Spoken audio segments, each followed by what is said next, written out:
Good morning, everyone. Let me welcome all of you to the Orange County Board of County Commission meeting of July the 10th, 2024. This is our Commissioner's Budget Work Session meeting. This morning we have the opportunity to begin, as we customarily do with our former meetings, with the invocation. Bringing the invocation this morning is going to be Ms. Nanette Mello from our Office of Management and Budget. Nanette is the assistant manager with 27 years of experience working alongside fiscal staff and directors in various departments and divisions to create a balanced budget with funds needed to carry out official projects and programs within Orange County. Nanette graduated from the University of Central Florida, where she achieved a bachelor's degree in accounting. Throughout her years in the county, she has participated in various committees such as the Hispanic Heritage Committee and most recently the Florida Government Financial Officers Association of Central Florida chapter, where she served as the treasurer and the president. Nanette and her husband, Rolando, have been married for 21 years and have two boys. Brian is 16 years old and Isaac is 13 years old. They are current members of the Willow Creek Church, and so with that, it is my privilege to welcome Nanette to the podium to bring the invocation. Nanette, I'm going to come down after the Pledge of Allegiance, and we'll take a ceremonial photograph at that time. Okay, and with that, please join me in welcoming Nanette Mello. Thank you. Good morning. Thank you, Mayor Demings, Commissioners, and County Administrator for the opportunity to present today's invocation. At this time, please join me in a moment of prayer. Heavenly Father, we come to you today with thanksgiving in our heart as we humble ourselves to you. When we fall short in our daily lives, you are there to meet us and show us your mercy and grace. When we truly seek you and spend time in your word and presence, thank you for sending your only Son, Jesus, to be our daily reminder of your great love for us and how we should live in this world that sometimes can be of chaos. Your word says in John 14:27, "Peace I leave with you, my peace I give to you. Not as the world gives do I give to you.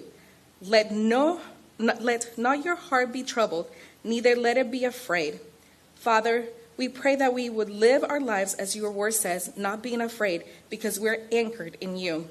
As we commence a 2-day budget work session, we pray for your guidance and wisdom for the board and anyone else who will be making financial decisions that will be affecting Orange County and its citizens now and in the future to come. May your peace be upon every presenter. Above all, may our actions today please you and give us favor in your eyes. Thank you for giving us the opportunity to have another day in this world to make a difference. May we use it wisely. As I close this moment of prayer, I would like to share a lyric from one of my favorite songs by the band Super Chic. We live, we love, we forgive and never give up, because the days we are given are gifts from above. Today we remember to live and to love. We give all the glory and honor to you in your holy name, Yahweh. Amen. Pledge allegiance to the flag of the United States of America and to the republic for which it stands, one nation, under God, indivisible, with liberty and justice for all.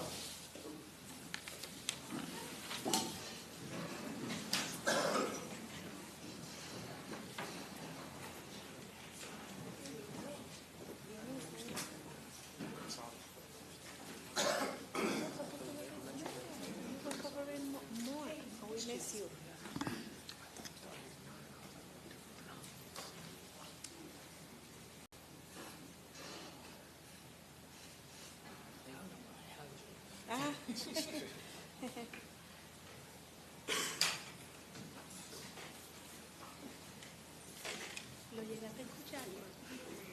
No lo he escuchado. No lo he escuchado. Sí.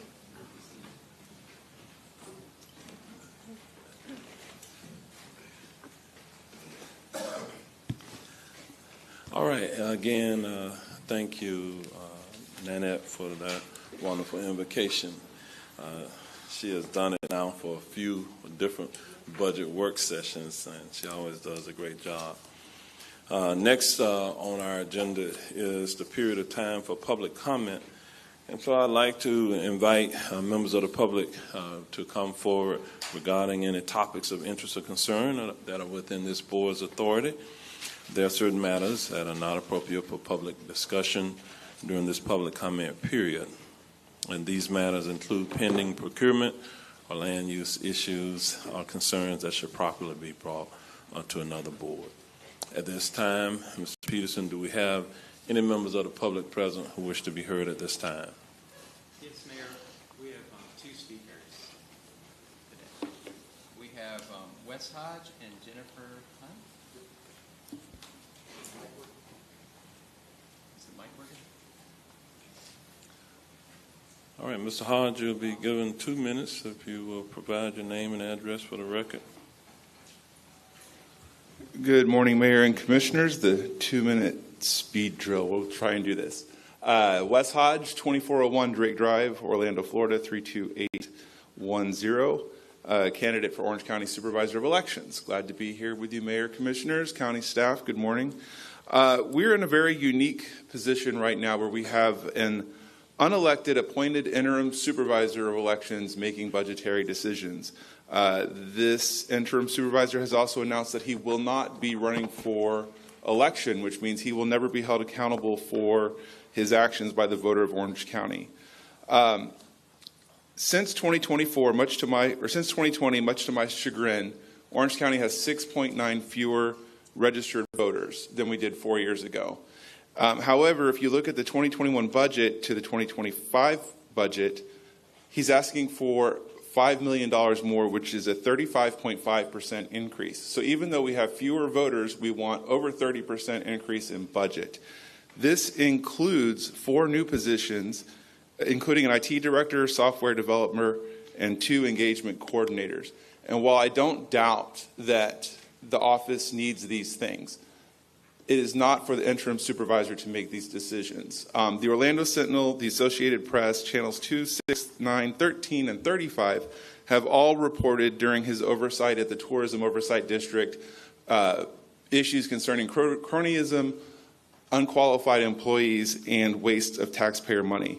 The new SOE has also requested a $1 million budget amendment, which was provided to you all, which lacks any specificity as to where this money is going. I've had multiple community groups come up to me and say promises have been made regarding that money, but that's not reflected in this budget.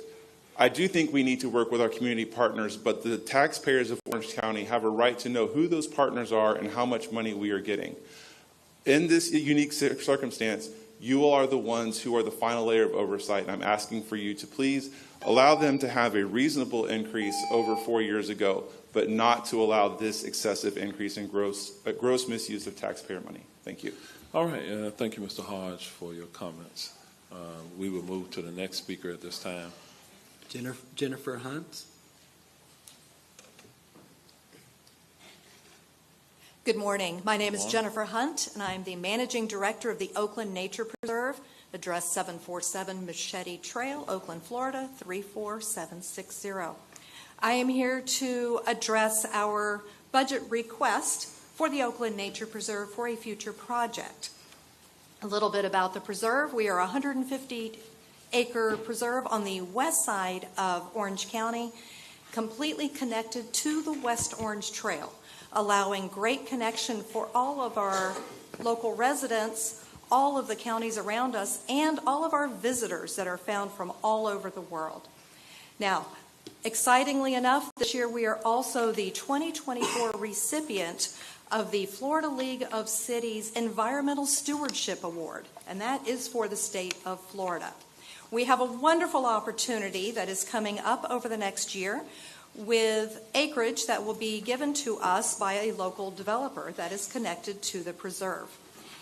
We have a limited amount of education space because of our sheer size, and our request is funding to assist us clearing this property of felled trees that came down during storms over the past 10 years, and to add an education space for both our visitors and our schools that come here to the preserve.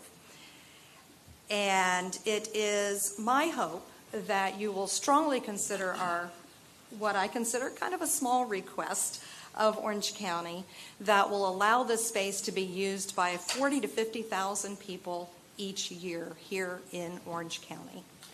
Thank you very much for your past and your current support of the preserve, and please strongly consider our request. Thank you very much. All right. Thank you, Ms. Hunt, for your comments. Do we have any other members of the public who wish to be heard at this time? Mayor, I have no more speaker cards. Okay. For those who came, again, thank you for your presence. We're going to move forward now with the main portion of our agenda today. As we go through today and tomorrow, you will hear presentations by our departments discussing how they are managing the funding available to provide services to residents and visitors to Orange County. Orange County staff will indicate which presentations will require board action. I do ask members of the board, with the exception of these presentations, you hold any motions until Thursday afternoon, where we have time allocated for the board to discuss the budget and approve the tentative budget and millages. And now I'd like to call on Mr. Kurt Peterson, the Director of the Office of Management and Budget, to provide an overview of the proposed fiscal year 2025 budget. I do remind you that the budget that we have tentatively put before you is a balanced budget. We do have to hold ourselves accountable and lead by example. You will be hearing from constitutional officers who will be making various requests. Again, keep in mind that we do not have an unlimited sum of money. Our budget must balance. I want you to take into consideration the impact on all of our taxpayers in Orange County when we make the decisions that is before us.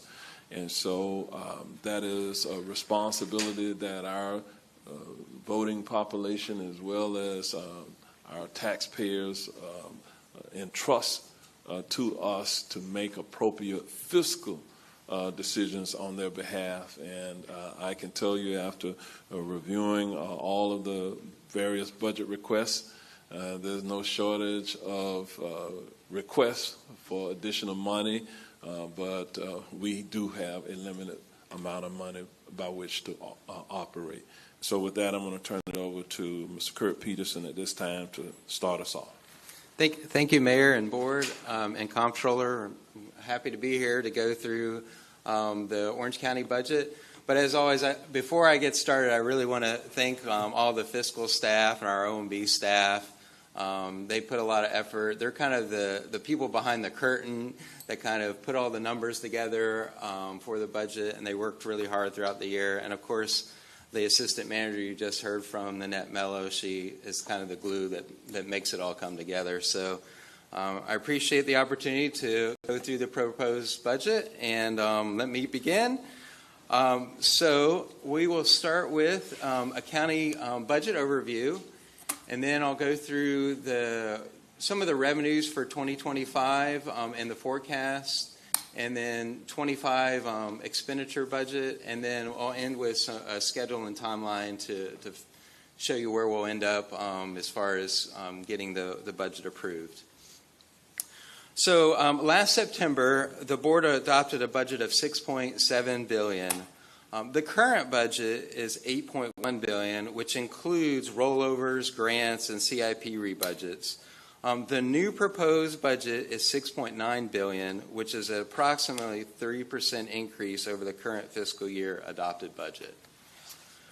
Looking at the county revenue sources, we have over 350 specific funding sources in the county. I'll start with the special revenues, which is 30% of the total revenues. That's legally restricted for specific purposes.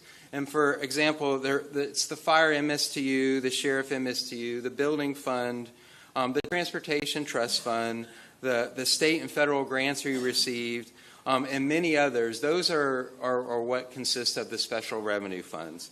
Then we have the general fund. It's supported by the ad valorem taxes to provide countywide operating sources.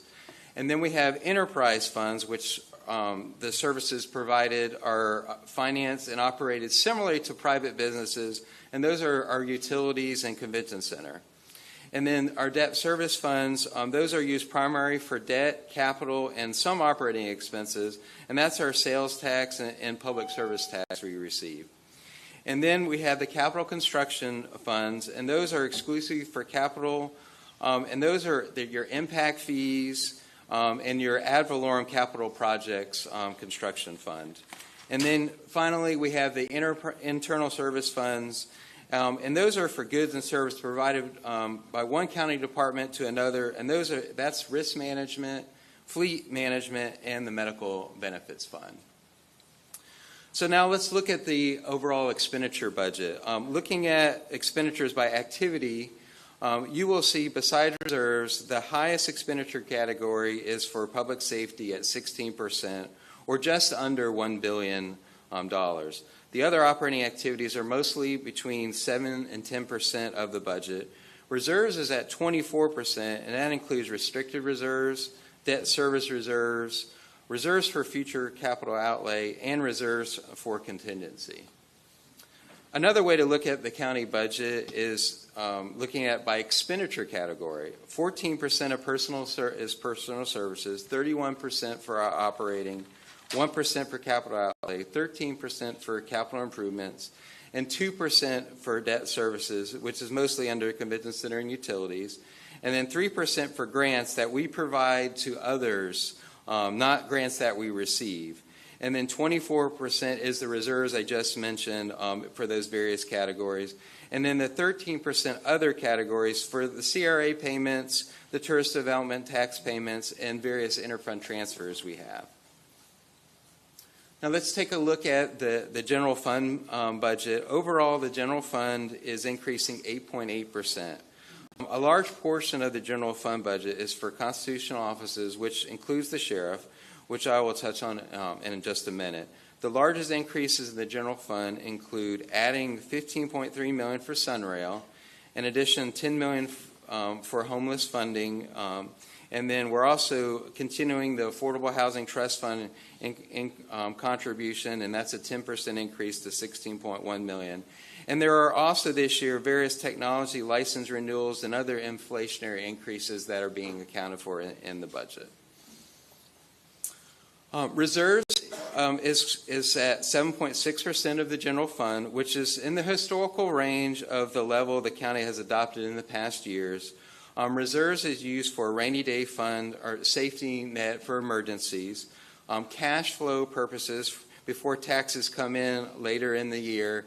Taxes start coming in November and run through March, so we have to have enough cash flow to get us to that point. So it's also reserves is used for that cash flow. And then reserves is a non-recurring revenue source. Once you use it, it's used up. And then again, we like to have it set at a reasonable rate above 7%. Moving on to our capital improvement program, including the budget for the next 5 years is over $4 billion in projects. There is currently $872 million being proposed for fiscal year 2025. This chart shows the breakouts in the projects by department for capital project funding. The largest dollar amounts are in public works, utilities, and convention center, but also a large amount is for admin services to maintain current facilities and build new facilities, which Ann Kulikowski will touch on in a few minutes, and other departments will discuss their capital improvement program expenditures. Moving on to federal and state grant funding, the county is receiving, this chart illustrates the large influx of grant funding the county has received over the past few years. Back before 2020, the county had under $150 million in grants. Since 2020, with CARES and the American Rescue Plan Act funding and receiving the CDBG-DR funding, the grants funding has grown dramatically, with most of the funding going directly to providing services to citizens and residents of Orange County. Here's the current fiscal year grants budget breakout of the $674 million. The largest areas are planning, environmental, and development services, which has the housing grant, CDBG-DR, and the other category is mostly the American Rescue Plan Act funding. We also are receiving noteworthy amounts in community and family services, public works, for the LAP grants, and then utilities. The county continues to aggressively pursue competitive and federal and state grants. For fiscal year 2025, the proposed budget is $90.6 million for our continuous grants. Those are used to fund ongoing operations. This does not include the multi-year grants funding or the rollovers from the current fiscal year. New competitive grants are budgeted when the grants are awarded and come to the board throughout the year for approval. And let me move on to talk about our revenues. Here is a summary of our major revenues. The county ad valorem is, per the property, is going up 7.8%. Sales tax is estimated to increase 6.3%, public service tax 9.7%, gas taxes 6.5%, and we're budgeting 4.5% higher for the tourist development tax. Now, you can see from this chart the growth in the county taxable value proceeds from 1989. For fiscal year 2025, the county property tax estimated final proceeds is $969 million, a 7.8% increase, or $70 million more. New construction value accounted for $26 million, or 37% of the growth. So of the $70 million increase, approximately 37% of it is due to new construction value. Overall, this is still strong growth, but lower than in the last 2 years of 12% and 13%, which were periods of unusually high inflation. The county historically has seen growth in property values, with the exception of the period between 2007 and 2011, when the state implemented Property Tax Reform Amendment 1, and then a deep recession occurred. It took the county 9 years to reach the same annual revenue level as 2007. Over that period of time, the compounded reduction was estimated, loss was estimated to be $600 million during that period. We continue to have slightly higher inflation than in the past. Current inflation is running just over 3%. So this revenue growth is being offset by higher expenditures for cost of goods and services. In mid-2021 through early 2023, inflation was 4 to 9%. So inflation has come down to a much lower level, closer to the 2% Federal Reserve target, but still running slightly higher than anticipated. Here's a chart of the Orange County real property value that shows approximately 63%, or $129 billion, comes from residential property, and 37%, or almost $26 billion, comes from commercial property.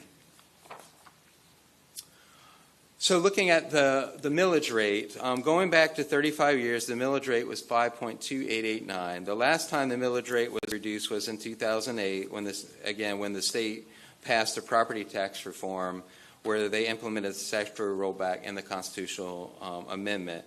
The county has been able to keep the same countywide millage rate for 17 years at 4.4347. Now, looking at some comparable millage rate, Orange County has the 11th lowest operating millage in the state and the lowest among counties with populations of more than 1 million people. In Central Florida, we have the third lowest millage, only behind Brevard and Volusia County. Looking at the comparison of municipalities, if you take the county millage rate, add the fire MSTU and sheriff MSTU, you get 8.4827. If you add the countywide millage rate of 4.4347 to the municipality rates, because the city residents also pay for county-wide funded service, such as the corrections, health and social services, mosquito control, the court facility technology, links, animal services, regional parks, and various other county services. Looking at this chart, then, the county taxes are lower than most of the municipalities. Now, looking at the sheriff MSTU, the final proceeds are $208 million, or 7.8% increase, about a $15 million increase for the MSTU. New construction was valued at $5 million, or 33% of that growth. Now, again, I have the historical perspective there. Back in 2007 to 2016, there was a downturn. And it is estimated during that period, $152 million was lost during that period. Here's a look at the sheriff MSTU, and from 1991 to 2000, it had increased slightly, which was it was actually a swap between fire and sheriff, so the sheriff went up slightly. And then it again dropped in 2008. Now, looking at the fire MSTU, the final proceeds are estimated to be $258 million, or 7.8% increase, up $18 million. New construction was $6 million, or 33% of that growth. Again, looking historically, it took the county 9 years to get back during that downfall and lost about $190 million during that period.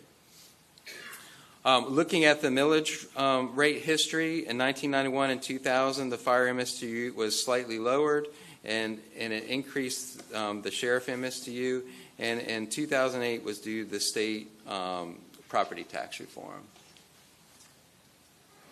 Moving on to sales tax, the portion of the county receives from the state, we anticipate exceeding the budget this year to $250 million. We have budgeted a 6.3% increase for 2025, but we are seeing some flattening out of growth. A majority of this funding is used for public works operations, which funds most of their operating. Also, this source is used to fund the general fund operations, capital expenses, and debt service. Public service tax was this 10% tax on utilities. We anticipate reaching $95 million this fiscal year, depending on the weather and usage of energy. We are budgeting $98 million for fiscal year 2025. It has been a hot summer, as you all know, so we anticipate reaching that figure because of the more electricity usage. This funding is used to fund a portion of the sheriff's budget, parks and recreation, and debt service. Fuel taxes are estimated modest growth, projecting about $48 million this fiscal year, and we are budgeting a 4% increase to $49 million for next fiscal year, which was the pre-pandemic level. This source of revenue is somewhat flat. It doesn't grow dramatically. And lastly, tourist development tax is reaching approximately $350 million or greater in collections compared to $359 million last fiscal year. We have budgeted $345 million for fiscal year 2025, and we'll continue to look at this again in August and later this year if we need to adjust that revenue estimate. The good news is, as the comptroller released this last week, for May, numbers are up by $2.2 million, which was a record for the month of May. Overall, we're still slightly down for the fiscal year, but some positive sign in the tourism industry. Ray Walls will discuss TDT in more detail tomorrow with Mark Tester when they go over the convention center and TDT. Actually, I do have one more revenue chart here is in recording fees. We've seen a steady decline in recording fees since 2021 due to the rising interest rates and the corresponding impact on new mortgages, refinancing, other real estate documents. This is one of the primary revenue sources used by the comptroller's office to run his operations. As a result, the county's general fund has to make up most of the difference in the lower revenue. This trend often shows stress in the housing market, especially when mortgage rates are high, which rates now are running slightly over 7% for a 30-year fixed mortgage. Now moving on to overall expenditures. For personal services, we factored in a 4% salary increase for non-bargaining employees and a 4% for most of the bargaining units, which and then the floor retirement is increasing just very slightly, 0.06% for the regular class and 0.12% for the special risk class. Health insurance, we are budgeting at a 6% increase to $19,000. This is the employer estimated budget increase, and we're not planning on increasing the employee contribution. We are making some progress on vacancies, still have some challenges in hiring for certain positions. The county continues with job fairs, hosting department hiring events, community outreach, LinkedIn, Indeed, and other specific focus approaches. We still have employees retiring. Departments will briefly discuss their vacancy progress when they present later today. I did want to mention and highlight some larger items impacting the county budget on the operating side. The first one is Sunrail, as I mentioned earlier. This is a new operating expenditure for fiscal year 2025 in the amount of $15.3 million. We have previously funded some capital and for Sunrail and some stations and some studies, but this will be the first year of ongoing operating contributions. An additional homeless funding, as discussed last month with the board and some yesterday, there are some challenges in the homelessness shelter capacity and services. The mayor has included an additional $10 million that will be discussed by Community and Family Services to further address the needs in the recent legislation. And then Housing Trust Fund, we're continuing to add to the Housing Trust Fund that $16.1 million, which is a 10% increase. And that will bring our total contribution to the trust fund from the origination to $83.8 million. And then Medicaid, the county's Medicaid contribution is anticipated to increase by $2.1 million to $26.5 million next fiscal year. Looking at our total position count, we currently have 11,584 positions. When we were developing the budget, there were 130 position requests. We set it on 95 new positions, 66 were for enterprise and special revenue funds, and 29 for the general fund. And then we have 51 constitutional officer new positions. 38, most of those are sheriff under that is requesting 38 new positions. And then, so the total proposed position count will be 11,730. And this is a breakdown by department of the new position requests, and the departments will go through those when they do their presentation. You've seen this chart before. This is a price chart that breaks out property tax funding operations, excluding reserves and capital improvements. It's approximately 50% between public safety and non-public safety operations.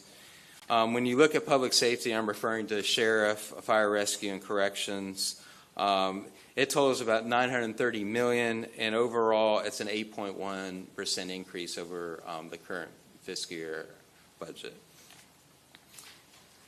And then if you look at the non-public safety breakout, that's $942 million. It covers most of the county departments' operations except for convention center utilities, which are enterprise funds, and the public works, which is mostly funded by sales tax and other non-property tax sources. But I'll highlight more funding is being used now for community and family services for homelessness, and PEDS for affordable housing and environmental funding, as well as new operational funding for Sunrail, as I mentioned.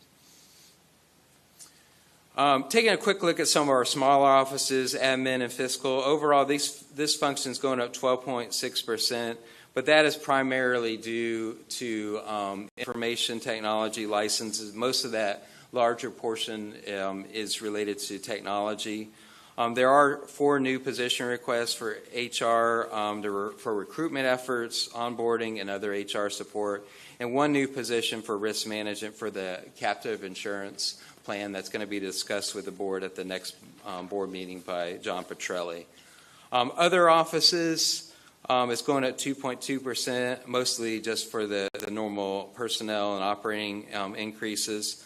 They are adding 1 for arts and cultural to assist in managing art grants and arts coordination, 1 for economic trade and innovation to help with the Main Street program and and other economic incentives, and then 1 for communications to help with various media requests. Moving on to the constitutional officer budgets, the Board of County Commissioner Office district budgets overall going up 5.9%. The comptroller's budget is just under $30 million, which is funded by recording fees and other service fees, but about 35% is funded by the county general fund, or $10.6 million. The comptroller is proposing 1 new position for a TDT revenue audit auditor position. The mayor's office is going up 6.5% for normal personnel and operating expenses. And then the property appraiser budget is mostly funded by the general fund, but a portion of their budget is paid by the property other tax sources, such as the fire MSTU. The property appraiser budget is reviewed and approved by the State Department of Revenue.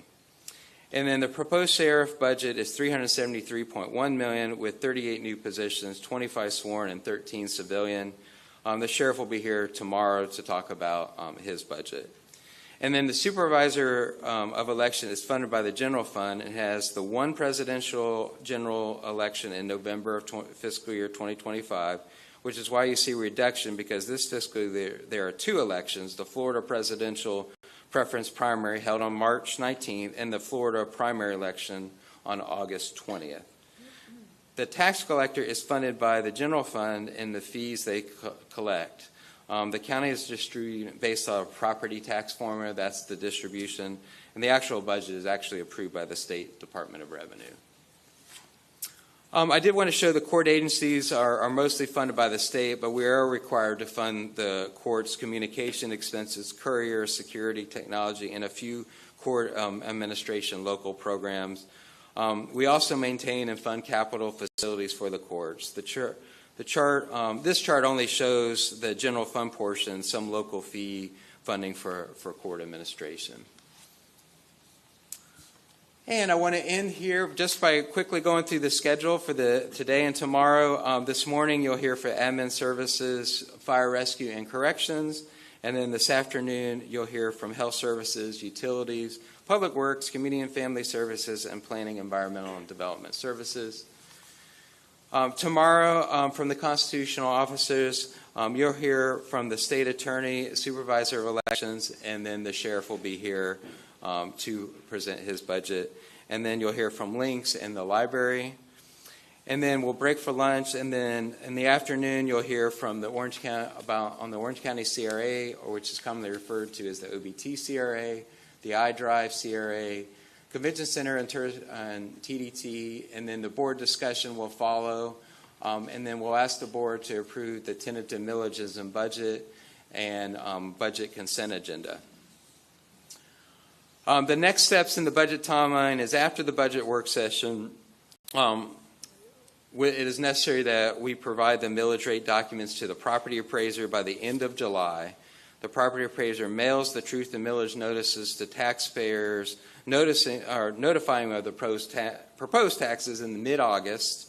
And then in September, we have our two 501 county budget public hearings on September 5th and September 19th, and the library on September 9th and 24th. And I just want to remind the board that if the board wishes to increase any of the millage rates, that we will need to tentatively approve those during this budget work session so the property appraiser can include on the trim notice.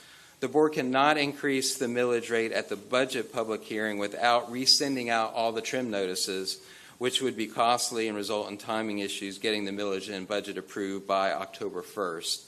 The board can lower millages without re-advertising at the budget public hearings.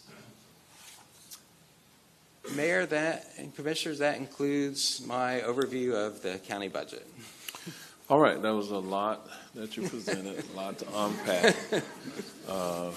But the devil's in the details. The rest of it is sure to come with the respective departments, divisions, and subunits presenting their budgets. That's where we'll have to make some tough decisions, and already have made some tough decisions. But do we have any general questions for Kurt at this time? We want to try to stay on schedule in order to get everything in the allotted time. So do we have any pressing questions or comments at this time? Commissioner Scott. Thank you. Thank you, Mayor. Hey, Kurt, if you could just kind of summarize succinctly how Maitland's Sunrail closing or station potential closing will impact our budget based on the numbers you presented today. So, Byron, did you want to? Well, I mean, I'm not into all those conversations on those, but if we have to obviously pick up a Maitland Sunrail, the cost of a station, we'll have to figure out where we're going to come up with that funding to do so. I haven't been privy to any of the negotiations that's going on, but if they're not going to fund it and the county is willing to fund that station, we'll end up having to come up with that, and that comes out of the general fund. Yeah. Mm-hmm. Byron, you want to add anything to it? You've been directly involved in the conversations with the Maitland city manager. Nothing. In terms of the question where it would come from, if we don't conclude, or Maitland doesn't conclude to contribute that $284,000, then a decision would have to be made. Either the Board of County Commissioners could decide to cover that cost to keep the station open, or a decision will may be made by the Central Florida Rail Commission. to honor Maitland's position, which could result in closing the station. That has some consequences, and that's part of the conversation with Maitland to understand the consequences of that from a federal standpoint in terms of FTA, Federal Transit Administration funds were contributed towards the building of that station. The state put in dollars as well, and there's some language that says that if that station closes, the local parties could be responsible for reimbursing those dollars, and so that's been part of the conversations as well. All right, Commissioner Bonilla. And I was only going to comment that definitely you should go visit that station if you haven't had the chance. It's poorly located, and it's just in a location where it's probably not getting as much use as it could. Commissioner Wilson.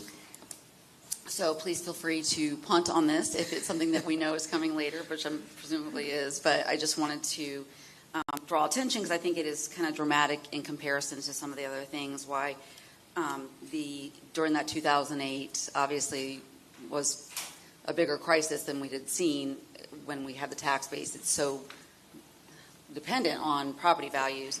But the MSTU millage rate history of the fire MSTU took the same hit as everybody else, but then never caught back up. And was there any historic reason for that? Well, as far as historical why it never changed, the board had never decided to change, the millage rate, from that point on.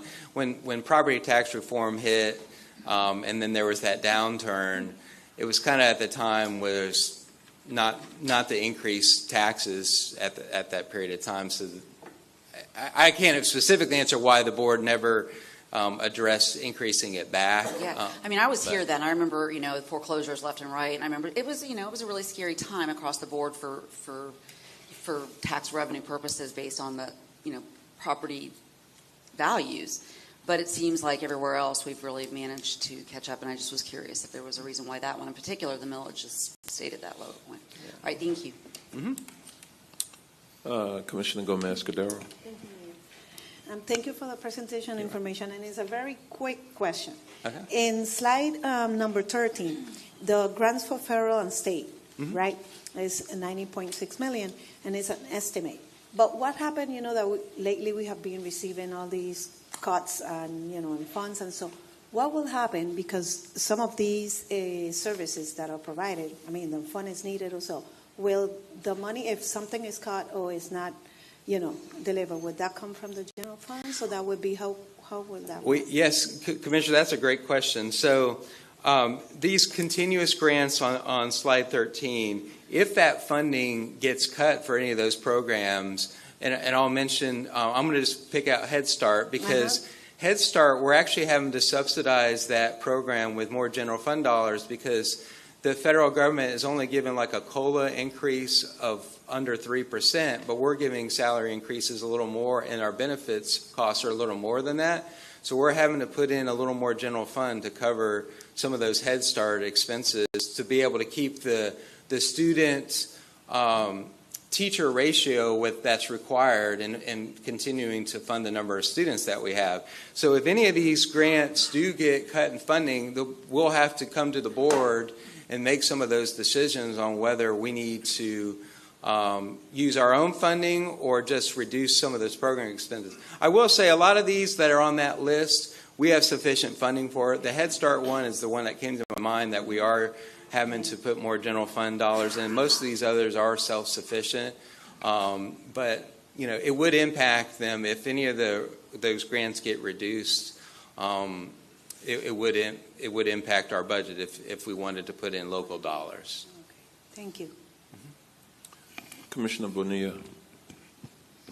Yeah, I just wanted to bring up that I had gone to a stakeholder meeting regarding the military bases, and there was public safety agencies that were there as well, and they're doing a whole study on it and looking at how what the challenges are of making sure we keep these military bases. It's becoming a priority of the state as well.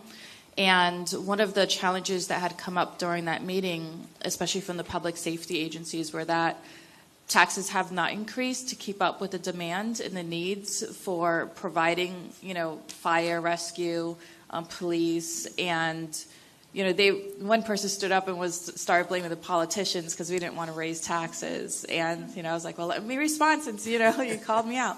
But, that's a challenge that we're having not just here in Orange County, but in other counties around us as well. And, with the military bases, making sure that we have that public safety in place is really important. And in order to make sure we don't lose those, because every so often they review those and they close them down. So that's one of our top 3 economic drivers here in Orange County. We definitely don't want to lose that. But that's definitely a conversation that I think should be had. Like, do we need to raise those millage rates for fire rescue and sheriffs to make sure we keep up with that demand? And another conversation that's been coming up that, I brought up the fiscal sustainability analysis tool that we were supposed to have since 2011, and, it was supposed to be done by 2016. We still don't have it.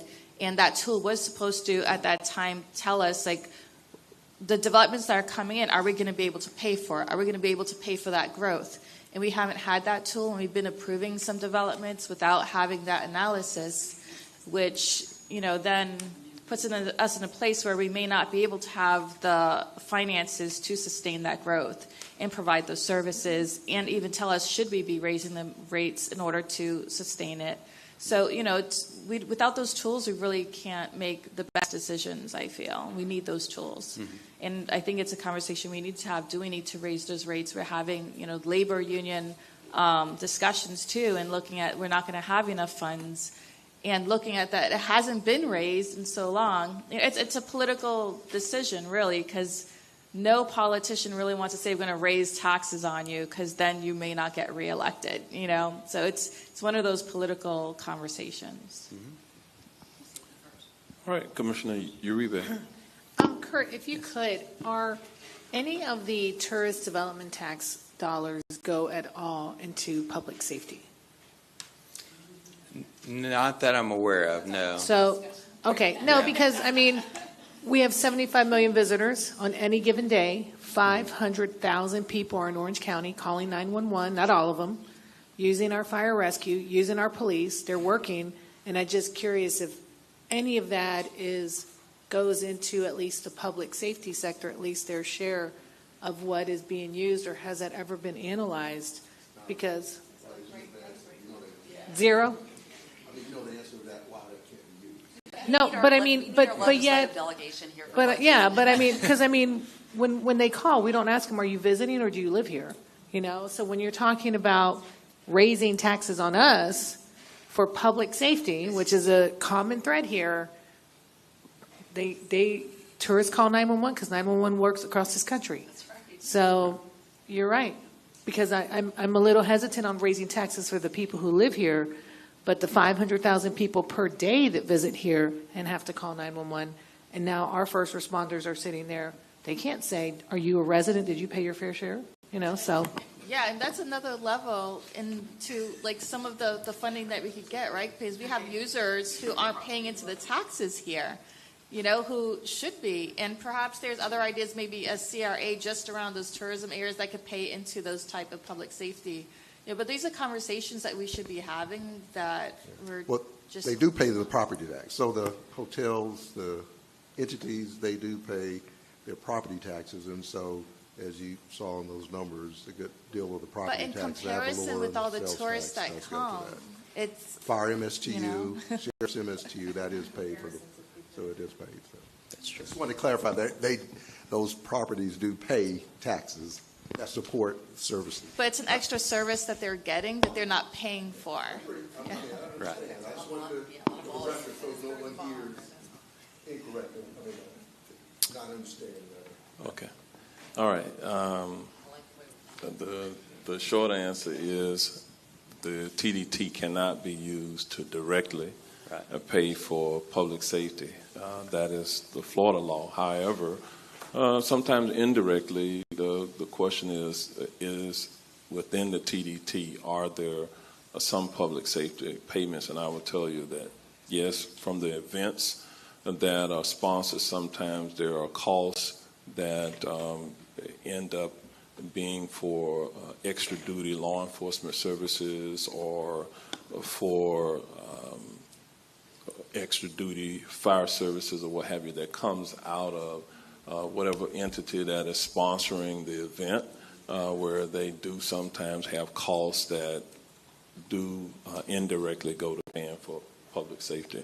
The other thing that I would tell you is that by having the blessing of having a tourist development tax, it does take pressure off of our general fund, which many of our public safety services are receiving general fund to augment the deficit of what the various MSTUs pay for. And as a result of that, we have to kind of look at and have this conversation in the context of the full budget, if you will.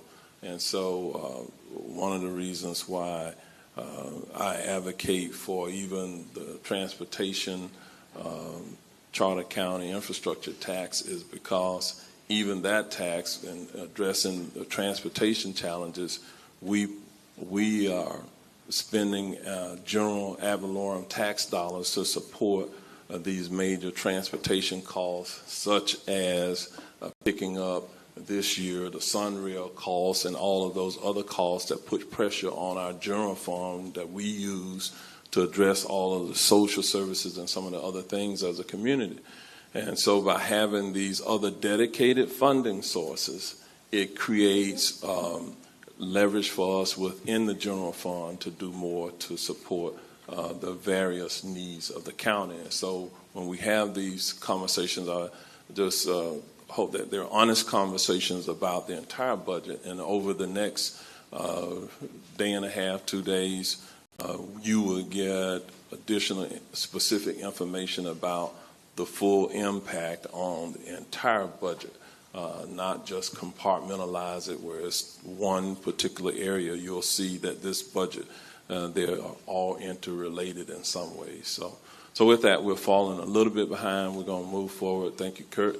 We're going to, at this time, Ann Kulikowski, the Director of Administrative Services, is going to come forward and make her presentation. With that, you're recognized, Ms. Kulikowski. Well, good morning, Mayor, Commissioners, Comptroller. Thank you so much for having us today. I'm very excited to kick off the departmental budget work session presentations with the Administrative Services Department proposed budget for next year.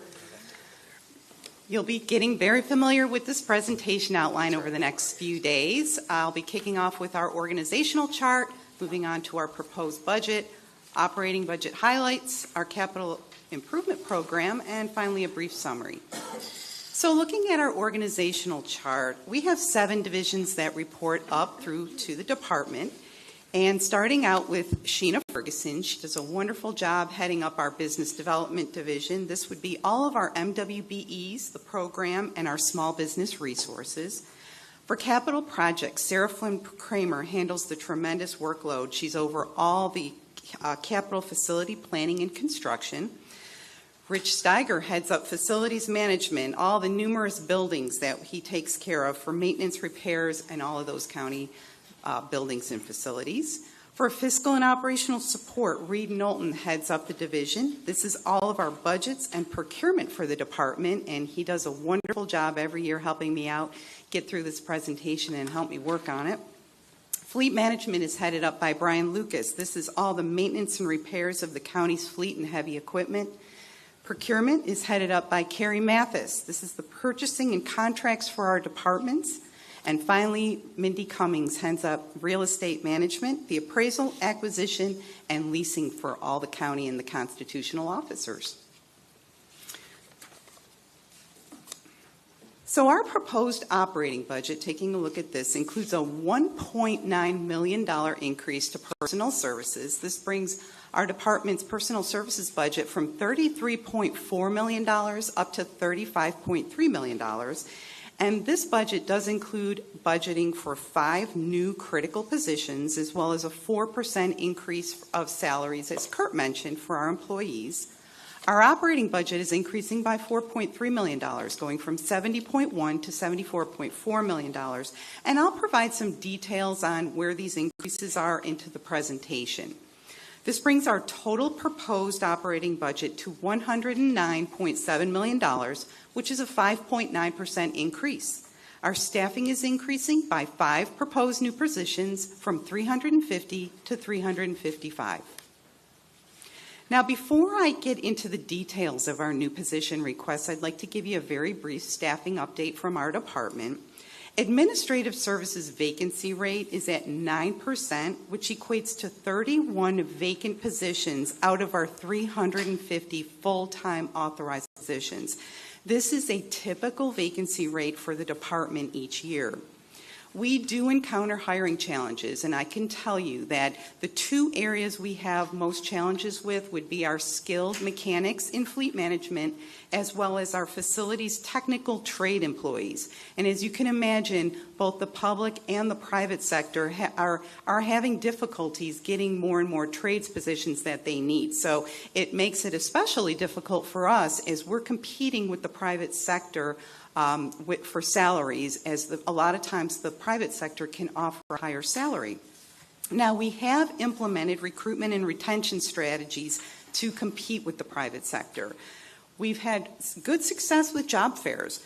Both of our facilities and fleet management divisions have had some joint job fairs in the recent months, and they have been successful recruiting those types of trades positions. Fleet also attends job fairs at local trade schools. In addition, both fleet and facilities utilize interns from the trade schools in the hopes of hiring them full-time, and we do continue to have success with these programs.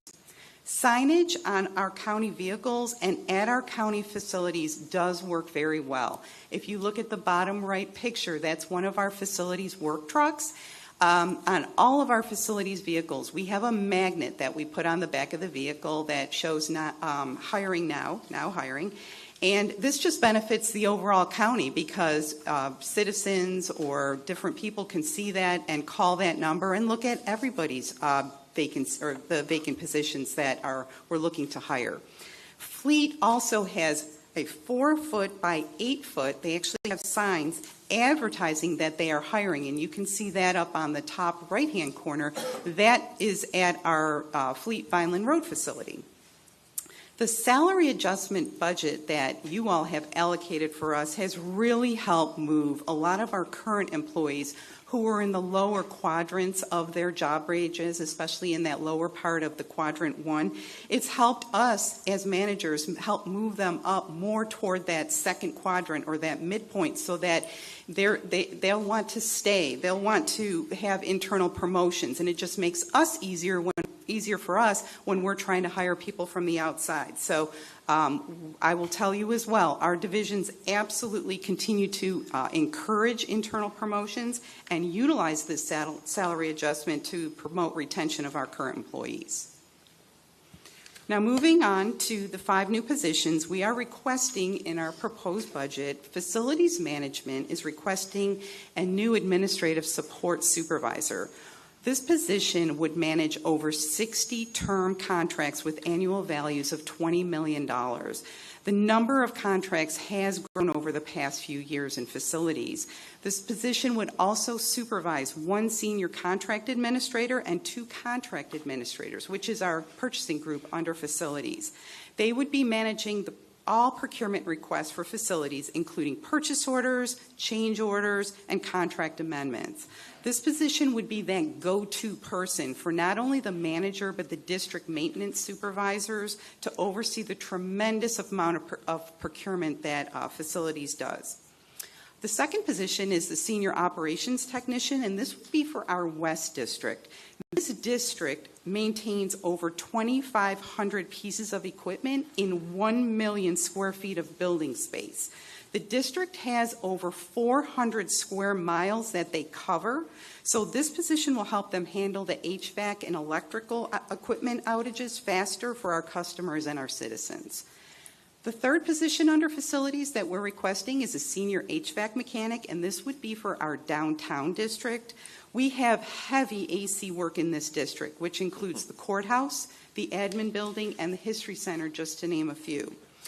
We have over 1,500 pieces of HVAC equipment, including 5,000 tons of chiller operations in 1.3 million square feet of building space that this position will help maintain. In capital projects, we're looking to add an assistant project manager. Capital projects currently has 11 project managers responsible for 296 projects totaling $775 million. This position would assist the project managers with project planning, project completion, client satisfaction, and financial data. It would also work very closely with the building department's permitting software to monitor all permits with active projects. This position will help you get your projects done and project management and permitting done quicker so that we can speed up project timelines and move our projects along to completion. And finally, we're looking to add a construction project coordinator. The projects have numerous clients in facilities spread all throughout the county. This new position would assist the project managers with day-to-day project management operations with what I like to call boots on the ground, a better ability to conduct routine weekly construction site inspections, preparing reports, and monitoring warranty repairs. Now, moving on to some budget highlights, we'll take a look into our major cost increases. Facilities management maintains 535 buildings, and we are looking to increase the janitorial services budget by $900,000 to bring it to a total of $6 million. Now, last year, you asked our team to work with a consultant to study in-house janitorial services versus contracting. To date, and to update you on this study, a baseline of cleanable square footage, specifications, and workload sites and visits have been completed. The consultant is reviewing the collected data to provide 3 options for the county to compare costs, which would be staying with fully contracted services, moving to in-house janitorial, or looking at a hybrid model, which would be a combination of some in-house services and some contracted services. This draft report is expected to be completed and shared with our team this month. Building repair and maintenance. This budget is increasing by $350,000 to bring it up to $14.5 million for next year. These are our contracts for HVAC, electrical, elevators, roof, just to name a few. While the annual term contract renewal rates have increased, we've also added just under 200,000 square feet of new space to our contracts. This would include the coming on board new mosquito control office and warehouse, the EMS warehouse, as well as the multicultural center. In fleet management, they maintain over 4,000 small vehicles and heavy equipment. Sublet services and parts is going to be increasing by $2.6 million to bring this budget to $8.7 million total. Fleet uses 15 contracts for sublet services that have seen a 17 to 25% increase due to their operating costs. Also, the cost of parts continues to increase each year due to vendor costs. Real estate management oversees 25 leases equating to 526,000 square feet of space throughout the county. These leases include office and warehouse space for not only our county departments, but our constitutional officers. This is the sheriff, the tax collector, the property appraiser, supervisor of elections, clerk of court, comptroller. Lease account and tenant improvements budget is increasing by $3.3 million to bring it up to $14.8 million for next year.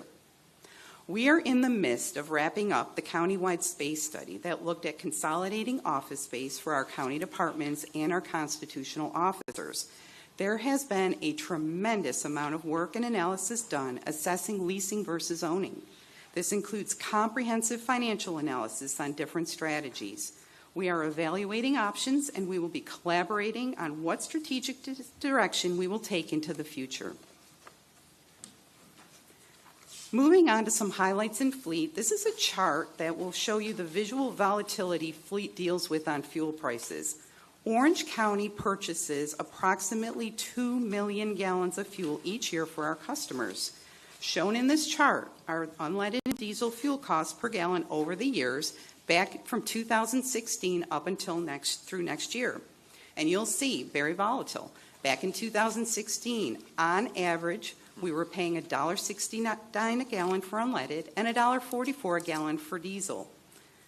This fiscal year, we're paying on average $2.72 a gallon for unleaded and $2.90 a gallon for diesel. For next fiscal year, we're budgeting $3.50 a gallon for both unleaded and diesel. Admin Services is continuing with our implementation of technology enhancements for the department. Our Arrigo project tracking software for our real estate management assists with workflow distribution and tracking, automated form generation, and GIS integration, which are all critical tools to handle the mass amount of workflow that real estate processes. Implementation of the Arrigo software started back in December of 2023 and should be completed by next summer. Our AssetWorks software is for fleet management, and you may recall a little while back we had an audit on our preventive maintenance schedules. This software is providing fleet with a more stable, user-friendly, and accurate database to run fleet operations out of. With this new software system, all preventive maintenance processes and records will be tracked accurately and timely for our customers. AssetWorks went live in our daily operations back in April of 2023. Preventive maintenance reporting and parts operations went online in November of 23, and our fuel system upgrade is now underway. Implementation is estimated to be complete in 2025. For our e-procurement software for our procurement division, in 2024, we successfully completed the implementation of the new OpenGov contract management module. This new feature designed to streamline our operations and maintain our commitment to transparency and accessibility. The module has departmental features that will provide enhanced coordination, streamlining communication between procurement and internal and external customers. The next phases for our e-procurement software will be e-procurement signature, e-signature integration, and a paperless modular RFP scoring evaluation. These phases are targeted for early 2025 and are designed to further streamline our operations, making doing business with Orange County easier for our vendors. Our B2G Now software is for our business development division and is industry-leading software for our MWBE certification management and contract compliance programs. Implementation of this software began in 2022, and we are requesting software upgrades for modules that will assist with several disparity study recommendations.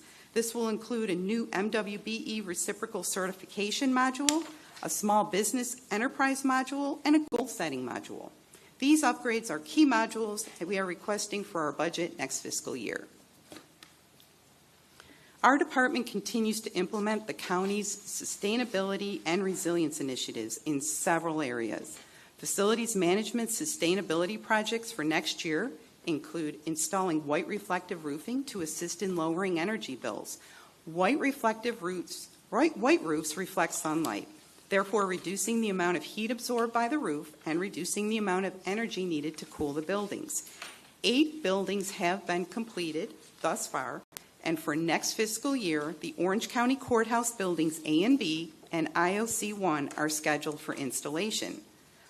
Our LED lighting retrofits provide significant energy reduction, energy consumption, lower maintenance costs, and improve lighting for our facilities. 6 LED lighting retrofits in buildings have been completed. This year, 5 are underway. County Admin, Public Works Admin, IOC 1, John Bridges Community Center, and Corrections Support. For next fiscal year, 20 lighting retrofits are planned. This will include our Orange County Courthouse, which has 16,000 light fixtures, Sheriff's Central Complex, multiple facilities at corrections, parks, and 6 community centers. We're also installing Icon water-saving devices at our corrections complex. These devices have the potential to reduce water consumption at corrections up to 65 to 75% in each plumbing fixture. Our techs can also monitor and control the devices in the field with tablets to quickly diagnose any plumbing issues that may occur. 2 buildings have been completed, and next year, Female Detention Center, D Building, and Phoenix are scheduled. Facilities Management has also successfully completed Energy Star certifying 7 county buildings. To earn an Energy Star rating, commercial buildings must have an Energy Star score of 75 or higher for 12 consecutive months. Energy Star certification requires an engineering consultant to certify the data and submits the application to Energy Star on behalf of the county for certification. All of these sustainability projects that they are doing get certified to bring scores higher on our county buildings and have absolutely helped us in achieving Energy Star ratings and increasing building efficiencies. Fleet Management continues to work with the Office of Sustainability to educate county departments on the benefits of electric and hybrid vehicles and assist with the selection and deployment of the vehicles as well as the charging infrastructure. Brian and his team attend industry events to stay updated on electric hybrid vehicle technology and trends. There are 11 EV hybrid vehicles approved by VRUC for next year. To date, we have 10 electric vehicles in our light-duty fleet and 60 hybrid gas electric vehicles in our light-duty fleet, 42 of which were added in the last 2 years. Now, moving on to our capital improvement program. Our Capital Projects Division, as I mentioned earlier, manages 296 projects with project budgets totaling $775 million for our county departments and agencies. Now, our department's proposed CIB is $91.2 million for the next fiscal year. This is strictly administrative services portion of the CIP. It does not include projects we manage for the other departments, such as fire or parks or corrections.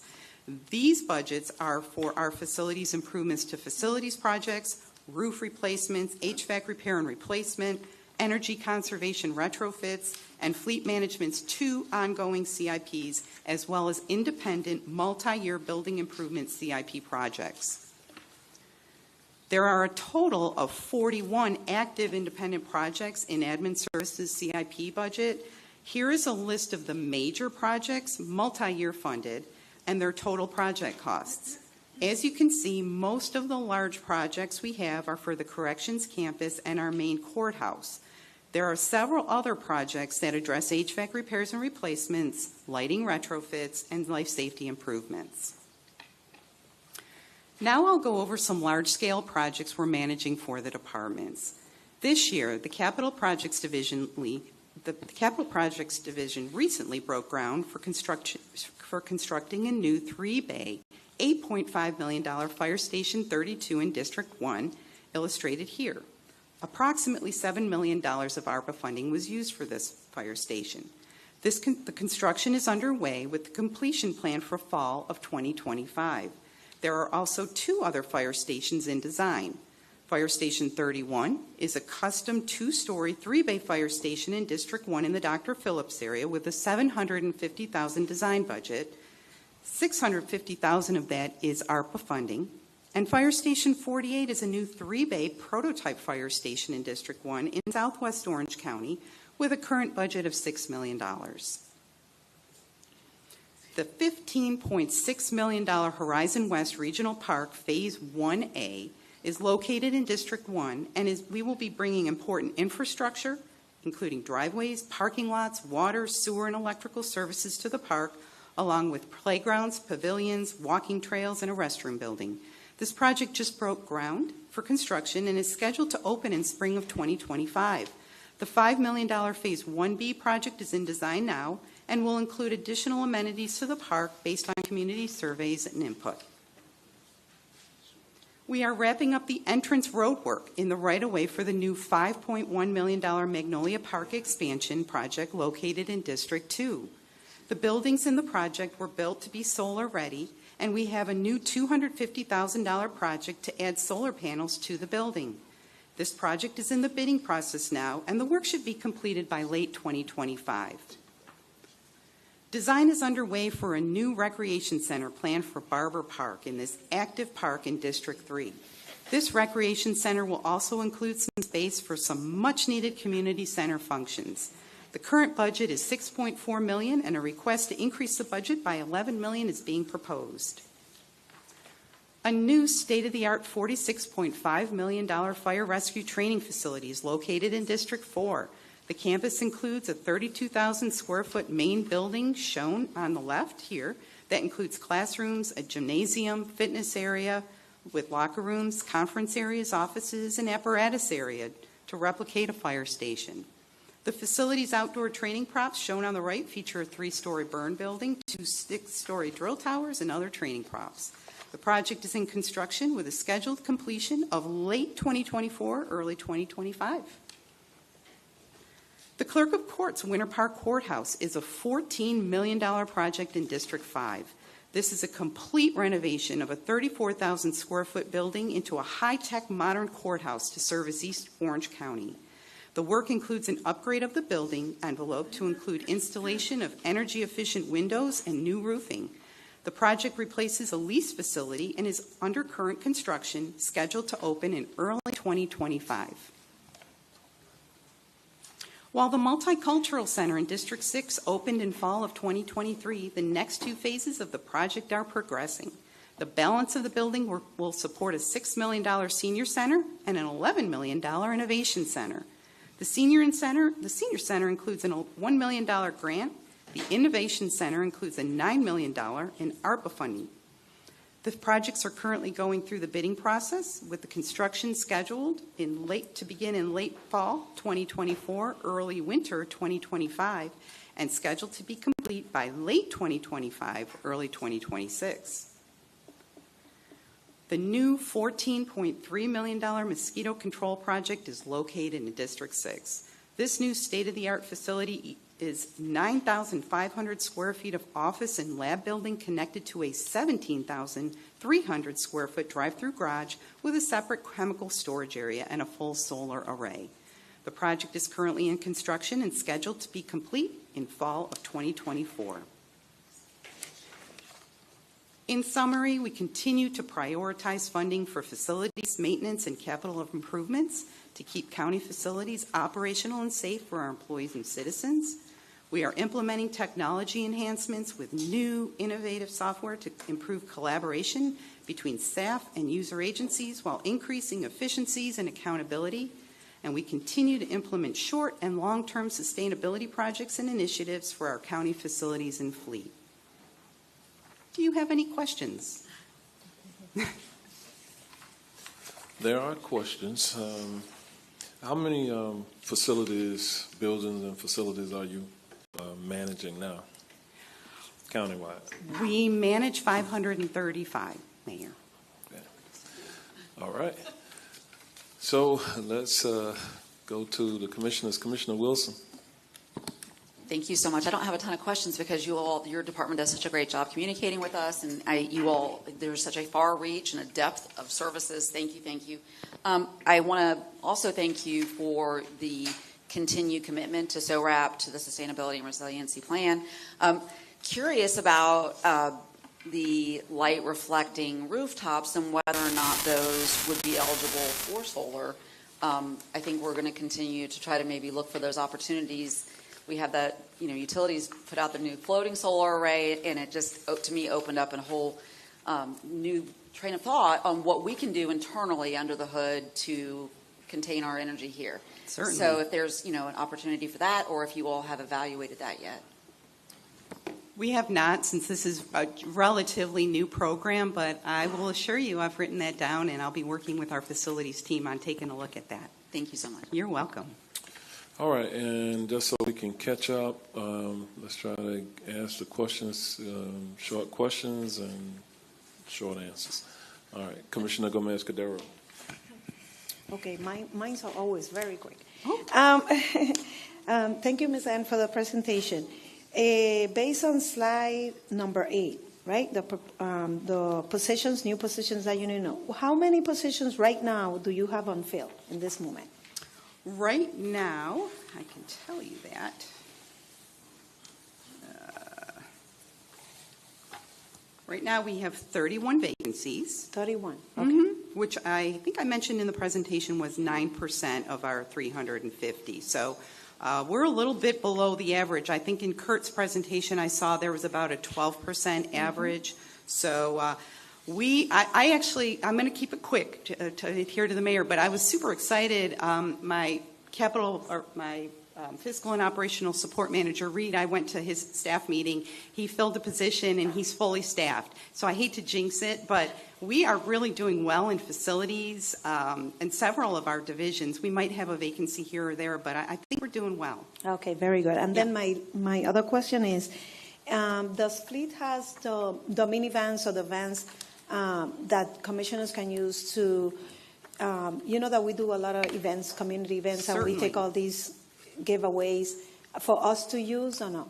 Absolutely, Oh, yes. you do? We Oh. definitely have pool vehicles, and in your budget, what we do is we charge just for, whether it's tolls, maintenance, fuel, we charge $45 a day, which is budgeted in your budget. And so all you have to do is call Fleet, even if you need to call Brian personally, he is more than willing Oh, yeah, to make he's sure, amazing. you all Yes, have a pool yes. vehicle for your use. He's wonderful. Okay, so we can use it to transport our things to Absolutely, we load and understand unload. that. Okay, Mhm. thank you. You're welcome. Thank you. All right, Commissioner Scott. Thank you, Mayor, and thank you for the presentation. Great job. Just two questions. As it relates to the potential of us having two new commissioners, have Sure. you factored that into the space utilization study? And then the second question would be, I know you guys are engaging with the trade schools and colleges. Have you thought about or have you engaged with potentially maybe high school seniors in terms of internships? Good questions, Commissioner. On the first question, what we're doing with the two potential new commissioners, knowing that the space study was started a while back, we're actually taking that out separately, and we're working with a separate consultant to make sure that if that does get, if the proposal does get voted on by the citizens, we will be able to, we have a plan for space in this building. If we have to push that button and start retrofitting, we can lay that out. So that was outside of the space study that we would be able to work on that. As far as high schools, I know a lot of, we don't personally go to the high school, but Brian and Inshan, our assistant manager under Brian, do a wonderful job working and actually going right to the trade schools that do have a lot of the high school children going into the trade schools while they're in high school. And what's really worked well for them, as well as facilities, is when they're interns at Fleet and facilities, they see what great teamwork we have and that they mentor them. And Brian has been able to hire mechanics. I mean, those are very sought after, especially heavy equipment mechanics. He's been able to hire them because they see what a great work environment it is. Thank you, Ann. Thank you, Mayor. Thank you. All right, thank you. We're going to move to fire rescue at this time. Chief Fitzgerald.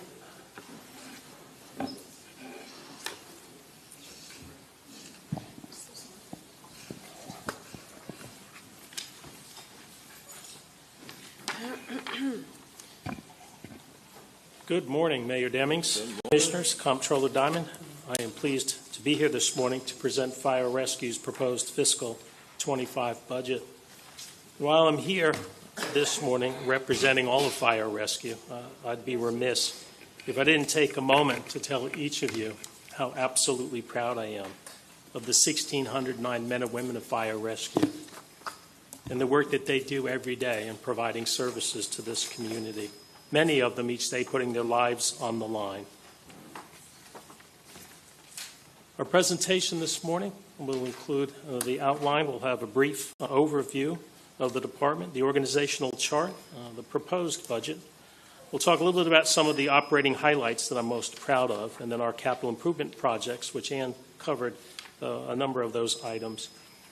And then perhaps most importantly for me this morning is the conversation that I'd like to have on the funding challenges and limitations that Fire Rescue faces in the preparations of its budget each year in our quest to meet the needs of our growing community. And not wanting to state a problem without a recommendation, I will also be making a recommendation at the conclusion of my presentation.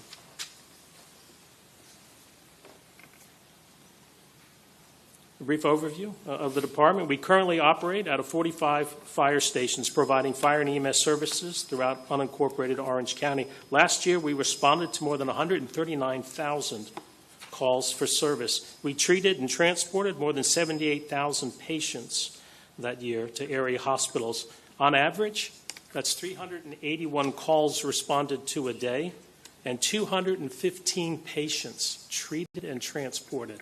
That's an average day in Orange County Fire Rescue. We provide these services with a dedicated workforce of 1,609 employees. We are also very proud of our ISO Class 1 rating. This rating benefits homeowners in obtaining lower fire insurance premiums. Maintaining this Class 1 rating is considered an industry best practice. In addition to our ISO rating, we are also a multi-accredited agency. For a large metro fire department in the U.S. to hold an ISO 1 rating and to be multi-accredited puts us amongst the most elite fire departments in the country. The next two slides, I thought it was important to discuss some of the services that we provide. As we're out meeting the public, we often get asked about the different services that we provide, and some just assume that all fire departments provide all like services. That is not true. We are a large metropolitan fire department, and we provide a vast array of both emergency and non-emergency services. Some may surprise you. But it's very important that everybody understands that we are an all-hazards response department. And what that means is that we have the training, the equipment, and expertise needed to respond to a multitude of emergency situations. These include fire suppression activities, medical emergencies, technical rescue, and hazardous materials response. Those disciplines are not provided universally throughout the fire service, but given our size and the diverse community in which we provide these services to, it's essential that we provide these critical services. To call out one of them are our high-angle rescue climbers. It was a New Year's Eve when the Icon ride had an electrical fire. 63 people were caught more than 400 feet in the air in those pods. More than 23 of Orange County's firefighters, holding the technical expertise of rescue climbers, scaled that amusement ride, got on top of the gondolas, went inside each of the pods to reassure the folks there that all was well and that we would get them down. Now, perhaps many of them didn't realize get them down could have been on a rope. But what we were able to work with the ride owners and maneuver the ride down safely. But that is a service and a technical expertise that does not exist universally either in Central Florida or throughout the fire service. Another area in which we provide essential services is our fire communications dispatchers. They provide a critical link between those needing help and our first responders. Many times this requires providing life-saving, pre-arrival medical instructions. There is a significant amount of stress associated with being a dispatcher, and I couldn't be prouder of the work they do. They truly are the first responders. From the moment they pick up the phone, they're assessing the situation, providing critical information to the responding companies, and directing you on what medical procedures that you should be engaged in to try to effect a positive outcome. Additional services include the Office of Emergency Management. They ensure that we're prepared for those situations involving both man-made and natural disasters. Our community outreach program geared towards education and prevention. Our safety and wellness program focuses on employee fitness and behavioral health. You know, years ago, heart and lung issues were the leading cause of death of firefighters. That's not true today. It is cancer and suicide. Just yesterday in these chambers, as a part of the fire department's expanded behavioral health program, we were recognized for our efforts through a NACO award. I'm very, very proud of that program and our efforts to reduce suicide within the fire service. Our training programs also ensure that our employees have the technical expertise and skills needed to respond to any emergency. And last but certainly not least, within our logistics section, being a very large department, we rely heavily on our logistics section in the repair and support of our apparatus, the maintenance of our fire stations, and the care of our protective clothing. Moving on quickly to the org chart. There are 6 divisions reporting up to the Office of the Fire Chief. Assisting me in that office is Mike Vida, Deputy Chief of Operations, and our very own Dr. Anthony Rios, the Deputy Chief of Administration. The 6 divisions include operations, led by Division Chief Marta Smack. Our Planning and Technical Services Division is led by Chief Kimberly Buffkin. Our Communications Division is handled by Chief Kimberly Stewart-Horan. Logistics Division Chief John Westmoreland. The Office of Emergency Management that is led by Chief Laura Lee Avery. And Fiscal and Operations Support is Division Chief Alex Morales. Moving on to the proposed budget, I did want to take just a moment to talk a little bit about the funding sources that are available to fire rescue. There are 4 primary funding sources for fire rescue, with ad valorem property taxes making up 82%. This is where I go to get the money to lay out the budget to provide the services for the residents and guests of Orange County. These are the only sustained funding sources that I have available to me. So you can see ad valorem property taxes makes up the lion's share of that. The second largest bucket, if you will, has to do with medical transport fees. Each time we take a patient to the hospital, there is a fee associated for the transport, not for the care rendered. We charge for the transport. If we have to respond and treat a patient and there's no transport, there was no additional fee applied. That makes up 10%, and I'm certainly glad that we have that revenue source. The balance of the 8% is comprised of fees for service, and we also are the service provider for several smaller municipalities with Orange County through contractual arrangements. This slide clearly shows how critical ad valorem funding is to fire rescue. What you're not going to see on that slide is ARPA funding. And I'm going to speak a lot about ARPA funding as I go through my presentation, because it has, in my opinion, sustained us in the last 2 years and has allowed us to make a number of improvements.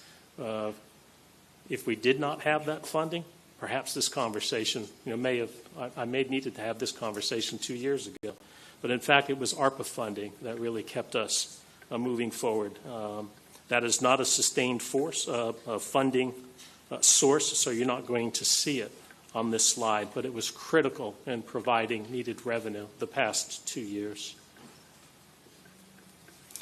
I think Kurt showed this slide this morning, but again, I thought it was important to note that over the past 34 years, the fire MSTU rate has been reduced 3 times, which has resulted in less revenue, limiting the department's ability to grow with the community. And as mentioned by Kurt, both times, I believe it was 1990, 91, and then in 2000, the fire MSTU rate was reduced so that another MSTU rate could be increased. Also important to note, in 1990, the MSTU rate was 2.7221. In 2008, we all remember through, I believe it was the property tax reform, that was the largest reduction. And we have remained at that rate for the past 17 years, the first 9 years of which we lost almost $200 million in potential revenue. Remember that date, the 2007 date, and I'll refer back to that in a few moments, because you can start to see how these issues over time have compounded to create some funding challenges for fire rescue. Specific to the budget that was submitted, the personal services budget for fiscal 25 is $236.4 million and includes funding for 35 new positions, salary increases, and some health insurance changes. The operating budget is $85.9 million, and increasing by 11.7. This increase is related to equipment needs for a total of $322.3 million, which equates to a 7.3 increase, bringing our new staffing totals to 1,644. I have submitted a balanced budget based on the funds available by way of our current MSTU rate as required as a part of the budget submission process. However, there are additional needs that are not covered in the submitted budget that I will speak about briefly. Specific to the positions requested, the 35 new positions being requested, 19 of those are for the Office of the Fire Marshal. These additional inspectors are related to a presentation provided to you last year concerning the changes to the state's required life safety inspection program. This is phase 2 of a 2-year hiring program that allows us to bring on the needed inspectors to conduct an estimated 14,000 life safety inspections annually.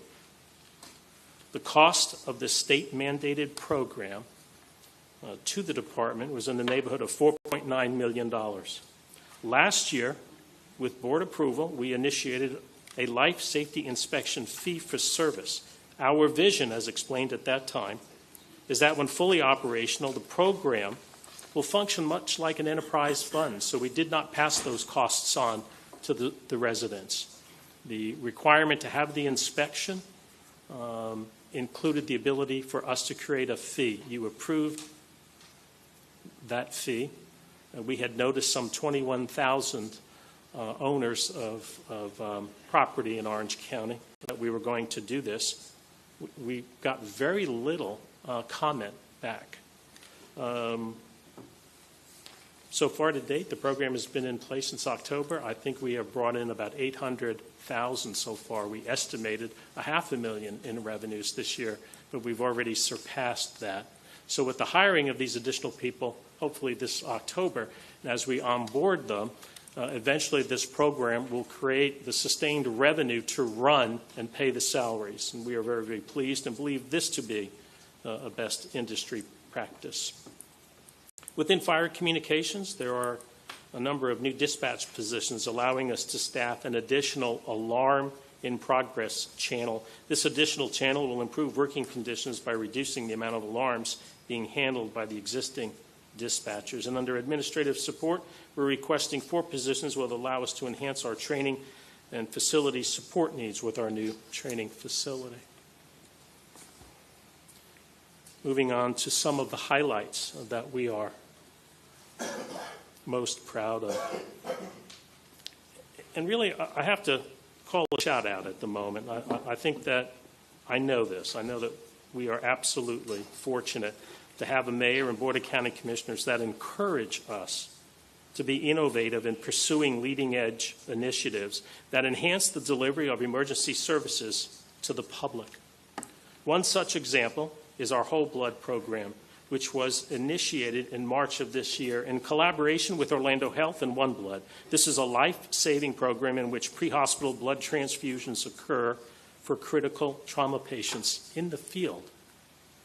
Since the inception of this program, that's been maybe 3.5 months now, 39 patients have received pre-hospital whole blood transfusions by fire department personnel, with 23 of those patients having been discharged from area hospitals.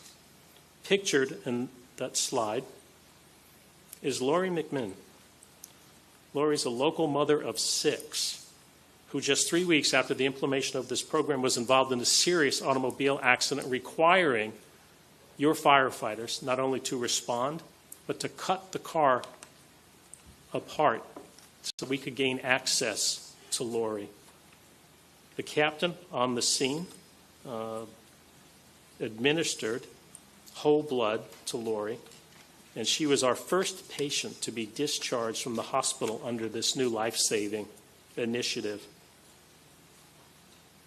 Of the nation's 30,000 fire departments, less than 1% offer this life-saving pre-hospital treatment. Without question, this is an industry best practice and has been characterized by a number of trauma surgeons as a game changer in saving lives. Our vision is to expand this program in the coming year, increasing the number of units carrying whole blood. Ann spoke a little bit this morning about our training facility. We're extremely proud of this facility, and it is obviously well underway. What I wanted to mention to you is our vision for this facility, and that vision is to become a state-certified training center This will allow us to hire and train local candidates to become state-certified firefighters as a part of a paid career training program. We believe this will have a positive impact on our recruitment and retention efforts. Interesting to note, the State Fire Marshal Office issues firefighter certifications. Last year, I think they issued 2,500. They also report that when they search the hiring banks, that the need for firefighters was about 1,000 more than they had issued certificates to. So there's clearly a need for us to become state certified, having Orange County firefighters train, hopefully local men and women, to become state certified, and then enjoying a lifelong career with Orange County Fire Rescue. In addition to responding to 911 emergencies, Fire Rescue works proactively to reduce accidents and injuries within our community through education and prevention. You see here the distribution and installation of smoke alarms. We also are heavily involved in the car seat safety inspections. And a relatively new initiative, this is the installation of pool door alarms as a part of our drowning prevention program. The alarms are designed to alert an adult in the home whenever a door with access to a pool or body of water is opened. We are also heavily engaged in teaching CPR, and we have partnered with Safe Kids. That photo on the top right, I believe, is Pine Hills Elementary. We were there helping to distribute safety helmets for those with bicycles. And we also have partnered with Children's Safety Village in their drowning prevention and fire prevention program. These are just a few of the value-added resources in our attempt to prevent injuries from occurring. Moving on to capital projects. And we're requesting to add $6 million to our capital improvement projects. We currently operate 50 facilities, the majority of which are 24-hour emergency use facilities. In addition to the construction of new fire stations, this funding allows us to maintain existing facilities by way of roof replacements and driveway repairs. Ian mentioned this morning Fire Station 32, which I am ecstatic that we are moving forward with. And you'll see the beautiful rendering on the screen to the right. But I thought the backstory was equally important. That photo to the left is a shopping center. And for the past 16 or 17 years, we have operated the fire station out of the storefront, a leased storefront within that shopping center. We were supposed to be there for just a few years, and then along came the 2008 property tax reform, and we lost all ability to fund that proper fire station. The personnel have worked in that facility, a facility that was never designed to house personnel on a 24-hour basis, never once complaining, because they realized the need within the community to be there to support the community in their time of need. But in order to operate a storefront, the crews had to go out the back of that store, go down about 100 feet, go into another Butler building to get the fire truck or to get the rescue truck. And again, never once complaining, because they realized the need existed to support the community. But I am so pleased to report this morning that we are obviously moving forward with Station 32. But if it were not for the leadership of Mayor Demings and each of you in allowing us the use of the ARPA funding, we would be remaining in that storefront property, because that is the only funding that we had available to construct that station. That is one of the challenges that I spoke about earlier. Fire Station 48 is in the works as well, as Ann had mentioned. We believe that station will break ground, I believe, the second quarter of fiscal 25. That is in the Avalon Road, Lake Ingram area. This station is primarily funded through impact fees. Yes, we have impact fees, and I'm so thankful for them. Impact fees generate about $2 million a year. A new fire station with equipment is $12 to $13 million. So I'm truly thankful to have it, but it takes many years to fund a fire station. Now moving on to the most critical part, I think, of my presentation this morning, and that is the funding challenges. I do want to point out it took 34 years to get here. These challenges weren't created in the past few years. I also want to point out that many of the successes and the improvements in the fire service, in Orange County's fire service, over the past few years had to do with our mayor and each of the board members leaning in and allowing us the use of ARPA funding whenever that was appropriate. I'm going to speak a little bit about some of those CIP projects, the personal services and the apparatus, and then I'm going to bring forward a recommendation. As mentioned earlier, there are a number of additional needs that are not covered within the submitted budget due to funding limitations. These include the construction of new service fire stations. We separate out new fire stations, new service fire stations from existing fire stations, because when you put a new service fire station in place, you have to acquire the equipment and hire the personnel, which is different than the replacement of an existing station. But these needed unfunded programs, in addition to the fire stations, also fall in the area of personal services, recruitment and retention.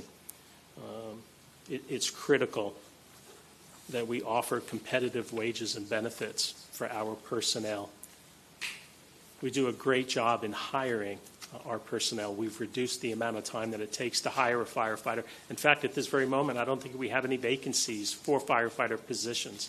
However, the turnover rate of those firefighters with less than 5 years has to be modified. We've got to do what we can to have these firefighters stay with us for their career. Specific to the needs right now for new growth fire stations, the map depicts with those yellow highlights 4 stations right now that are unfunded CIP projects, and they will remain unfunded CIP projects until we can identify a funding source. But service to these areas are delivered by stations that are further away. Our goal would be to have the funding necessary to construct these new stations, hire the personnel, and obtain the necessary apparatus. In doing so, we would reduce the response times for fire and EMS services, as well as possibly reduce homeowners' insurance rates. The closer you are to a fire station, you get access to lower insurance rates. And again, I've mentioned I am pleased that we have impact fee dollar program, but it does not sustain us in the long run to keep up with the needs of these stations. Some of the unfunded needs in personal services, we would have the need to hire additional firefighters to support the new service fire stations. It typically takes 26 personnel to staff each station. That would be a total of additional 104 personnel. We are currently in the midst of labor negotiations and have a willingness to implement a reduced work schedule. However, we lack the funding to allow us to bring on the additional 63 personnel to make that possible. Our firefighters currently work a scheduled 2,920 hours a year versus what is somewhat common within the industry. They call it a Kelly Day schedule. And that schedule, you're scheduled to work 2,496 hours. We are very interested in trying to reduce the scheduled work hours of our firefighters, but lack the funding necessary to do that. And as I've mentioned, I think we've made tremendous strides in our recruitment efforts. Working with HR, we have reduced from many months to just a few months in the time it takes us to bring somebody on board. That's really not my problem any longer. The problem for me is the retention of those new firefighters. Approximately the last 5 years, the 484 firefighters that we hired, just about half, have moved on to other agencies. Sometimes for making just a few $1,000s more or for working less hours. And then sometimes it's because they weren't able to meet the requirements of Orange County Fire, or they had relocated with the intent of going back wherever it was. that they came from. That's why, as I mentioned, the Fire Training Academy, our goal would be to focus on hiring local, providing that jobs training program in the hopes that those new firefighters would stay with us for their career. But retention remains as a critical issue for me. And I believe that additional improvements are needed in offering competitive wages and benefits in order to maximize our retention efforts. Fire apparatus is another significant challenge for us, and historically we have balanced the budget by putting off these critical resources. It is essential to the delivery of emergency service within fire rescue that we have these critical apparatus at our disposal. We have 469 vehicles within fire rescue. 215 are the critical fire suppression, engines, aerials, and tankers.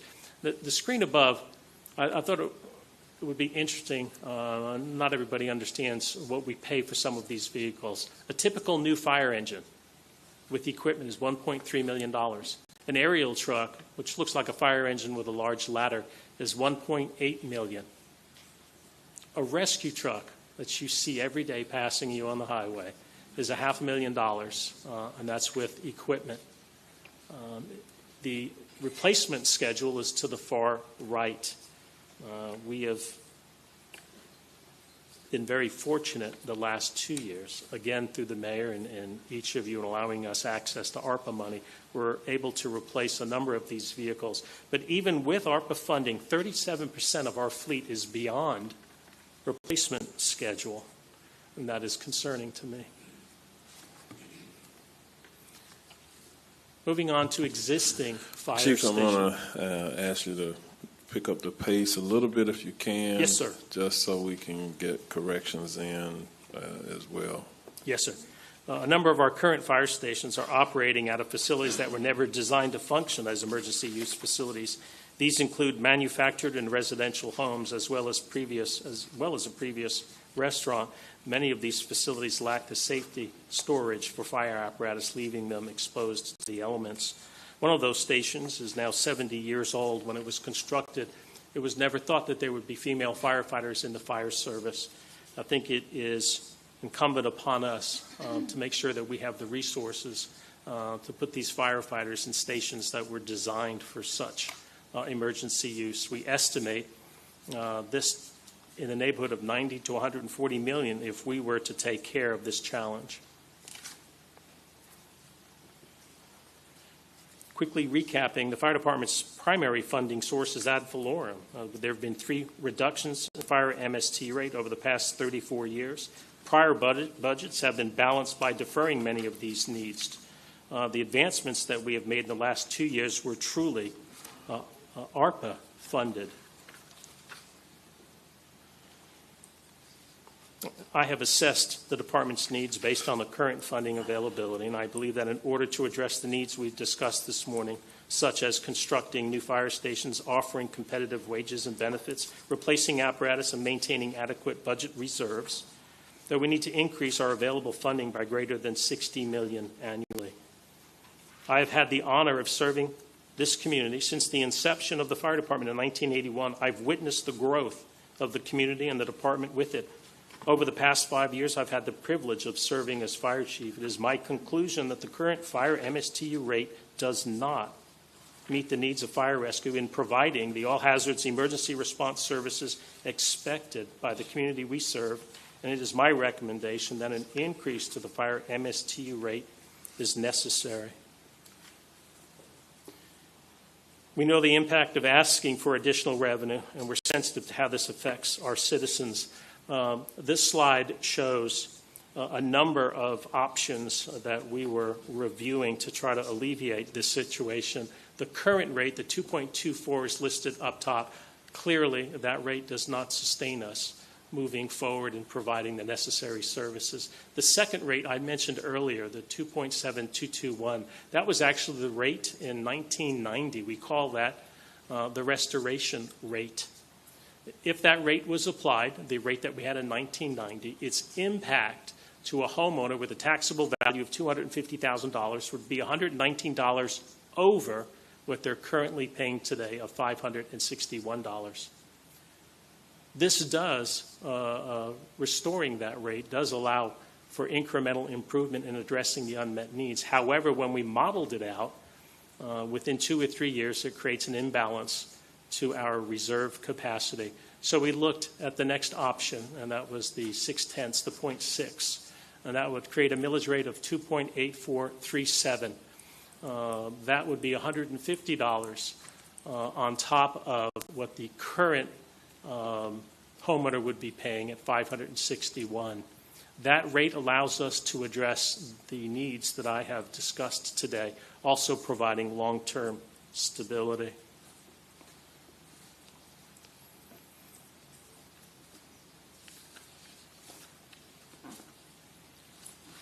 In summary, we are requesting a millage increase to allow the department to address its unmet needs and maintaining its all hazards emergency response capabilities. Additionally, as in years past, the budget includes an adjustment to the fees for service by this consumer price index. And Mayor, with that, I'm here with the senior leadership team of the fire department to answer any questions you may have. All right. Thank you, Chief. I think you laid out the case fairly well for the challenges that you have.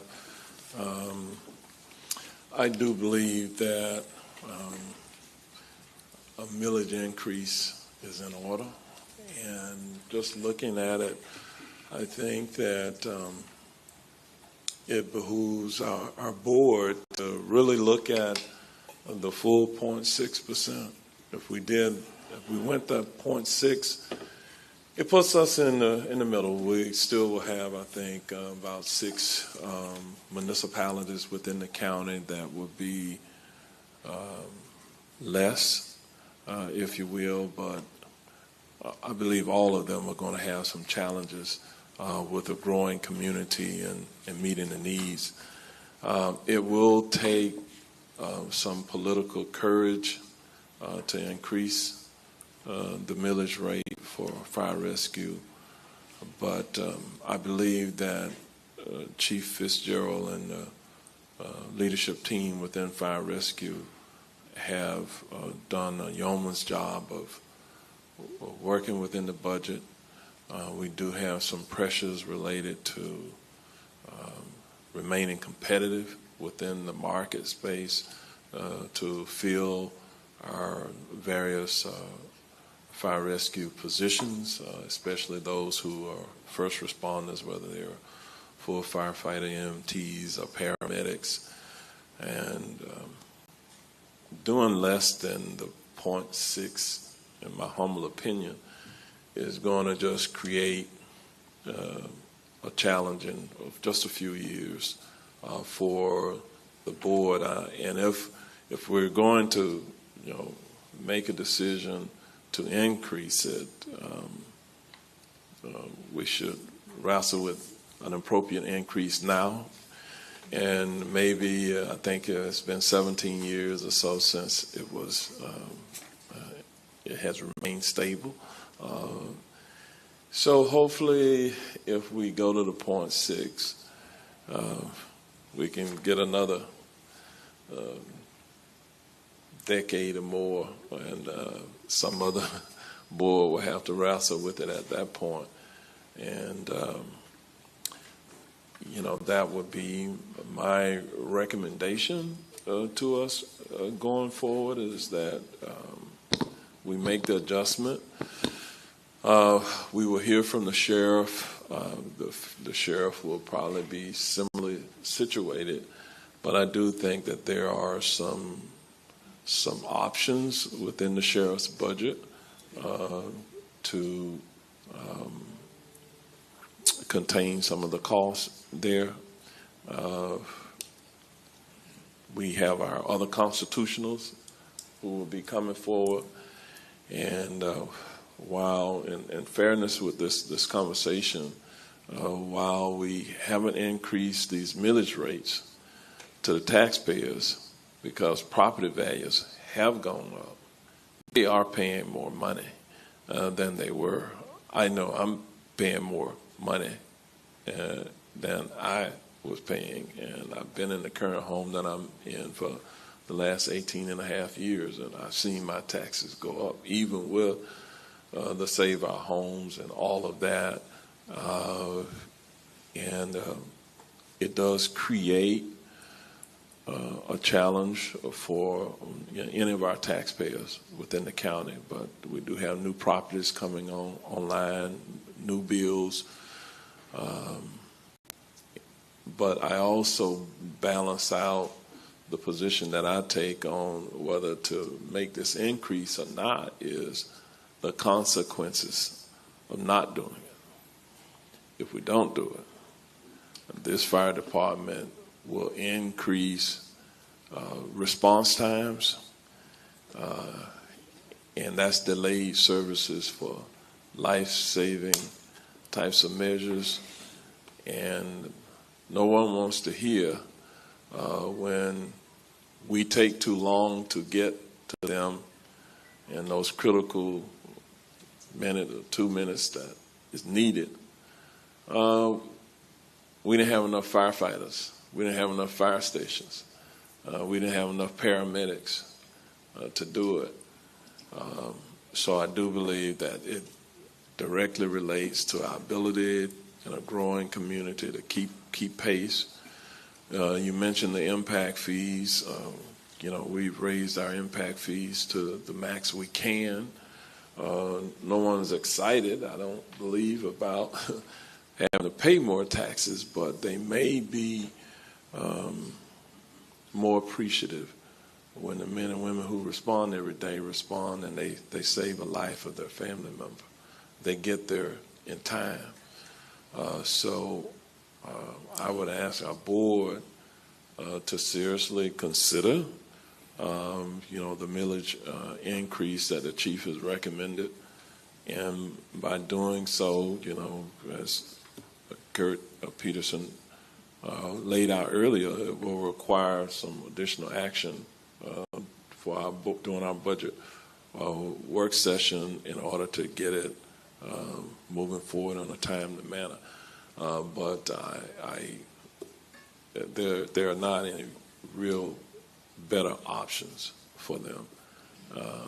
We have been certainly supporting our fire department from general fund. We've had the privilege of having ARPA funds and some other federal dollars to kind of accelerate the building of new stations. But this only kind of stabilizes us. We still have to collect the money and put it in the bank, and for some people that is going to be a cost. They won't be happy about it,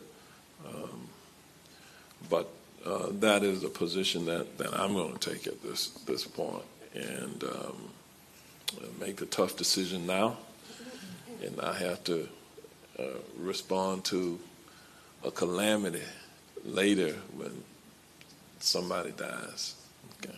All right, so Commissioner Wilson. I couldn't agree more. I think we're talking about life-saving. We're talking about protecting our own people that work in our fire service, the brave men and women. I apologize to all of you for the funding gap that we're seeing that our predecessors set us up to have to face today. I'm grateful that we were able to use ARPA in those ways. And for those who paid attention to our ARPA hearings here, there was a lot of things that came forward, a lot of needs, and I kept saying, but you can't touch my fire stations. You can't touch my fire stations. And state-of-the-art fire stations and state-of-the-art fire equipment is only as good as the personnel and the people that we have in those and on those and operating everything every day and taking care of our people. So it's really troubling for me in those brand new areas where they are collecting impact fees that it really only offsets such a fraction.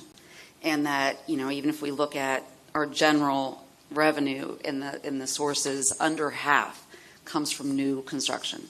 So again and again and again, the evidence is that growth doesn't pay for itself unless we hold it accountable to pay for itself. I know that's not what we're talking about right here as far as impact fees, but I do think we need to continue to look for those revenue opportunities, understanding the cost of growth.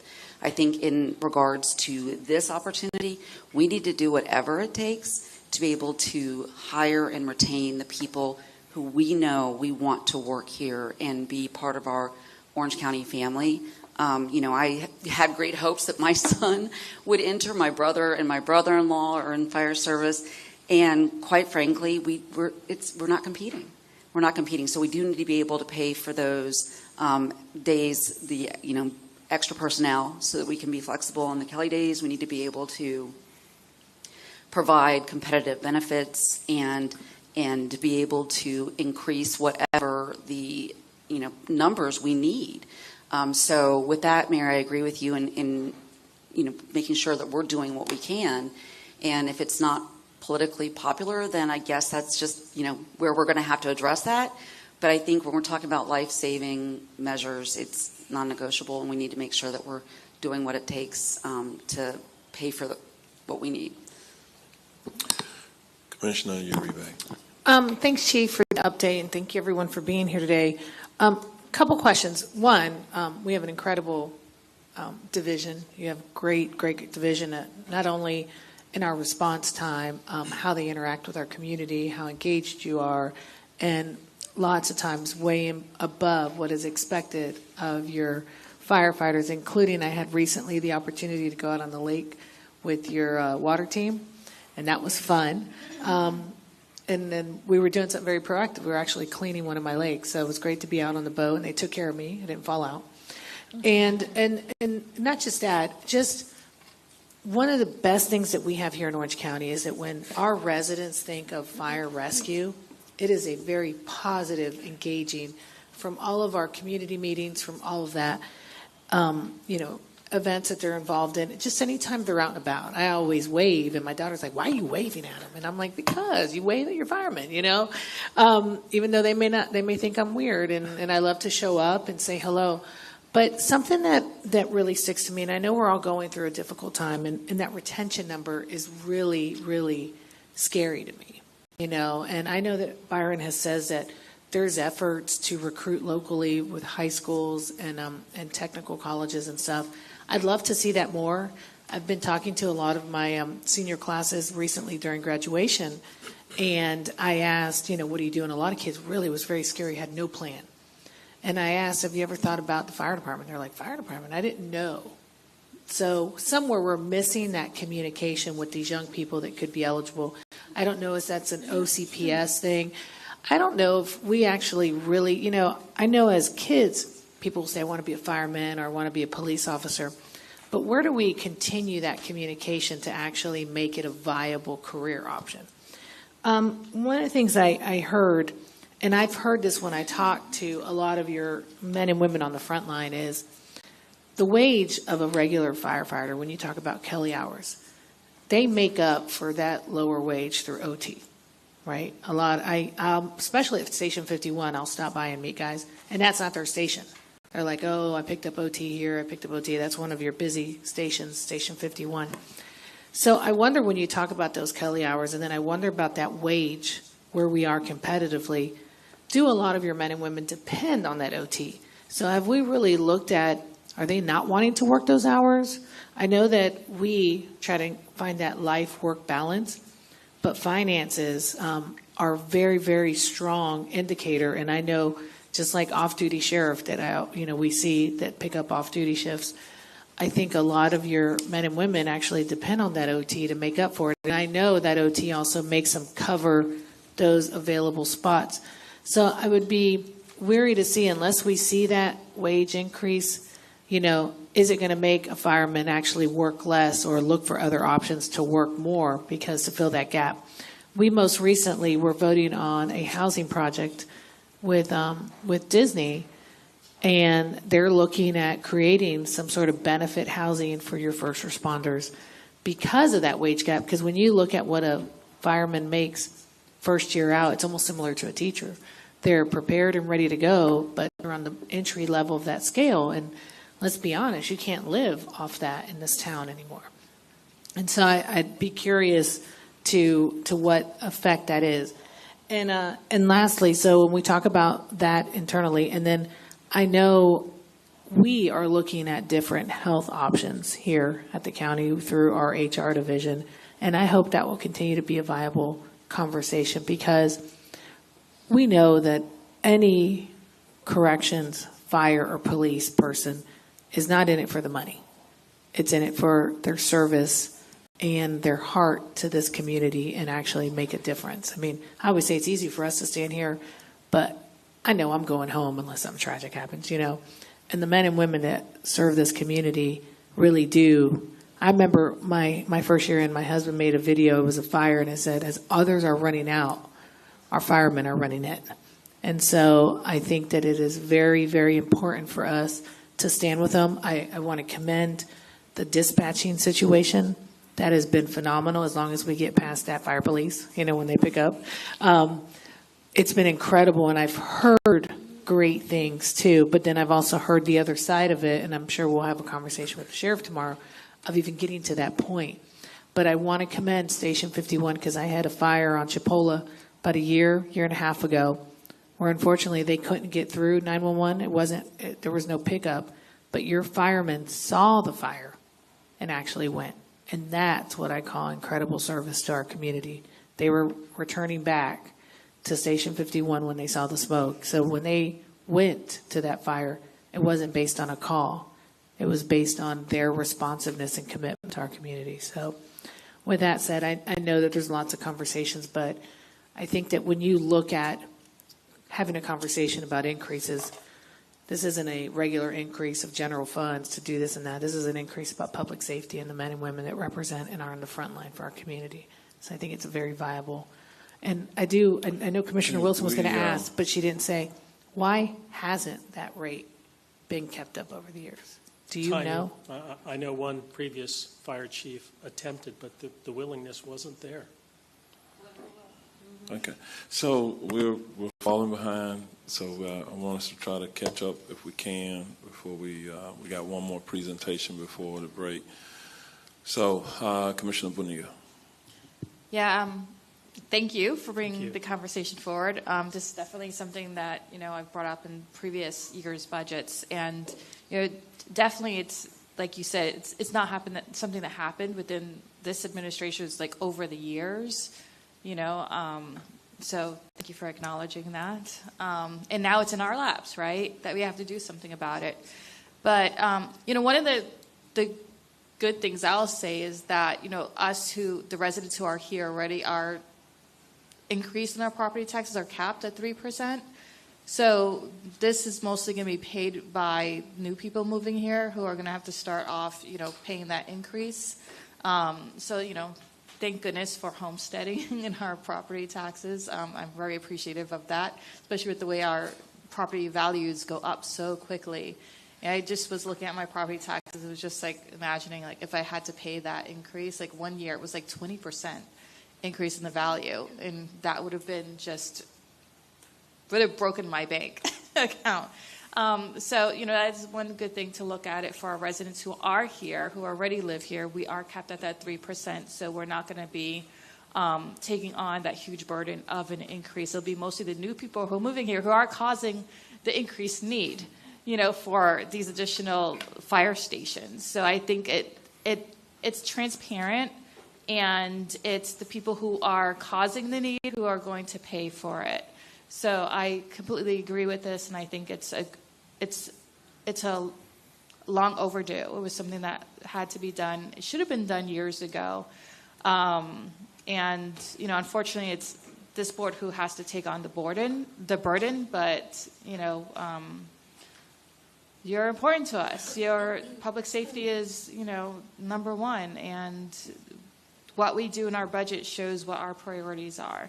So thank you for all the work that you've done. You know, I've been so supportive of your agencies, and so thank you. And, you know, this is us definitely acknowledging how important you all are to our county and our residents. Thank you. Commissioner Scott. Thank you, Mayor. Chief, good morning. Good morning, sir. How you doing? Doing wonderful. I just want to say thank you, Deputy Chiefs, Division Chiefs, Special Agent in charge of Heat Safety, Director Danny Banks, and to our firefighters in the room. You guys are very much deserving of the difficult conversations, but also the difficult work and difficult decisions. And so I appreciate the responsiveness you guys have been to my questions, my follow-up questions. questions and then the questions we have in briefings. So just thank you for the work that you do, seen and unseen. I appreciate you all. Thank you. Thank you, sir. All right, Chief, we appreciate the presentation. Look forward to working with you. You know, still want to be fiscally responsible. Yes, sir. So keep on managing the budget and doing the things that you have to do there. And with that, we'll move to corrections. Chief Quinones, sorry we're running a little behind. But Mayor, I was just going to remind, there was a question. Tomorrow afternoon is when the board would take action on this matter. So. Okay. All right. So, Chief, let's try to get through it. And I know you got your team here, so we're going to turn it over to you. All right. Well, good morning, Mayor, Commissioners, Administrator Brooks, and Comptroller Diamond. We're here to discuss the Orange County Corrections Department budget. And let me begin by simply saying that the correction officers are the hidden heroes in the criminal justice profession.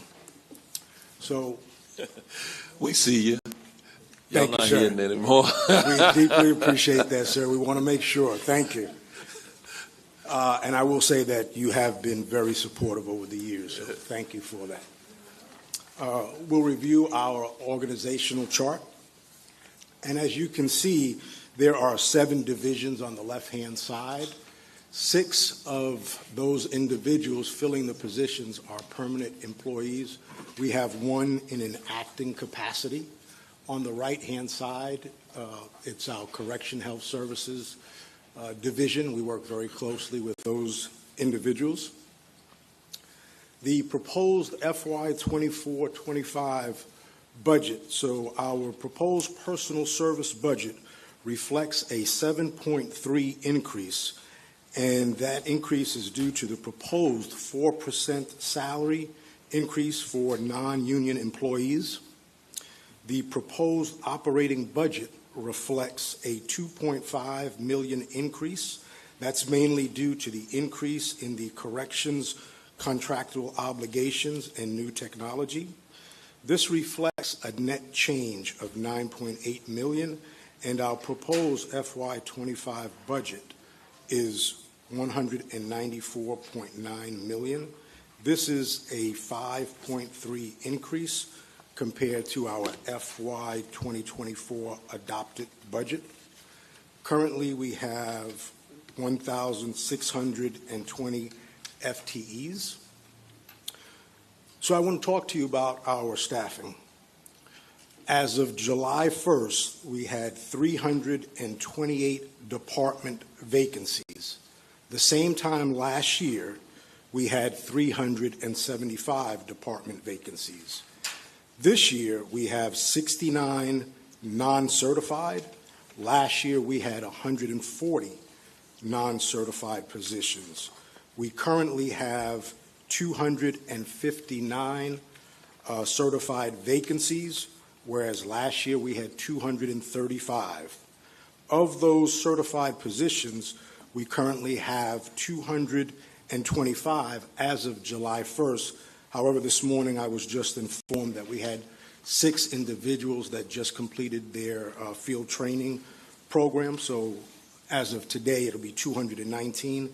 And the same time last year, we had 209. So as you can see, we've definitely reduced the amount of vacancies within our department. However, there's always that opportunity for our certified staff. So let me explain to you our challenges with our certified staff. Number one, we are receiving sufficient applications for those positions. What is happening is, number one, individuals are not showing up for the scheduled interviews. A perfect example is yesterday. We had 34 scheduled interviews for COs. There were approximately 8 no-shows. That's about a 24%. What I will tell you, that number is low. We've gone as high as 40% of the individuals who scheduled interviews that were a no-show.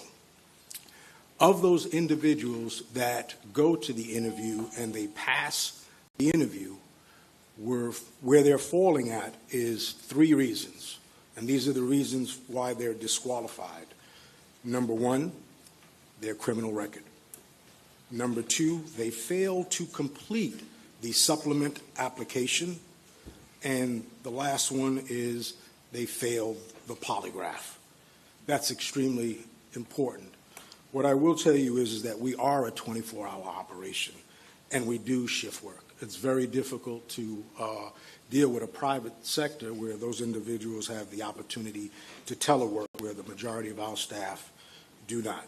Remember, our working conditions are working with inmates, and the TV show First 90 Days In is not helping our profession whatsoever. And because of these staff shortages, we have to mandate our staff to come to work. I will tell you that I am extremely thankful for those individuals that are not only volunteering to work overtime, but they're also working the mandatory overtime because of our critical staffing. Extremely proud of each and every one of them, and extremely proud for our department, because even though we have these staff shortages, we still maintain accreditation at a national and state level. However, our staffing challenges are not specific to just Orange County Corrections. There are jail and law enforcement agencies in the state of Florida and throughout the nation that are dealing with these staffing shortages. Next week, on July 11th through the 12th, the Claremont Police Department is hosting a recruitment and retention symposium, and Orange County Corrections will be there to obtain additional information on how we can possibly recruit additional individuals. We'll move on to our operating budget highlights. I will tell you that Corrections is looking at how we can build better together. We're utilizing our staff, technology, and our contract partners. We know that our staff is our number one resource, so we continue to work on our staff wellness program by improving their mental, physical, financial, and spiritual well-being. You can see the picture on the right-hand side, We Care. That's what we've named our staff wellness program there. Last year, I talked about what we were doing with crisis incident stress management to help our staff, and that we were beginning a phase of putting these meditation rooms together. If you look at the picture on the left, we have completed 7 of those rooms inside of a jail. I will tell you, I'm in my 38th year in this profession, and if you would have ever told me that we would be having meditation rooms inside a jail, it would have been crazy. But it's needed today because they're our number one staff and they're dealing with a lot of things. And so I'm happy to say that we've completed that project, but we're not done. We're moving forward. And our next initiative is to look at our break rooms and other common areas. And what we want to do is we want to provide a warm, inviting area where staff can eat their meals and fellowship with each other. We don't want to make these areas look like a jail because they're already working inside the jail 12 hours and the overtime. We want it to be somewhere different. And because they're required to work post, they can't just walk outside of the facility. So we have to bring that outside, inside the jail. We are replacing the staff equipment in our fitness center, and we've recently updated our uniform policy to make it a more comfortable attire, which also included footwear. Additionally, we continue to assess technology and that would enhance efficiency, security, and safety for staff and inmates. We are looking at bringing on a new case management system and payment platform. That system will provide resources to assist offenders that will successfully complete the community supervision. We're looking at bringing on a staffing management system. Right now, we're utilizing a manual process, which makes it very difficult to complete that task with so many staff. We are replacing 8 outdated automatic fingerprint machines, and looking at bringing on a case management system that will have a proactive early intervention and identification system. Lastly, we will work with our contract partners, such as our food service vendor, who not only provides food service for the inmate population, but to our staff, our security guard contract that provides security for the front of our jail and at the Juvenile Assessment Center, and we also have a temporary staffing agency that provides support in our inmate records management division. By focusing on our staff and the use of technology and working with our contract partners, we seek to build better together to enhance the overall corrections operation, to include providing services for those under our care. Today, our community corrections supervision population, those are individuals that are outside under our care, is 2,456. Our jail population today has reached 3,341. That is the highest population since October 24 of 2011, almost 13 years ago. Of that population, 43% are suffering from some form of mental illness, and many of them have co-occurring illnesses. So with those individuals that are in our care, we have to provide specific housing unit for them and programs geared to provide them a therapeutic environment to help with their illness. We also have to ensure that staff receive the training necessary to be able to work with that population.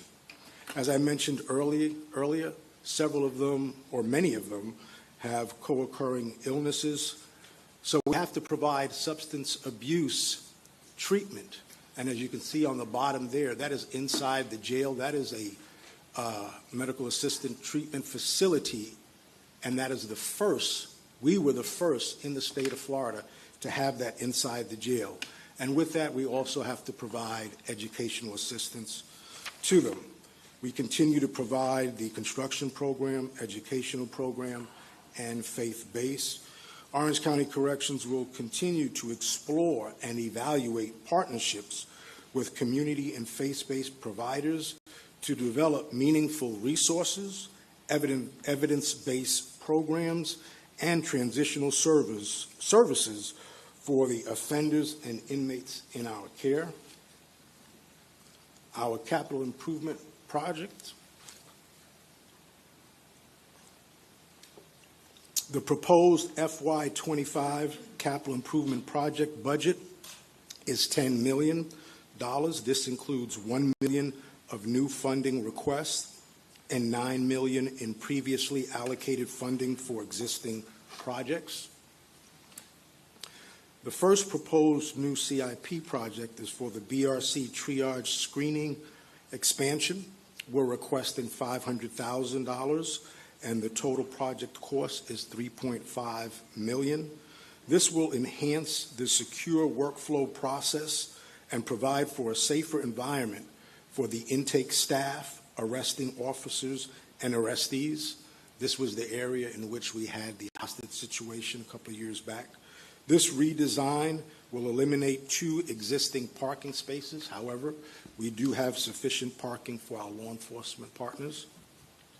The changes to existing CIPs, BRC main booking floor, so this is inside the building once you get past the triage area. We're asking for $512,000 for a total project cost of $600,000. This will be for upgrading the processing stations to enhance efficient workflow process.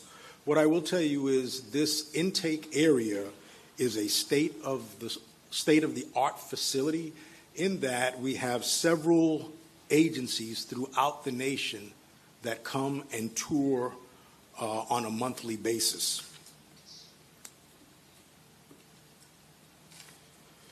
Our existing CIP projects, the Horizon renovation, we are asking for $5 million, and the total project cost is $24 million. This will enhance security in the facility, and it will allow us to house a higher custody level inmate and increase programming for that population. Next is our Horizon Medical Clinic expansion. We're asking for $4 million with a total project cost of $7 million. This will enhance and centralize our medical services. In summary, we seek to enhance the public safety through our capital improvement projects and the utilization of emerging technology, while we continue to provide the highest level of care, custody, and control to all incarcerated individuals. And we continue to explore the recruitment and retention initiatives while focusing on staff wellness and resiliency. Let me take this opportunity and say thank you to each and every one of you on the board here. The last couple of years, you have supported the hidden heroes in the criminal justice profession. I was looking at the mayor. I know, man. And just, you know, in hearing the fire chief speak and hear you all talk about public safety, I say that our inmates are part of our community, and our staff are public servants, and we're first responders, though we're forgotten quite a bit, and not by this board, but by society as a whole.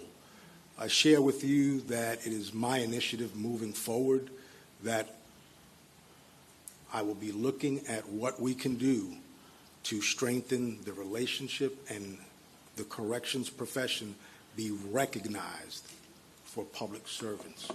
And we deeply appreciate your support. And let me just extend a public thank you to the individuals that are here today. This is the executive team that work with me day in and day out to provide the services and provide public safety to not only the inmates in our care, but to the citizens of Orange County. And lastly, I'm extremely proud of the men and women that work behind the walls in Orange County Corrections for what they're doing every day. And I thank you for your continued support. Well, Chief, thank you very much. And I heard you use the tagline, building better together. All right, so you were listening very closely, and I'm listening to you. I have the greatest admiration for the men and women who do work at Orange County Corrections for many reasons. I've had the privilege of working outside the jail for a lot of years, but I've had the privilege of working directly with the jail staff during my period as Director of Public Safety and the interim jail director. I've had the opportunity to be an inmate at the Orange County Jail. So, no, I didn't get arrested. I was actually on an undercover assignment as a young police officer early in my career. And so all of those experiences are unforgettable experiences that I've had. We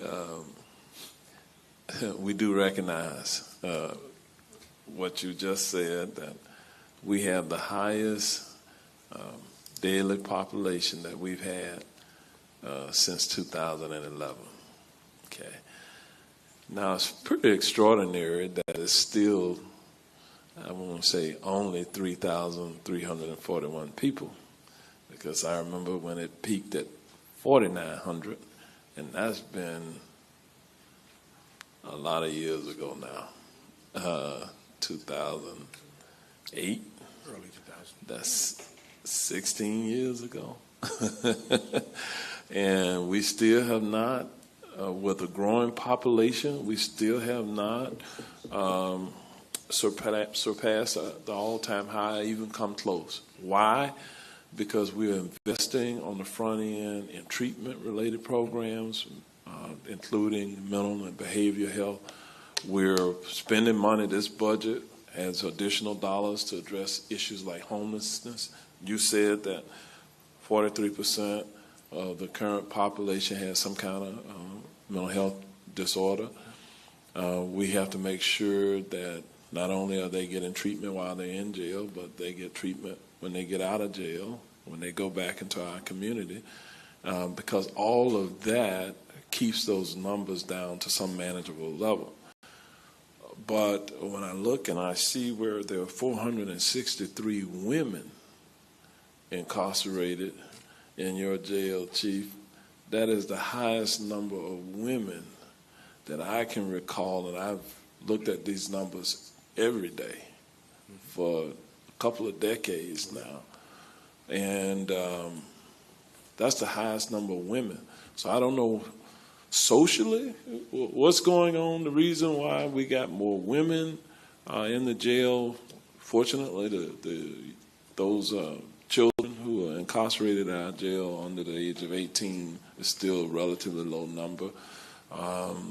So we're doing something right with the youth because that number is staying relatively low, but the other numbers are increasing. So we realize that we're going to have to not only fund your services internal to the jail, but your supportive services, perhaps external to the jail, but an extension of those who own community corrections, community control, to make sure that they are getting the resources they need. So we are looking at it comprehensively, I think. And, we'll continue to look at the salaries and other things. And I have an idea about a wellness thing, but we'll talk offline about that. And so we do have questions, comments by commissioners. We'll start with Commissioner Wilson, Commissioner Scott, Commissioner Uribe, and Commissioner Bonilla. So Commissioner Wilson, you're up. Thank you so much. I want to just extend my appreciation, much like the mayor, for the incredible order that you keep our most exclusive gated community. And I agree with you. Every opportunity we get to elevate what I feel is such an important career option and path for our young people. I do think it's interesting that reentry is an issue for people who come and apply there. And, I looked over at Byron when you said that, and I said, but you can be president, right? Like, we're still dealing with how to reintegrate people who have, right? It's true. Make sure that we are truly allowing people to reenter society. They want to be productive. They want to continue on with a career. And yet we sometimes, we end up putting them in those boxes that they can't. Now, I know that corrections is different because presumably there may be situations where they need to be separated from a social situation that got them there in the first place. But it was eye-opening to hear you say that. So, one of the things we've been talking about a lot out in my community and with some of our social service providers is the legislation, the camping ban, and what we know is coming, right, that goes into effect in October. We understand that there's been some enforcement differences even over these last few months here in Orlando. Could you maybe elaborate a little bit about what you're anticipating, or if there's any preparation, and what we should know on the policy side to try to provide support to you all, knowing we don't want to make our corrections division a homeless shelter. It shouldn't be. And quite frankly, poverty isn't a crime. And so we've really lost our way. But working together, I think we can continue to make sure we're trying to minimize those impacts. And I would just like to hear your thoughts. Okay, absolutely. So what I can tell you is proactively, we have a team of individuals that are working and looking at our population right now and the capacity inside the jail.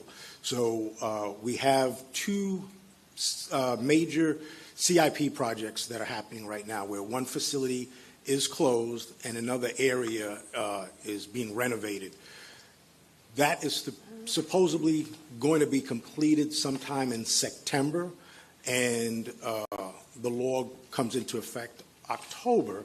So once those two projects are completed, we're estimating about an additional 470 beds. However, we're not looking for those individuals to come in. I want to let you know that as far as the jail and what I can control, we're looking at that space to make sure that we have it. I will tell you one additional thing that I have done. I've spoken to the Orange County, Osceola County Chief of Police Association, and they have, those that were present during the meeting, has assured me that they are not looking at arresting individuals. However, they are going to enforce the law as the law is. But the first thing that they are going to do is they're going to provide resources for these individuals that they encounter. So knowing that, what I've done is I've asked our Community Corrections Department to give us the resource flyer and documentation that we have in the jail that we utilize to help individuals when they're re-entering society. We've shared that with the Chief of Police Association and said, hey, please review this, look at this. If you have any information that we don't have, let's share it together. So at the end of the day, what we want to make sure is that we all have the same available resources and we're aware of them, so that way they can deal with it on the outside. Exactly. Prior to bringing individuals into the jail. Exactly. I did mention to Commissioner Wilson that the mayor's direction, he started the tracking you're all doing of actually looking at by agencies and by charges and by some other numbers. So you all are gathering that data and providing it. The mayor wanted to be sure that indeed we were watching and monitoring for some unintended consequences. Well, I mean, unintended or not, I mean, there was some speculation that entire legislative initiative was backed by some private corrections, that not here, not us. So, just being able to actually round back to the lawmakers who are imposing this, unfunded mandate and pressure on the local government, that we understand that it's going to be, quite frankly, the most expensive solution to trying to house people. So thank you so much. I do think talking to those providers, and I'll continue to maybe connect the dots, and I think the municipal law enforcement, just making sure they're following, everybody's on the same page, and so that those resources are available and widely communicated. So thank you. Right.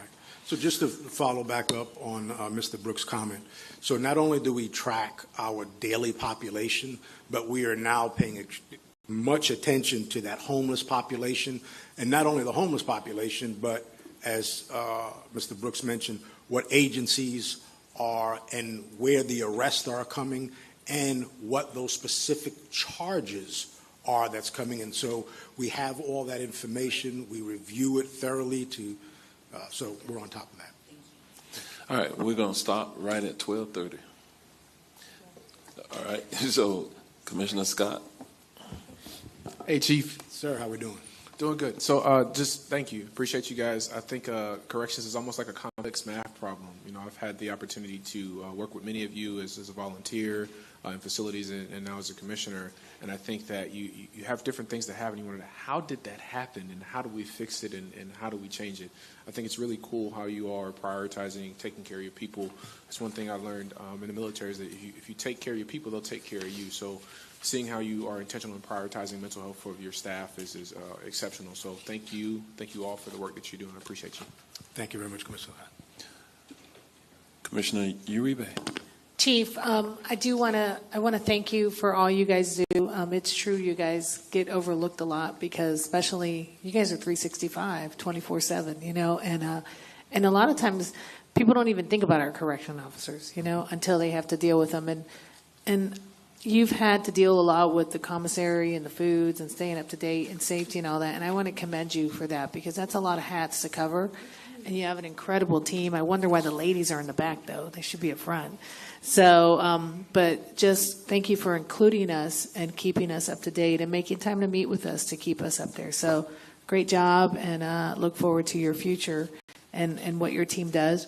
I may suggest, I know the mayor wants to talk to you offline, but if your team ever wants to get into volunteering and being a face in the community, that could be a nice thing where they can interact with us, because I do have a lot of correction officers that are part of your team that I went to high school with and things like that. So it's always good to see them, and you guys are phenomenal. So thank you very much. Thank you. Commissioner Bonilla.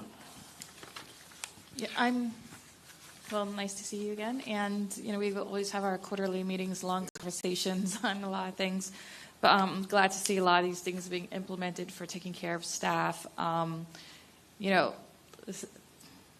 the mayor was saying about the increase of females in the prison system, I was just thinking that, equality. It sucks, but, women are being treated, more like men. So we're going to see that increase. It's going to happen.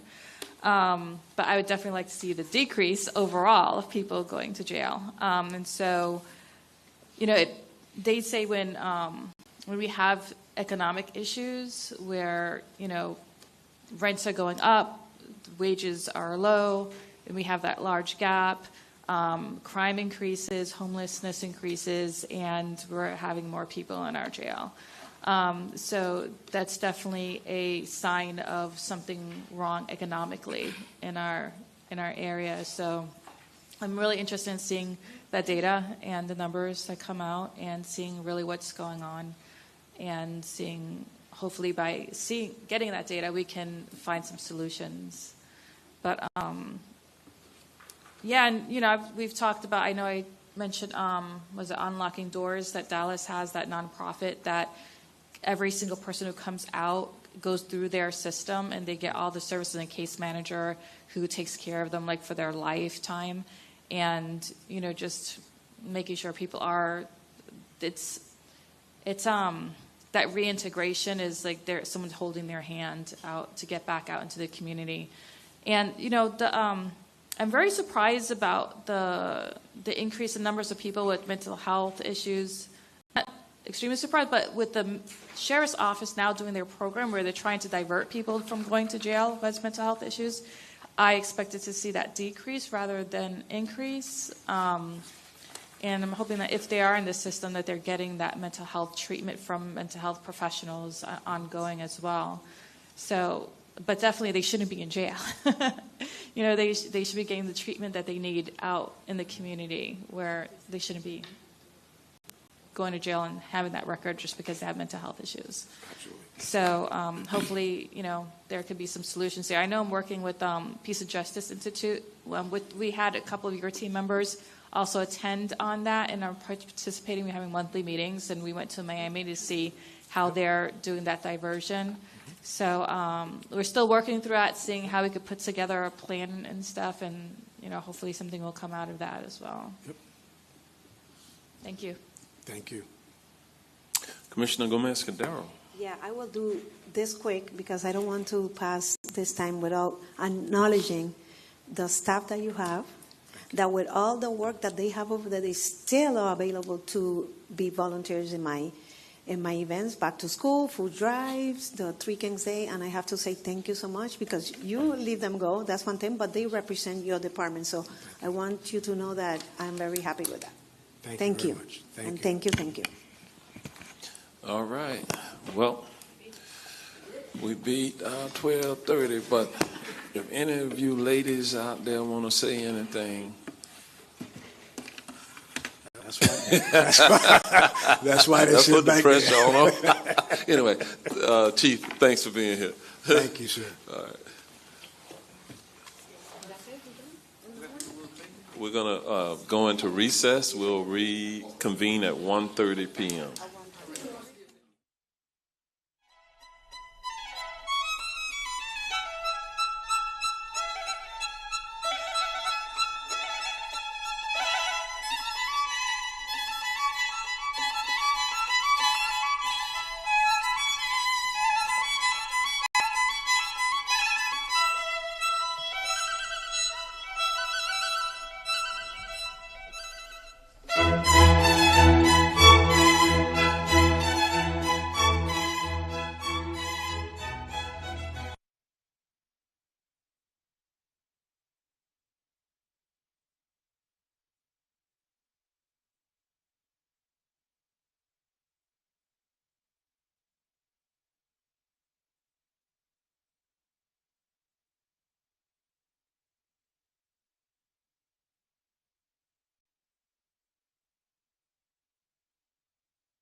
right, good afternoon, everyone. I'm going to welcome you back to the Orange County Board of County Commission budget work sessions of July the 10th, 2024. We're in the afternoon portion. At this time, we're going to begin with our Health Services Department, and we're going to have Dr. Raul Pino, the Director of Health Services, come forward to present Health Services budget. And with that, Dr. Pino, you're recognized. Thank you. Good afternoon, Mayor, Commissioners, Administrator Byron, Controller Phil Diamond, as well as Kurt. So our budget this year, as traditionally we would offer organizational charge, proposed budget, operating budget highlights, capital improvement, animal services fee update, and we will offer you a summary at the end of the presentation. Our organizational charge has not changed. There is a vacancy in our leadership at the Orange County Medical Clinic. We have selected a candidate going through the process, and it should come in front of you for consent on August 19. In our proposed budget, our operational budget is going to, the change from last year is about $2.2 million to a total of $54.4 million for the personal services. And the operating budget, the change is $0.1 million for a total of $93.4 million. Our total budget is $143 million, 0.8 for this year, with a change of 1.5%. Our staffing is at 444, with a change of 3 positions to a total of 447, and we will go into details on that. Our vacancy rate at the time that we developed this presentation was at 9%. We have 38 vacancies at the time of 44.4. At the time, 17 individuals were in the process of being hired, and it continued. Our efforts for recruiting clinical personnel has improved since the pandemic, so we have seen a healthy number of applications for our positions. We are requesting 3 new positions. In correctional health, we are requesting 2 nurses, as we heard earlier from Chief Quiñones. There has been increasing the inmate population, and so this is a reflection of that. And also, we are requesting an additional position for fiscal. Those we have a high number of grants and contracts that are coming into us that need to be monitored. This position will be 100% grant funded. In operating highlights, this is a graph that you are familiar with, and this is the main driver of our budget increase every year. This is the Medicaid expense that by law we are required to provide the state. This year, for next year, is going to be $24 million. We got the amount already from the state. What are we doing new this year to improve the services that we provide to our community and to build better together? You are going to start hearing a lot about this new initiative. We call it the BAB Mobile. It's a better access to treatment. This is basically a mobile drug addiction treatment unit that will go in specific points in the county to provide services, not methadone services, but any other services for medication-assisted treatment to our residents in need of these services. We also are going to initiate pretty soon a medication addiction treatment clinic at our clinic in Orange County. And the idea is to create a continuum of care that provides services and new entry points for addiction treatment for individuals who are justice involved. We are focusing on justice involved individuals due to the work that we do in corrections with our inmates. But doesn't mean that other people will not receive the services. We are focused on this transition, but anyone will have access to these services. In our fiscal operations support division is where we have our HIV services, and we are also continue to collaborate with the community to increase the number of people that know their status, retain in care, and continue to receive the services. In 23-24, about 6,000 individuals received services from our grant, and that's an increase of about 5% from the previous year. We also have worked with community partners, including Orlando Health and Amber Health, to increase routine HIV services as an opt-out option in emergency departments. The mayor recently sent a letter to the senior leadership at both health systems, encouraging them to increase the number of testing and locations that we have in our county. And just for information, Orlando Health has a little bit ahead of these services. They have done over 3,000 tests in the emergency room, and they have detected 16 new cases for about 6% of positivity rate, which is high. And we also are enhancing the linkage to care options for individuals in correctional health services. Probably our jail is the single place with the most HIV testing in any place in Orange County. We are working with a community nonprofit partner, and most of our inmates, by choice, are testing at the intake. And that is providing great results for us. At any specific time, we can have about 100 individuals who are HIV positive in our correction facility. In correctional health, we are requesting additional funding for about $1.5 million for external health care. This is also a reflection in a couple of things. There have been an increase in the complexity of the healthcare cases that we get. Many people are referring to this as a delayed treatment from COVID-19, and now is that we are seeing these cases. But also the increase in the population also increased the number of people that we have to treat. We are about to establish a Hep C elimination project at the jail. Basically what it means is any individual that had Hep C in corrections facility that are with us for enough time will receive the treatment for free. This is coming from the Opioid Settlement Fund. And we also established a connection with a relationship with a partner in our community, Hope and Help, where any individuals in our community that do not have the resources to be treated for Hep C, they are providing the medication which they have access to, and we are providing, paying for the lab services that this individual may need to get the medication. This is sort of new. About 5 individuals have received these services. We are expecting to increase the residents that use these services in the near future. And also, our pharmacy in the jail has become ADA pharmacy.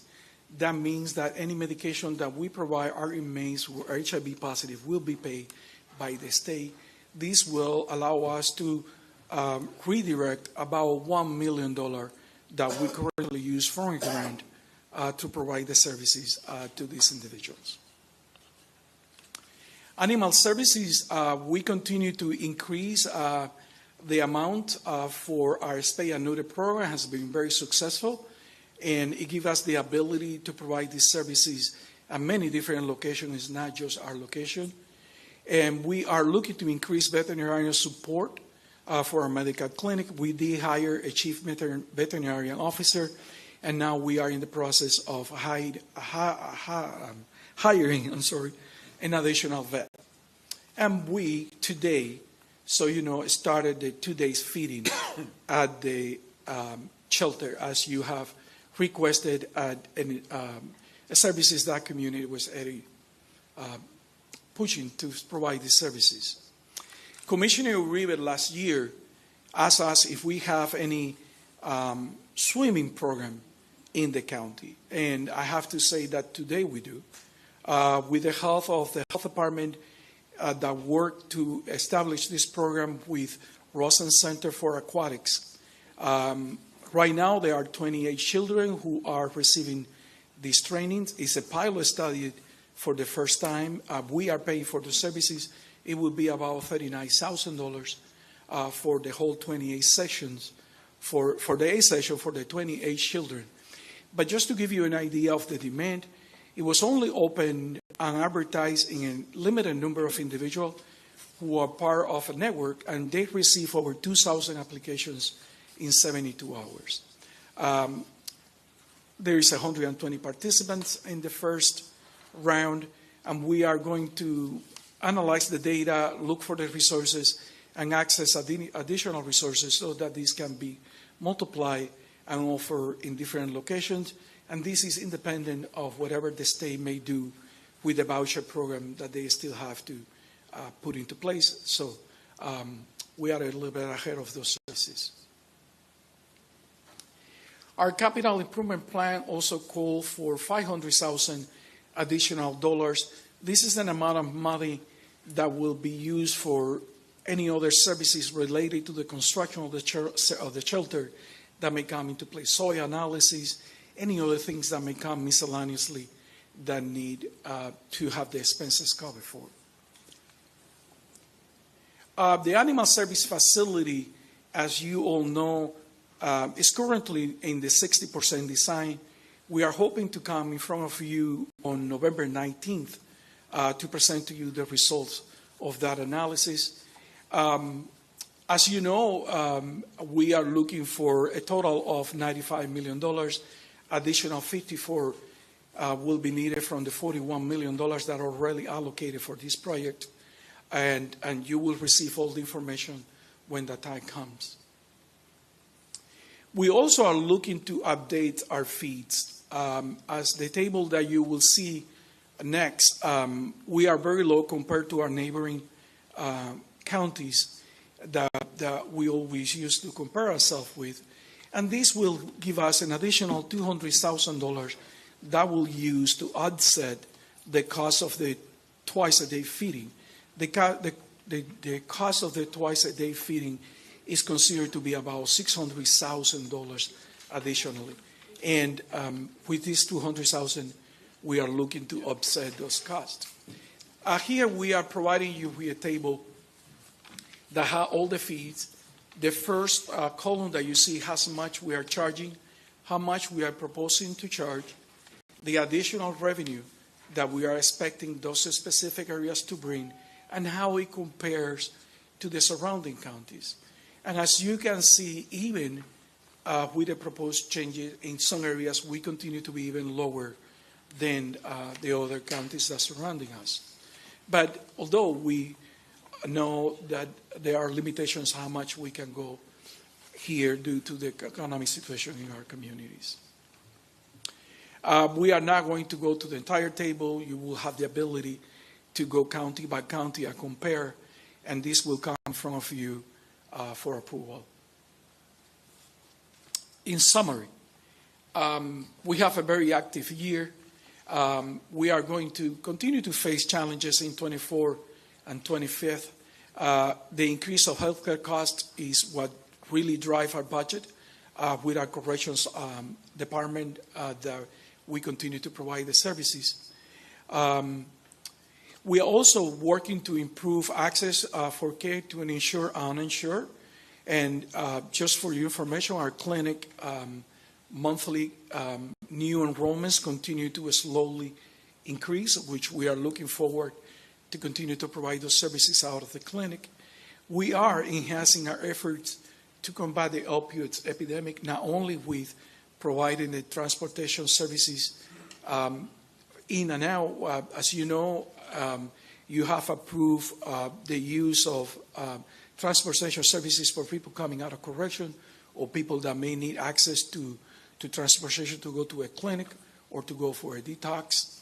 There are wonderful stories of individuals being discharged or released from correction on our taxi waiting for a day outside to take it to the treatment facility. We continue to increase our effort in correction to provide medication-assisted treatment. It has exponentially increased. At any time, maybe 400 individuals will receive treatment and services. And we continue to ensure the well-being of pets inside and outside the Orange County shelter. This concludes my presentation. I'm open to any questions that you may have. Okay. We do have a few questions, Doc. We will start with Commissioner Wilson, followed by Commissioner Scott, and then I have a few questions as well. Commissioner Wilson? Thank you so much. I'm really grateful for all the work of all the people over there. It is one of those things that when I became a commissioner, just unbelievable how much goes into this department and the kind of compassion. I want to thank you very specifically for helping out with that constituent case, the medical examiner's office, and making sure we were taking care of everybody. Question about the impound fees. Why do they get to 3? At what point did we, I mean, is there a strikes rule, and can we, that just seems crazy to me that, you know, if you're seeing them back the second and third time, that's not. Diane, would you like to come? I give everybody like one chance, right? And then you're like, I don't know. Now we know you. Back twice, third time, come on. So I was smiling because it is a good question. We do unfortunately have some animals, we call them repeat offenders, for lack of a better term, that we see are frequent flyers. There is no limit in which, if an animal comes in after X number of times, that we don't give them back. That said, there has been one case where we have made a case that the owner was, by allowing the dogs to continue to run loose, putting them in harm's way. Yeah, I was going to say, if they come in because they Yes. were hit. Yes. Thankfully, that didn't happen, but those dogs, I think it was up to 6-7 times. We've had a dog more recently that I think made it to 11, and owner was an unhoused individual. So there was a lot of extenuating factors to the situation. Ultimately, it got to a point where we no longer were willing to reclaim the animal. So those are more handled on a case-by-case basis. There's no set number. But we want to make sure that the fees accurately reflect. I was going to say, to me, like incentivizing the good things, right? You want to incentivize the spays and the neuters. You want to incentivize the adoption. And then, potentially de-incentivizing some of the bad behaviors is worthy of support. Thank you. There's nothing really in statute that gives us the authority to, I'm going to say, seize the animal, though, right? There's nothing in statute that gives us the authority to seize the animal solely. Sure, neglect. That's correct. There's nothing set in law that after a certain number. However, we have made a case in a petition for custody based on the plethora of times the animals were loose, and the judge ultimately sided with us in that. But that's a unique case. But and you want to return. If it's animal neglect, that's something different because you got that's criminal, and Commissioner Wilson is an attorney, and she understands that. To charge criminally, you got to have certain criteria by which you can meet. But if the animal is, I'm going to say, healthy and doesn't have any issues, that's where you have the challenge. Other than owners, tell us a little bit about this person that you said 11 times. Was this an elderly person? Was it a disabled person? And I totally get the discretion that's needed for some of the cases. There's more to that story there. Yes, we got to know him very well. His name was Kai. His owner had a tendency to be arrested frequently for petty theft, small crimes like that, and of course, as an unhoused individual, his dog was often with him when the crimes were committed. So we either picked up the dog as a result of that, or he would tie the dog outside of a gas station, go inside to get something. Somebody would find the dog, bring to us. So in that sense, we saw the dog multiple times, and each time they have a set number of days in which to reclaim. After that, the dog or animal becomes our property for us to adopt out. And so in the most recent case, he came in after the deadline, and so we said we're not willing to continue releasing the dog back into your care because we've given so many chances. So that is something that we can leverage. Dr. Pino wanted me to mention as well, at the second impound, then our ordinance requires a mandatory spay and neuter on second impound. So that's leverage for us as well. Good deal. Thank you. Okay. Commissioner Scott. Thank you, Mayor. Dr. Pino, thank you. So with the medical clinic, do you still have third-party service providers that provide services to the underinsured or folks who do not have insurance in the evening hours? So the medical clinic, the way that functions is the interns the residents from Orlando Medical Health come as providers. That's a structure that we have in place for years. We also work through community networks and volunteers to provide secondary services for any residents. So the answer is yes. Well, thank you for the work that you do. I've had some work with some of the folks in the audience. You got a good team, Dr. Stephanie, him and Sherry, and his predecessor, Dr. G. I've had a good time working with them, even predating my time as a commissioner, and I'd say you got a solid team who's dedicated to the work. So thank you all for what you do. And Dr. Pino, you're following corrections. They were here earlier, and the corrections chief indicated that we have seen a significant increase in the number of inmates being incarcerated. I have a concern that is kind of wrapped in federal law associated with the Medicaid inmate exclusionary policy that I'm involved in some lobbying of Congress to change the exclusionary policy because for those who may not be aware, if an individual is on Medicaid and they get arrested, before they're convicted, they've just been accused, they lose, when they enter our local jails, they lose their Medicaid. And what that means is typically we have to pick up any of those costs. And so Chief Quinones indicated this morning that 41 or 43%, I think he said, 43% of the current inmate population has some type of mental health related illness or disorder. And so I just want to know what kind of impact it's having on our health services budget at the jail when we have to, provide the health services for these individuals. So that's actually a very good question because it's the root cause of many of our expenses.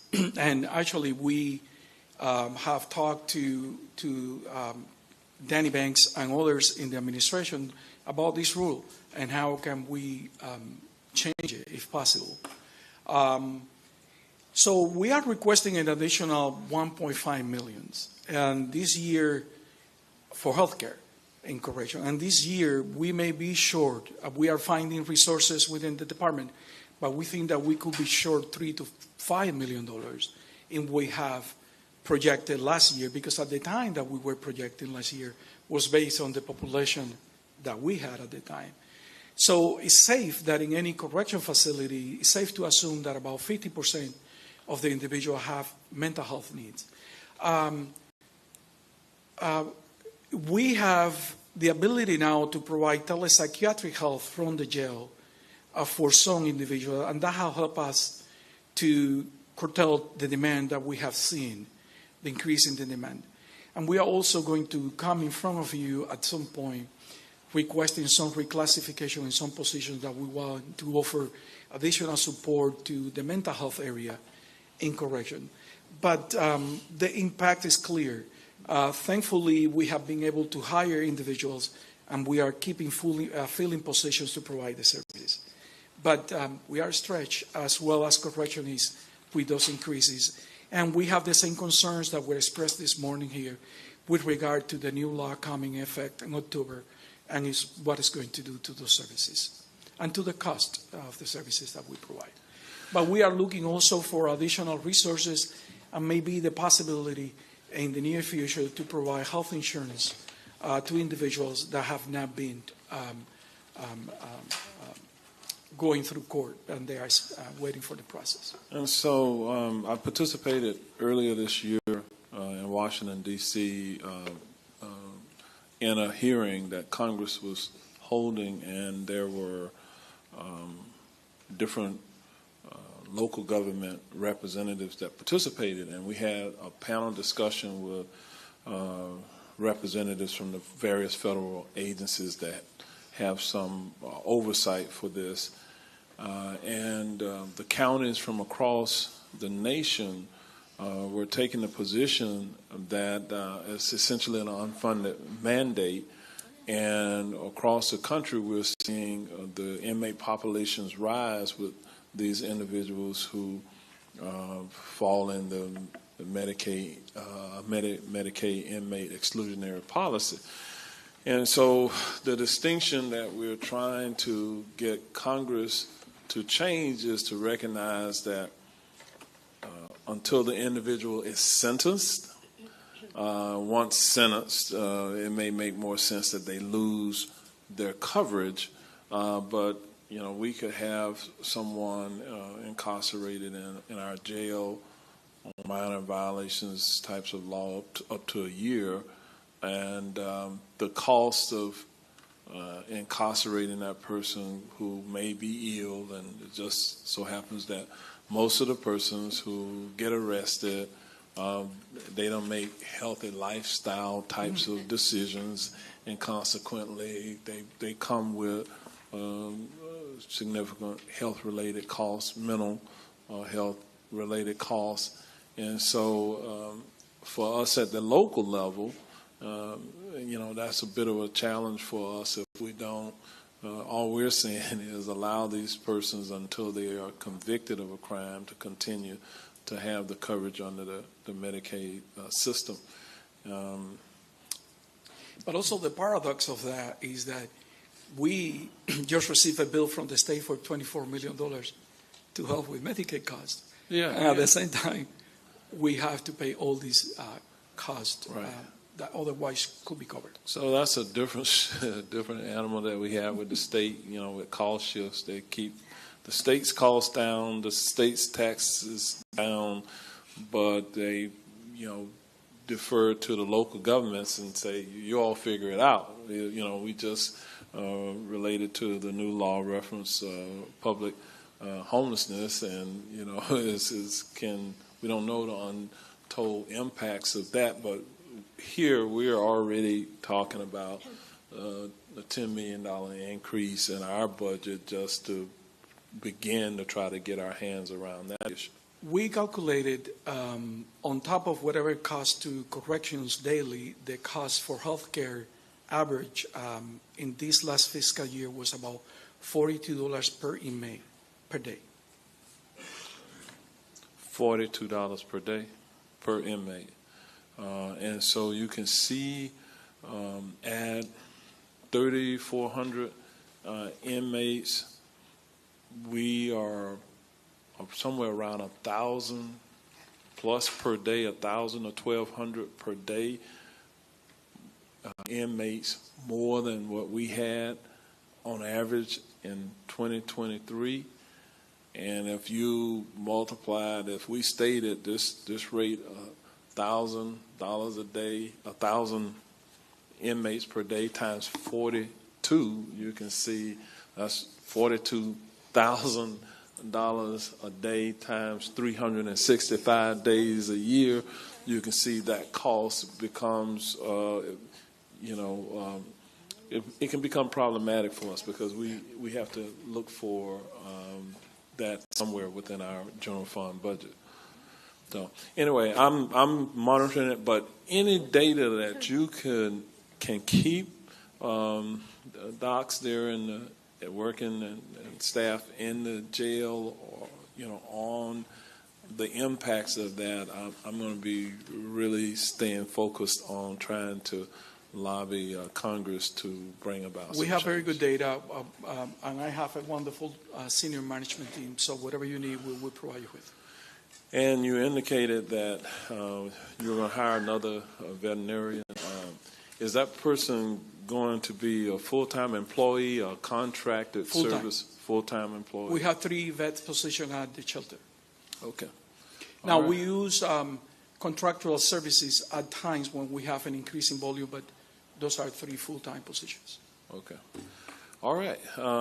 We don't have any other questions. Any, Dr. Stephanie, any, Dr. Zuber, you all have anything else you want to add? No. I gave you the opportunity, right? There we Dr. go. Stephanie likes to talk a lot. So Yeah, I noticed. All right, well, thank you, Dr. Pino. Well, we're going to move to the next item on our agenda this afternoon, and we have utilities. And so our utilities director, Ed Torres, has come forward, and with that, we're going to turn it over to you. All right. Good afternoon, Mayor, Commissioners, and Comptroller. Today I'll be presenting the utilities budget for the 2025 fiscal year. As I go through the presentation, I will cover our organizational structure, the proposed budget, operating budget highlights, the CIP, our rates, and then I will conclude with a summary of the presentation. Now, as you know, the Utilities Department is a can't-fail business that provides water, wastewater, reclaimed water, and solid waste disposal, collection, and recycling services. And we have an excellent team of employees who are dedicated to providing these critical services in a cost-effective and in an environmentally responsible manner. And here you can see our organizational structure and the management team with solid waste and alternative water supply, water and water reclamation, engineering and field services, and customer services, and fiscal and operational support. And all of us are working with innovation, sustainability, and resilience in mind. And I'm not just saying that. Look at the lead certified people that we have in the management team, and we got more within the organization. Now, we are a service delivery organization and the largest utility in the Central Florida region with multiple facilities and infrastructure that are serving a substantial amount of people. And with the landfill, as you know, serving not only the entire county population, plus, people from other counties that are using our landfill. You're very familiar with this one. We continue to experience growth in Orange County, and our proposed budget is supporting that additional population that we're serving. And each year, we aim to provide an outstanding level of service to that same population that we're serving, whether residents, businesses, or visitors. So let's go over the budget. As you know, the Utilities Department is financially self-sufficient. It's supported by the revenues that are generated from the rates and fees that are charged for the services that we provide. The total operations budget is $354 million, and between the personnel services and the operational budget, we have an overall increase of 9.6%. The increases in personnel services are being driven by salaries and life insurance and retirement. And then the increases on the operational budget are quite a few, starting with contractual services, maintenance of buildings, equipment and infrastructure, electricity, which has been going up sharply and just in time too, and heavy equipment, chemicals, and provisions for landfill closure. Basically, almost everything is increasing, and just like it did last year, and you'll see me talking more about that. Now, as part of the personnel services, we wanted to provide you with an update of our staffing, and this is a good, positive news. Our vacancy rate ended up reaching and peaking 18%, but in response to that, the board, as you know, implemented salary adjustments and retention strategies so we could be competitive and relevant as an employer, and that was very, very helpful. In fact, in addition to that, we decided that if we can't hire staff with this situation that we had, we decided that we could then start our own recruitment efforts and also developing our own staff. And you're familiar with some of the efforts that we have done with that, like our H2O pipeline program, recruiting our own and developing our own staff, and recruitment efforts that we have implemented with the help of HR, and you can see them listed on the slide there. But at the end of the day, these combined efforts have resulted in taking our vacancy rates down to 8%, which has been really helpful. And this really comes at a time that we really needed it with that growth in the service area that I mentioned. Now, I mentioned that sustained growth that we've seen in our service area. And last year, we chose not to add or pursue any positions due to those ongoing challenges that we had filling vacant positions. However, for next year, we're asking for 16 new positions.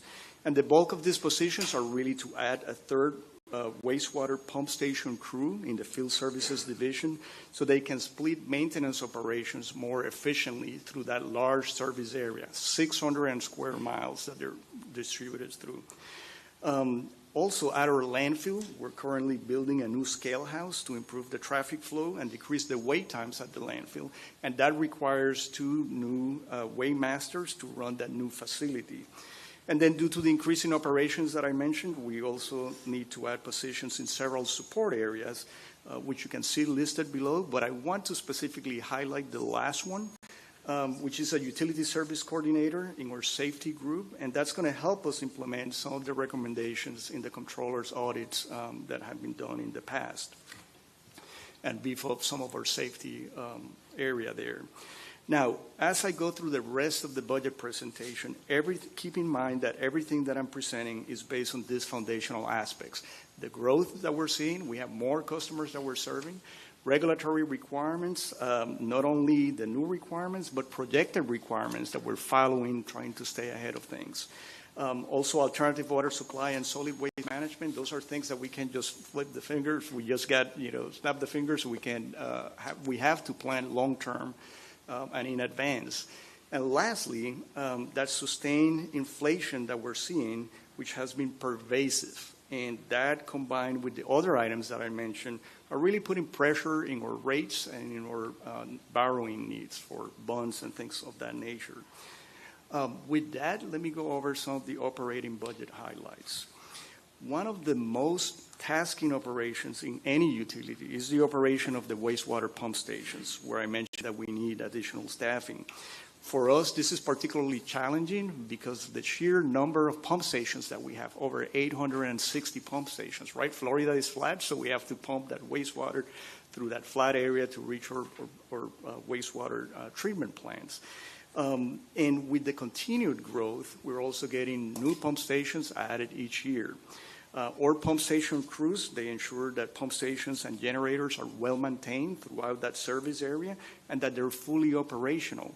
And then for storm events, these folks, and most people don't know this, they're working before, during, and after the storm, 24/7 in different crews there. So all of this effort at the end of the day is to minimize sanitary sewer overflows and minimize backups into homes and businesses. And even during these extreme events that you are all familiar with and we're seeing seem to be more frequent and more intense. Now, I mentioned also regulatory requirements. At the landfill, regulatory requirements mandate that initial cover is applied daily at our municipal landfill and weekly at our C&D and yard waste landfill. And the application of cover is required to mitigate odors and vectors like birds and vermin that can get into the garbage and potentially spread disease. And when I'm talking about cover, I'm really talking about 6 inches of dirt that we're putting each day in that working phase of the landfill. And then we use mulch for the slopes so we can provide some slope stability there. We have an on-site crew that operates dump trucks, excavators, and dozers to ensure that we're in compliance with those regulatory requirements and maintain sanitary conditions. So again, this is another crew that works diligently each day, and they play a critical role in maintaining that regulatory compliance and that sanitary condition at the landfill. Now, in water, we're also performing pilot studies in-house with advanced treatment technologies. And this is being done by our operations staff, collaborating with our engineering staff to further enhance water quality within our water distribution systems and our plants and everything else. These technologies, though, are the same ones that we're going to need for meeting these new regulations that are coming up in the future. You know about PFAS, the forever chemicals, the contaminant of emerging concerns, and having this staff being really involved in optimizing this advanced technology is going to help them develop new skills and a good skill set. So that's a win-win for them and a win for us. And at the end of the day, of course, doing this work in-house also provides cost savings and efficiencies. So again, we're developing our own staff, we're learning new technology, and we're learning how to use it. So with that, let's move over to the CIP, or Capital Improvement Program, is $260 million proposed for next year. And those $260 million are allocated as shown between treatment plants or pipe systems and distribution systems, solid waste and alternative water supply, with a 5-year CIP of $1.3 billion. But at the end of the day, the takeaway here is this is a really robust reinvestment in our infrastructure. And that is a really important thing when you hear the headlines from other utilities, other parts of the nation. This is something that we as a utility, as a county, are doing really well. And I also want to mention, though, that this also puts a lot of pressure in our rates and the borrowing needs and so forth. Now, let's go through the projects. For treatment facilities in water, we have allocated $11 million for next year. Most of those improvements, we have over 20 projects, are for water quality improvements. And we're also expanding the lab. In water reclamation, we have $83 million allocated for next fiscal year. And the most significant project that we have is at the South Water Reclamation Facility, where we're doing advanced wastewater treatment improvements, odor control projects, and then you can see that we also have some treatment plant expansions and pumps and clarifiers that we're building. In renewal and replacement, we have allocated $49 million for next year, and you can see the 4 programs that we have under that area to fix our pipes and our pump stations. And then in the septic to sewer program, which you're all very familiar with, this is probably one of the most successful retrofit programs in the state. We're getting a lot of support, funding support from the state. You can see that we have obtained over $69 million in grants. We have the support of our champion, Commissioner Moore, going door to door in the Wakaiva priority focus area, and the support of all of you in the septic tank work group and the policies that are being implemented there. So very successful on that front as well. In transmission improvements, we have allocated $42 million, and you can see the list of projects that we have highlighted there. Some of these projects are roadway related, where we work in close coordination with Public Works. And some of those are also transmission infrastructure that is required to serve that growth in the service area. In alternative water supply, we have funding for portions of the Cypress Lake Alternative Water Supply Project and the Taylor Creek Alternative Water Supply Project. You're familiar with those. But in addition to that, we're exploring additional alternatives as regulations and technology change over time, right? So we're looking at integrated water resource solutions where we use excess floodwaters and we use that for irrigation in other parts of the service area. And if we can't use it, we use it for recharging the aquifer in some parts of the county. We're also following brackish water projects. That's that salty groundwater that we can treat to drinking water standards. Of course, takes a lot more effort and money to do that. And lastly, we're also working with the state in developing potable reuse regulations. That's where we take the reclaimed water that almost meets reclaimed water standards to drinking water, or really beyond drinking water standards, and that will be something for the future, but something that we're following closely and getting our staff very knowledgeable on that front. And finally, in solid waste, we have allocated $33 million for next fiscal year. And some of the highlights there include landfill cell construction and the cell closure that we have to do. I mentioned the new scale house that we're building right now to improve that wait time at the landfill. And then we're building a new fuel station at the landfill. So with that, let me go through our rates. And I'm going to slow down a little bit here so I don't trip all over myself. Our utility is financially sustainable and self-sufficient, as I mentioned, and based on the revenues received for the services that we provide, right? In water utilities, the bulk of the operating revenue is mainly through the monthly customer billing that we get for water, wastewater, and reclaimed water services.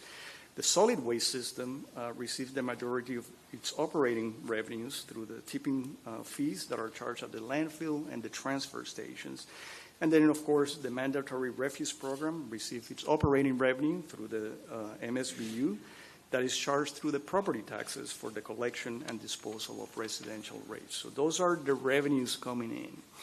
Now, I mentioned earlier the sustained inflation that we're seeing, and we did a little exercise here that we want to run by you.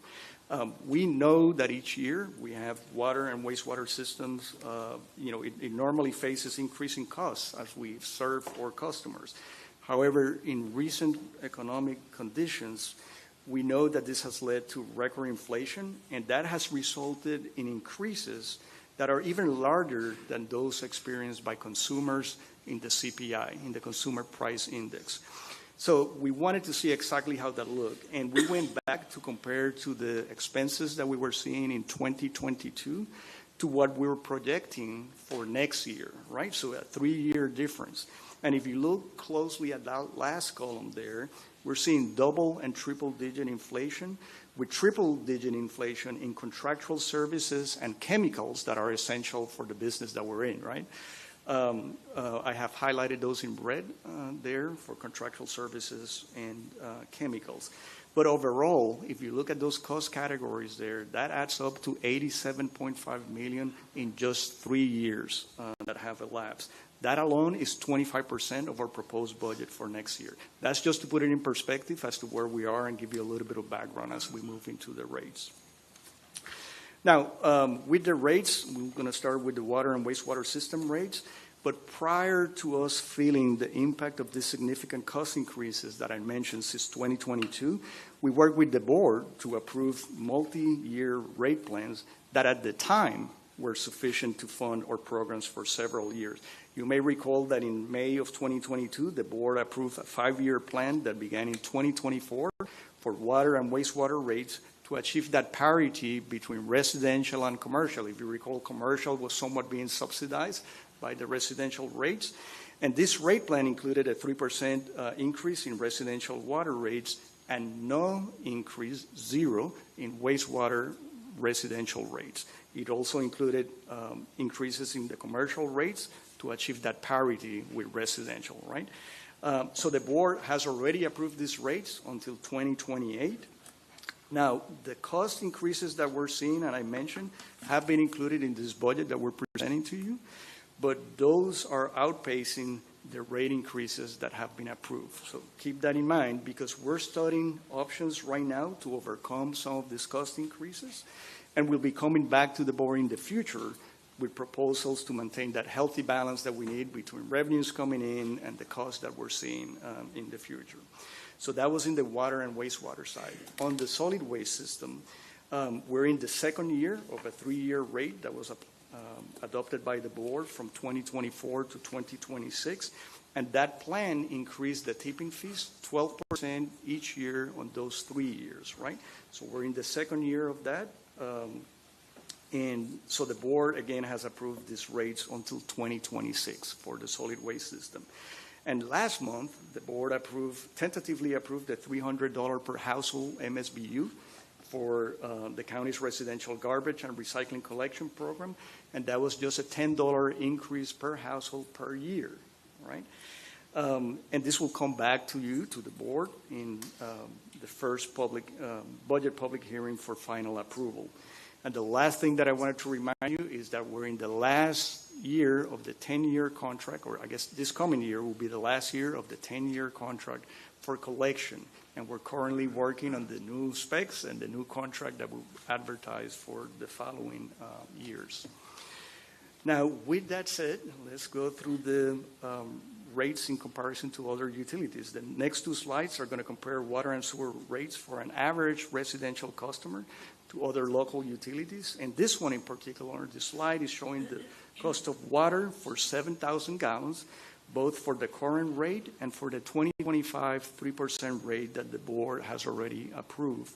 And as you can see, the 2025 rate remains in the lower tier of our competitors or the area utilities.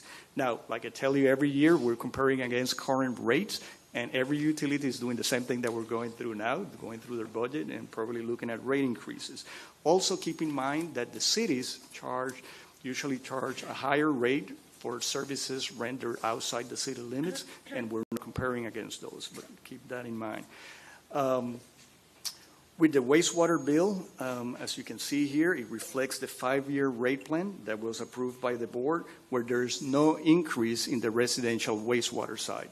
So when you look at that bar chart, it shows no change. That's because we don't have an increase on the wastewater residential side.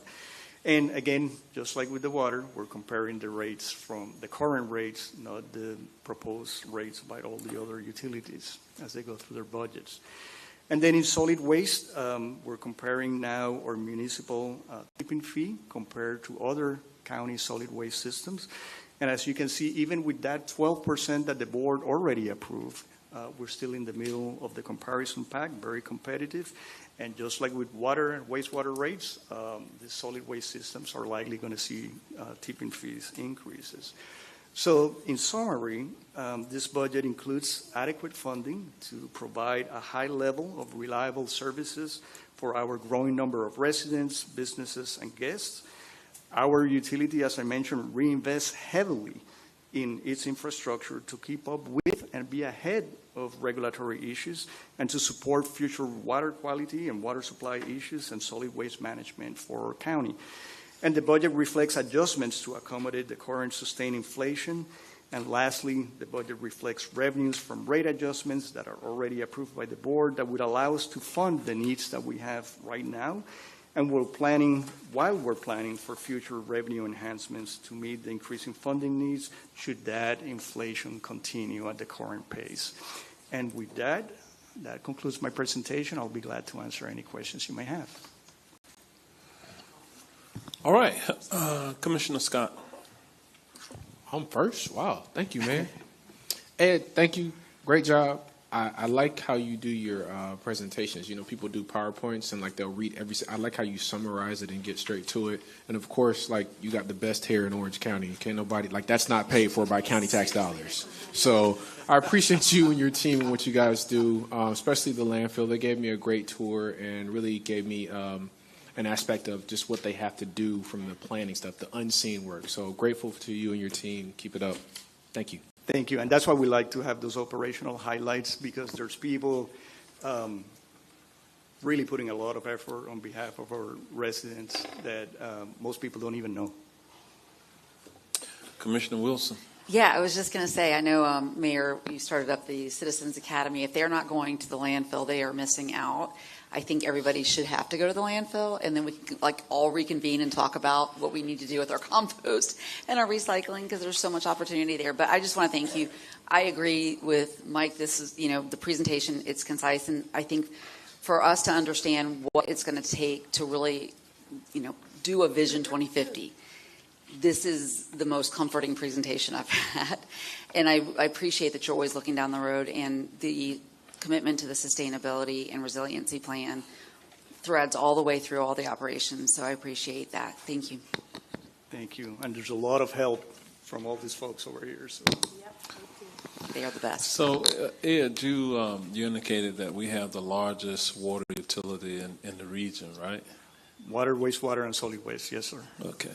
And with 855,000 customers, I guess, that we serve, how does that compare to, I'm going to say OUC?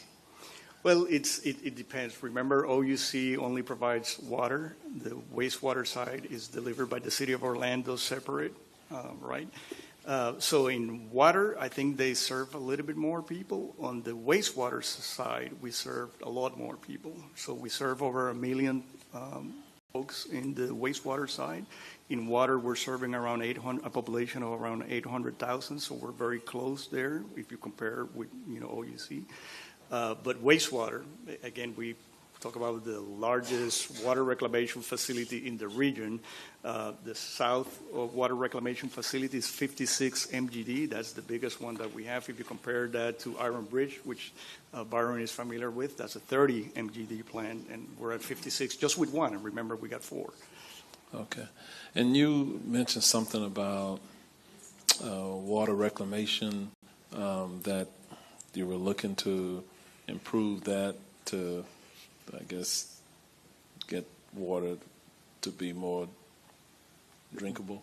Well, 2 different things. At the South Water Reclamation Facility, we're doing advanced wastewater treatment improvements. That's to lower the nutrients that are being produced out of that plant in the reclaimed water. So just to give you an idea, on total nitrogen, we probably are at 6 to 8 parts per million. We're going to drop that down to 3.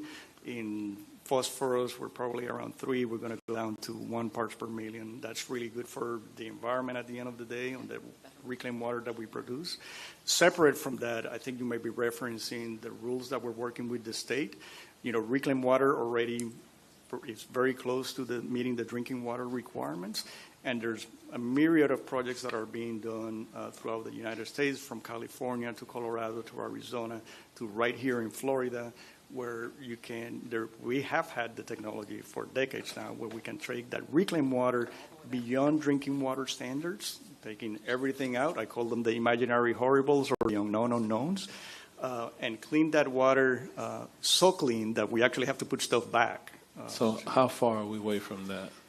It depends on the community. Right now we're comparing, I mentioned that we get regulatory changes, we get other options that are becoming in play. I mentioned the brackish water. So it depends on the cost. All of these projects that we have talked before in the past of alternative water supply, we're talking about miles and miles of pipes that are costing $300 million in terms of pipelines and all of that. These other technologies, as they become more advanced, should be able to be cost efficient, more sustainable. We use a lot less power and everything else. But I would say, if I venture to say for the area, I would say in the next 10 years or so. Okay. When we get there, just make sure you let me know. I will. Tell me this area got reclaimed water. Make sure it's not where I live. I don't want to think. We'll work with you. Anyway. If you recall, that was the project that I did in Altamont, where we won that international award in Japan, where we took it all the way to drinking water. We're not using it for those purposes just yet, but the technology is there, and it's a matter of educating our customers. All right. All right, there are no other questions. Mayor, I would say everyone to take note of how nice Ed looks in his tie. Yeah, he got on the tie. Once a year. In a non-controversial tan suit.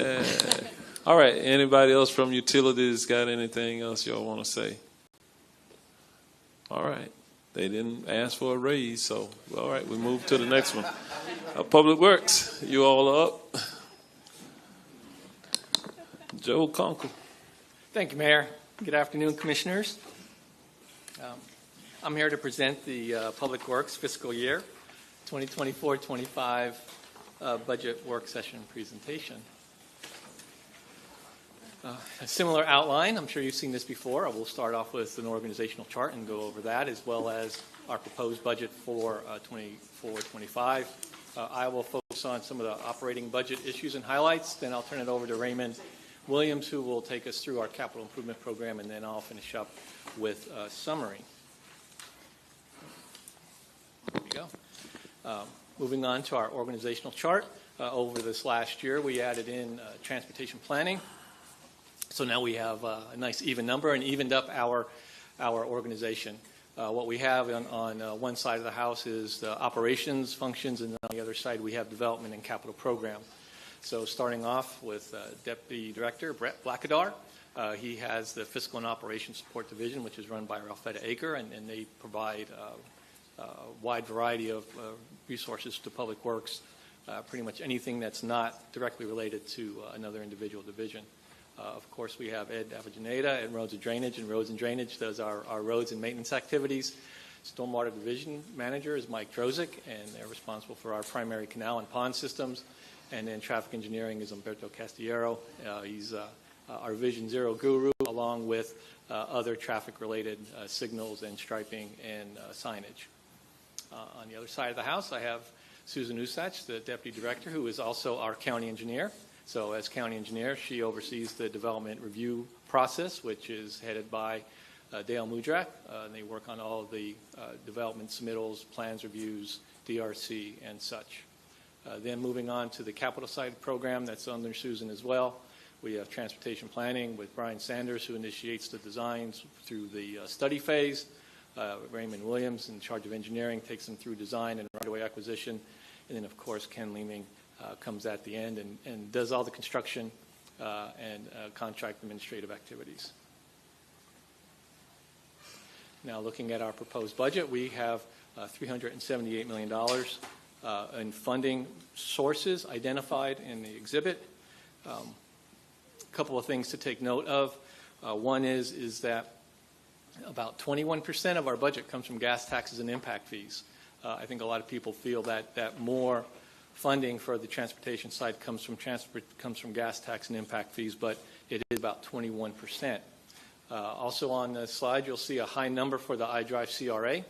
We are getting some additional funding this year to support some various projects down in the iDrive area, namely Kirkman Road and then Trade Show Boulevard.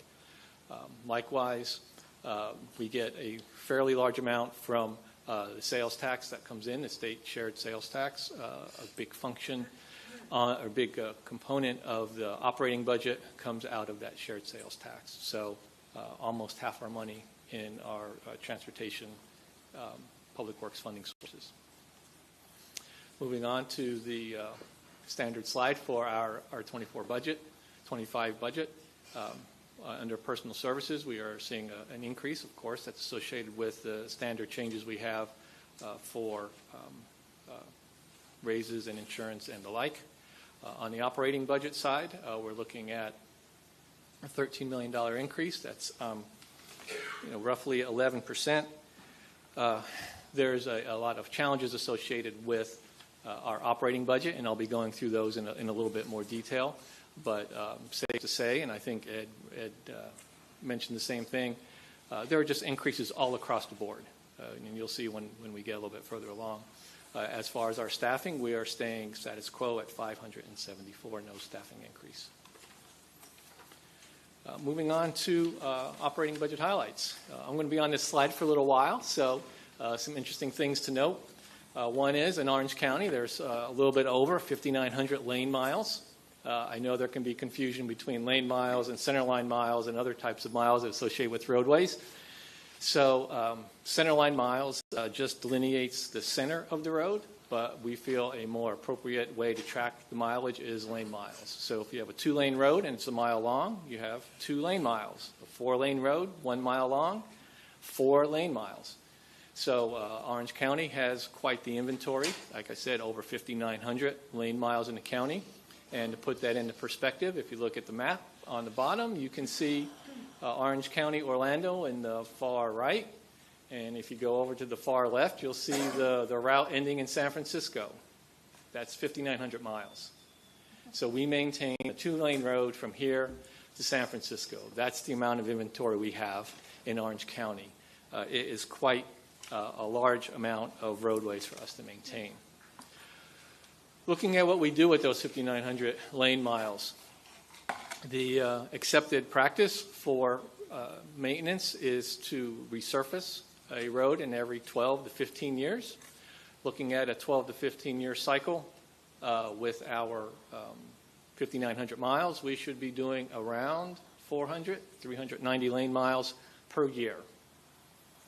When I look at last year's budget, we requested $33 million, and at that time we estimated we would do about 300 lane miles. Under this year's budget, slightly because of budget constraints and funding resources, we are requesting the same, $33 million for resurfacing. However, that will only do 167 lane miles. We are looking at impacts of 76% to our budget under the resurfacing program. A lot of that comes from our contract services where we do resurfacing. I can tell you that asphalt itself has gone up 24% over the last 2-year period, as well as other costs associated with us doing our resurfacing program. But the more challenging component, the more striking item to me is that, with our consistent budget of $33 million, we're not only keeping up, we're not keeping up. We're falling behind. We're falling behind in what we need to do to maintain our infrastructure and keep it up to current level standards. So We have $33 million this year. We'll work on 167 lane miles, but that's a challenge for us at Public Works. As I said, there's increases across the board, and I have just a few items to list. Some of the challenges we have are because costs are going up either contractually or for materials, and also our costs go up and our budget requests are there to reflect increase in infrastructure. So for road maintenance, we're asking for an additional $940,000, and that is partially because we are adding another 90 lane miles to our infrastructure. So over this last year, we've added 90 lane miles due to developments across the county. So we have additional infrastructure to maintain and costs going up for that infrastructure to maintain. Looking at landscaping, street sweeping, and aquatic weed control, all those three items are contract items. Landscaping has gone up about 7 point something, almost 8% this year, and that's a contractual item where just year over year the contract price goes up. But looking at street sweeping and aquatic weed control, doing a year over year contract pricing, those prices have gone up 16 and 17%. So annually we're seeing, again, increases in the costs associated with our services. And then lastly, for our streetlights, we've been adding a number of streetlights lately, some through ATSP, some through our regular program, some through our capital program. So we are requesting an additional $173,000 to pay the bills for the streetlights that we have installed over the last year. Some other areas of increase, we have a need for heavy equipment. This year we are requesting 20 different pieces of heavy equipment, which is a good size for us. Likewise, we're requesting 20 general use vehicles for our inspectors and others. The total for those requests come to $6.2 million. And then likewise, we were tracking our MSBU pond maintenance cost activities, and that is for the entire maintenance cycle, right, which includes mowing, fence repair, other damage repairs, other cleanings and activities associated with MSBU pond. And we've seen, again, a 17% increase year over year for our maintenance pond activities. However, there is some good news. Don't want to be all doom and gloom. For this year, though, we are not requesting any new positions, but I can say that there's been a number of things we've done at Public Works that have turned the corner on some of our staffing challenges. We have modified our Equipment Operator 1, EO1, to where that opens the door for more people to apply. Previously, we had some CDL requirements that we've relaxed for the EO1, and we've been able to fill a number of those positions. Likewise, we had a very successful job fair on May 8th. We had 59 offers that we made at the end of the day, and that resulted in 38 new hires from that job fair. So we were very pleased with how the job fair worked out. Likewise, we are continuing to do our Valencia training for our Class A certifications. We have a number of people in positions that need their CDL to be able to move up inside the organization. And for us to maintain and keep our staff, we have to provide those opportunities for them to advance. And likewise, this year, we have budgeted a heavy equipment simulator that we're going to be providing at Public Works Complex, and then also allows for our EO1s, EO2s, and even some of our EO3s to go into the simulator, get some training in that regards, and then be able to show that they're able to operate the additional pieces of heavy equipment that allows them to move up from a 1 to a 2 or a 2 to a 3. One other thing that we're doing in our staffing is that we are pursuing a general engineering consultant contract that would provide professional services and administrative staffing services, mainly to our capital program. That would assist us with completing some other design projects or other specialty projects that require professional or administrative services. This is very similar to something that Osceola County is doing, and DOT and Turnpike also use GEC contracts to supplement their professional and administrative staffing. Something else we are proud of is the Accelerated Transportation Safety Program, and thank you for that funding that came forward last year. One thing that we were able to do and accomplish this year was to institute a dashboard, and the dashboard is online and available. It's interactive, so you can click on the map and see what's where. And there's some other ways to query different projects. Our GIS team, our ATSP team, as well as Orange County Communications worked collaboratively to put the dashboard together and make that happen. Like I said, it's up on the county webpage and available for anyone to use. With the success we've had with the ATSP, we are now looking at expanding the dashboard to include all of the county public works capital projects. So over this next fiscal year, we anticipate having a dashboard up on the county webpage that will provide a quick link and information to all of our capital program projects. And then we also have Vision Zero.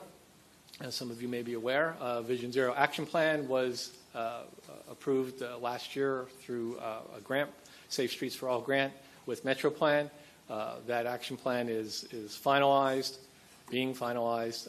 It will be presented and provided to all the commissioners here in the next week or so that you have a chance to review and comment, and then we'll be bringing that back to the board late August for approval here at the BCC. And then the regional action plan, which includes not only Orange County, but the other counties in the city of Orlando, that will go in front of the Metro Plan Board in September.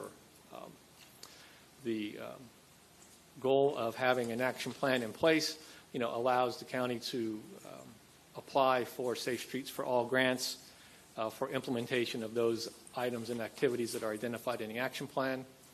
However, we do have a grant in the application that we are working on for Safe Streets for All for the August cycle, the one that's coming up next month, and that will be a technology grant that will look at identifying and eliminating the close calls that happen with pedestrians and cyclists, and they'll be focusing in the Pine Hills area, working with Lynx, FDOT, and UCF. So we'll hopefully be able to get some of that grant funding after next month.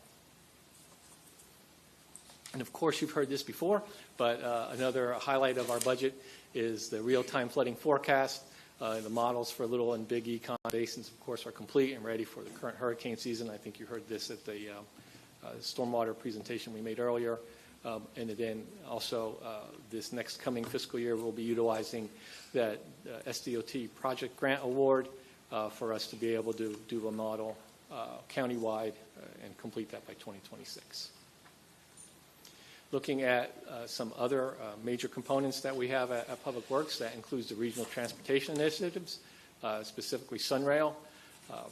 We provide staff support for the SunRail Central Florida Commuter Rail Commission, CFCRC.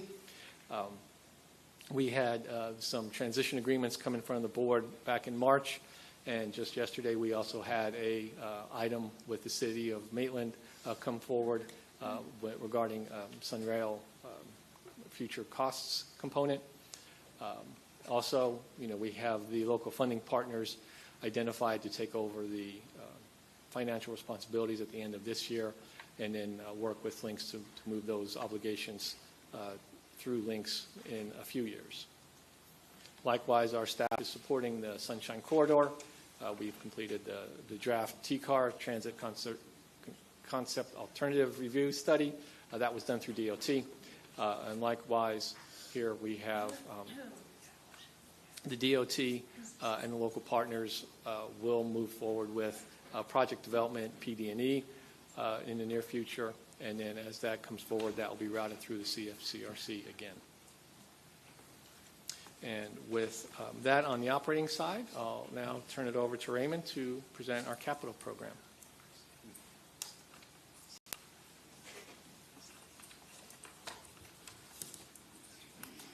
Good afternoon, Mayor, Commissioners, County Administrator Brooks, and County Comptroller Diamond. The proposed fiscal year 25 capital improvements budget for Public Works totals $267.6 million. The CIP budget is mainly comprised of roadway design, right-of-way, and construction at 61%. Roadway paving is next at 17%, while programs such as intersections, sidewalks, bridges and pedestrian safety account for 9% of the budget. Drainage improvements and traffic signals and traffic calming make up the remainder. This slide shows fiscal year 25 revenue for transportation projects across the county, except for the iDrive CRA area, totaling $171 million. This is approximately half of the annual funding of $355 million that was evaluated in the transportation needs analysis presented to the board at April 9 sales tax work session. Public Works continues to be constrained in its ability to meet transportation needs, as increases in project costs far outpace any growth in transportation revenue. For example, the cost per lane mile that was updated for 2024 is $5.3 million, or over $21 million per lane, which represents an 18% increase over last year's cost per lane mile. The rest of my presentation will follow the outline shown, beginning with some examples of accomplishments, safety projects and programs, major infrastructure projects, and lastly, studies.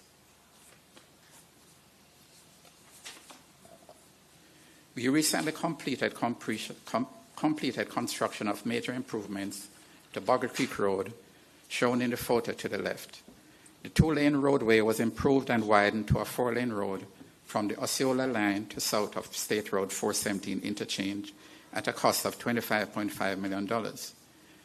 We also completed construction of major pedestrian safety improvements on Oak Ridge Road from Millennia Boulevard to Orange Blossom Trail at a cost of $15.4 million. The safety features included replacement of the dual left turn lane with a raised median, new mass arm traffic signals and new signalized mid-block crossings, and pedestrian fencing to channel pedestrians to these safer crossing points.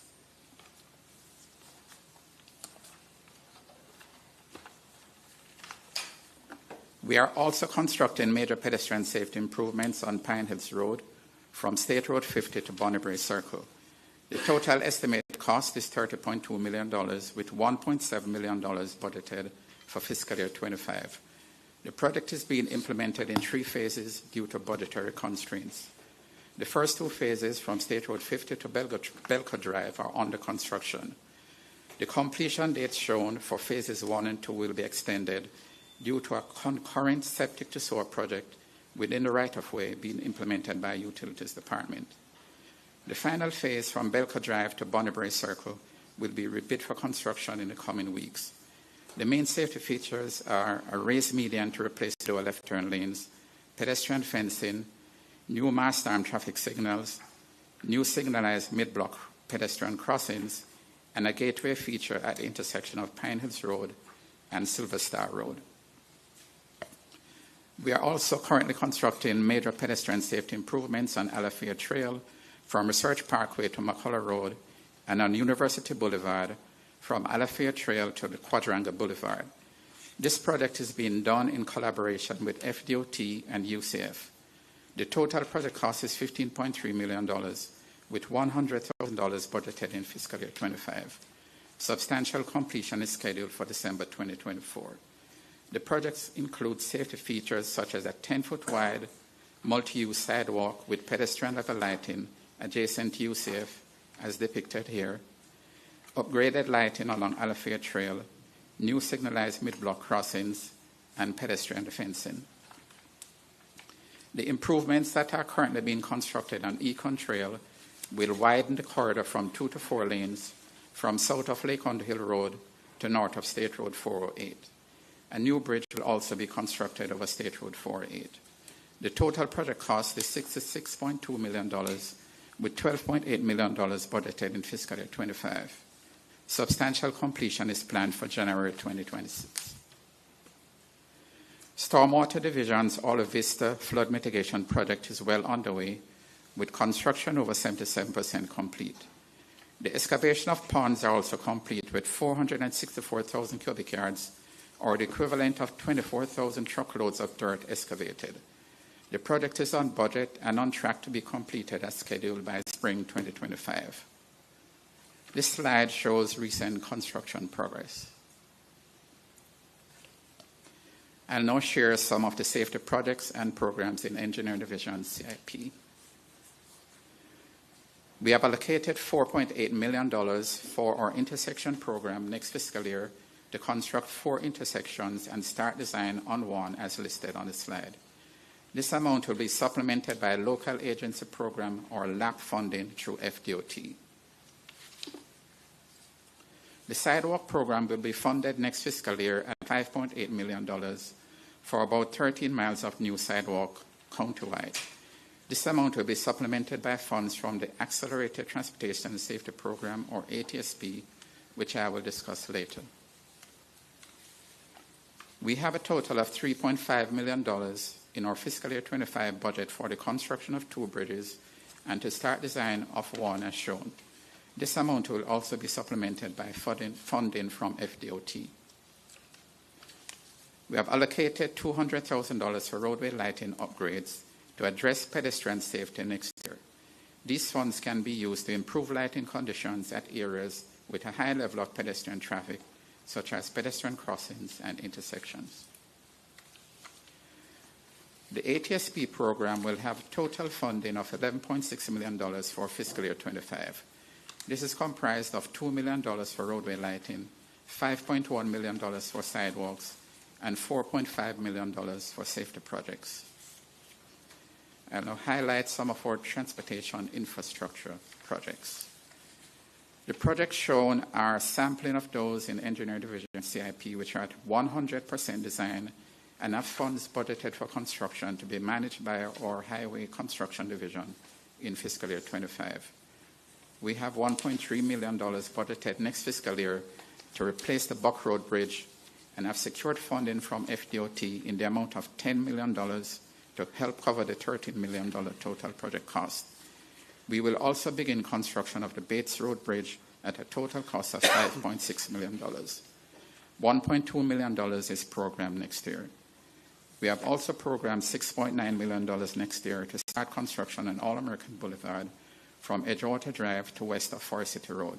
The total cost is $40.8 million. $7.5 million is also budgeted in fiscal year 25 for construction of the contiguous western segment of Kennedy Boulevard. The total cost is $33.5 million. Here are some of our CIP projects that are in the right-of-way phase and are funded in next fiscal year's budget. Kennedy Boulevard at $9.5 million, Fickett Road at $7.1 million, and Reams Road at $3.2 million. We also have Richard Cotter Parkway, Sand Lake Road, and Taft Island Road at $18 million, $1.2, and $13.4 million, respectively. Some of our projects in the design phase are Avalon Road, Lake Hundale Road, Texas Avenue, and Trade Show Boulevard, as shown. We also have proposed funding for the design of Vineland Avenue and Woodbury Road, as shown. The Engineering Division works with our private partners to deliver infrastructure projects such as New Independence Parkway, Flemings Road, and Avalon Road in the Horizons West area. We also collaborate with other jurisdictions such as the City of Winter Garden for infrastructure improvements in the East Bay Street area. We partner extensively with FDOT on projects such as University Boulevard and Dean Road in our intersection program and Buck Road Bridge replacement in our bridge program. We collaborate with FDOT to manage LAP-funded recreational trail projects such as Lake Apopka Loop Trail for Parks Department CIP, and also manage water quality projects for EPD's capital improvement program. Although most of these partnership projects are not reflected in our CIP budget, they account for a significant portion of our staff resources. Stormwater capital projects are budgeted and managed by both our roads and drainage and stormwater divisions. $8 million is budgeted in fiscal year 25 for drainage rehabilitation projects on the secondary drainage system, such as the design of the rear Pinar improvements and construction of phase 2 of the Old Cheney Highway road improvements. $8.32 million is budgeted for the primary system projects budget to fund initiatives from the May 2023 Stormwater Management BCC work session. The funding will provide for the expansion of the LID manual, initial funding for new LID capital projects, funding for Phase 2 of the stormwater utility fee study, and additional funding to expedite the basin master plans. And lastly, our studies. Current studies which are being wrapped up by the Transportation Planning Division this fiscal year through fiscal year 25 are shown on the next 3 slides. The International Drive Sand Lake Road pedestrian bridge and pedestrian and cyclist studies on University Boulevard and Hiawassee Road.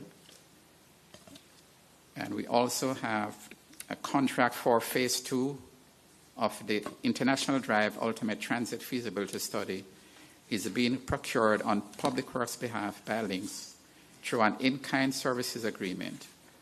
The contract includes completion of a NEPA study, preliminary engineering and coordination with FDOT, FTA, and Metroplan Orlando. Transportation Planning is seeking federal grant participation and have requested a total of $41 million to help fund Woodbury Road, Edgewater Drive, and the I-Drive Sand Lake pedestrian overpass. A total of $4.85 million is budgeted next fiscal year for new studies to be managed by the Transportation Planning Division.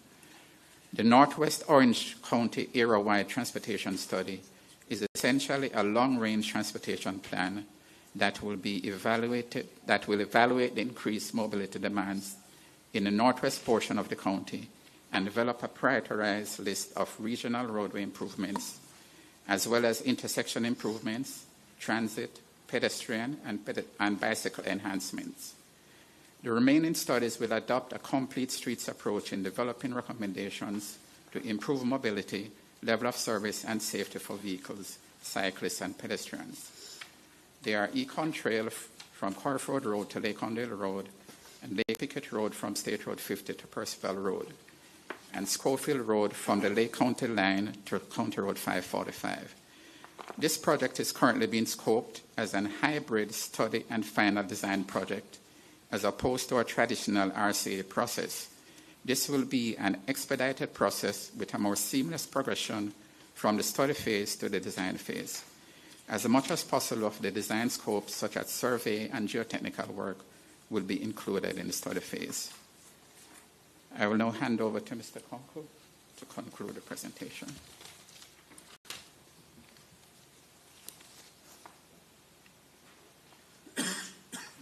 Thank you, Raymond. All right, now for a brief summary. Looking back at the highlights, if you will, I talked about the funding constraints, specifically about the impacts to our resurfacing projects and program.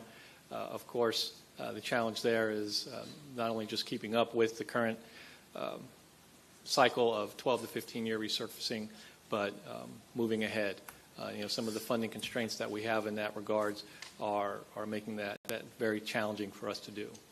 Likewise, you heard Raymond talk about some of the project costs and increasing costs with our infrastructure projects. The challenge again is identifying the funding source to be able to move all those projects ahead. On the staffing side, I talked about some limited success we had in the vacancy rate, a very successful job fair. We are down to 18% vacancy, which is the lowest it's been in a number of years for Public Works. And then likewise, we look forward to bringing on board a GEC contract to provide some assistance with us with our CIP and partnership projects, and particularly with some of the partnership projects, especially the LAP program, those projects that we do with DOT. They're very involved and require some specific expertise, so we were hoping as well to get that support through a GEC program. I also talked a little bit about project outreach, our ATSP program with the dashboard and our future CIP program, providing information easily available to our community. Vision Zero will be bringing the action plan here, but that will also include outreach as well. So you'll be getting the action plan draft. We'll be presenting here at the board, and then there'll be outreach with the Vision Zero program.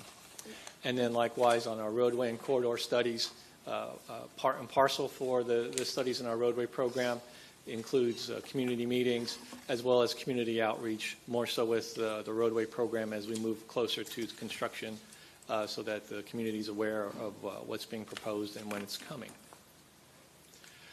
On the transportation funding shortfall side, Raymond had mentioned the number of projects that are moving forward. However, there are a number of projects that have moved out of our 5-year program. The double compounding effect of projects being delayed because of funding is that the projects do move out, but as escalation costs occur and we move those projects out, they just become less and less affordable with the funding resources that we have. Gas tax and impact fees are fairly flat, so we are reliant on some other resources for funding. As those costs go up and those projects are less likely to occur, of course, congestion increases on our roadways, and the needs of the community remain unmet. So that's a big challenge for Public Works that we have to face moving forward. And with that, Mayor, I conclude my presentation, and I'm here for questions. All right. We'll start with Commissioner Wilson, then Commissioner Gomez-Cordero, and then Commissioner Uribe. Commissioner Wilson. Thank you. Thank you for the presentation. And so I had a couple questions.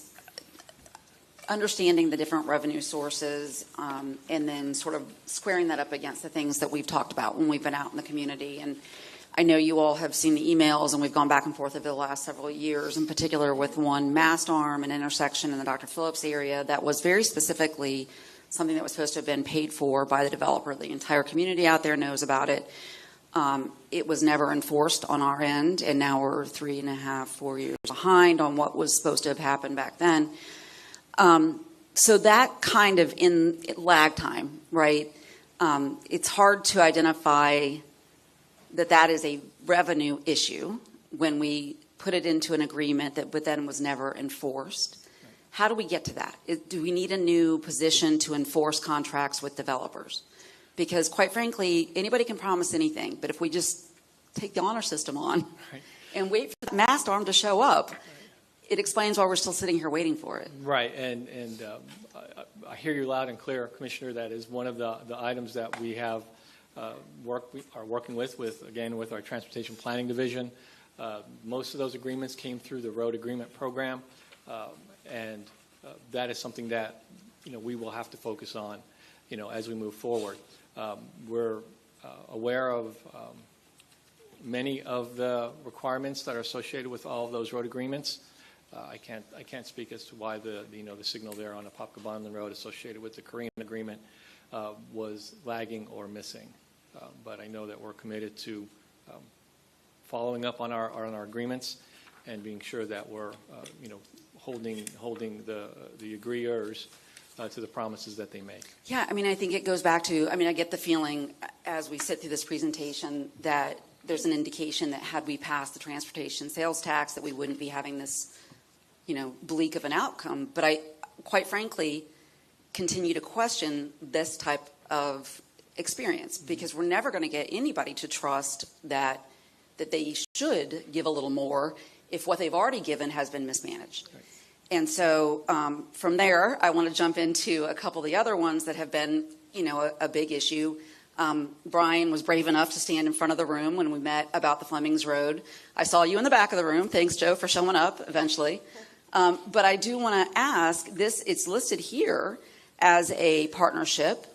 As part of the infrastructure project, says here, Flemings Road, New Independence Parkway.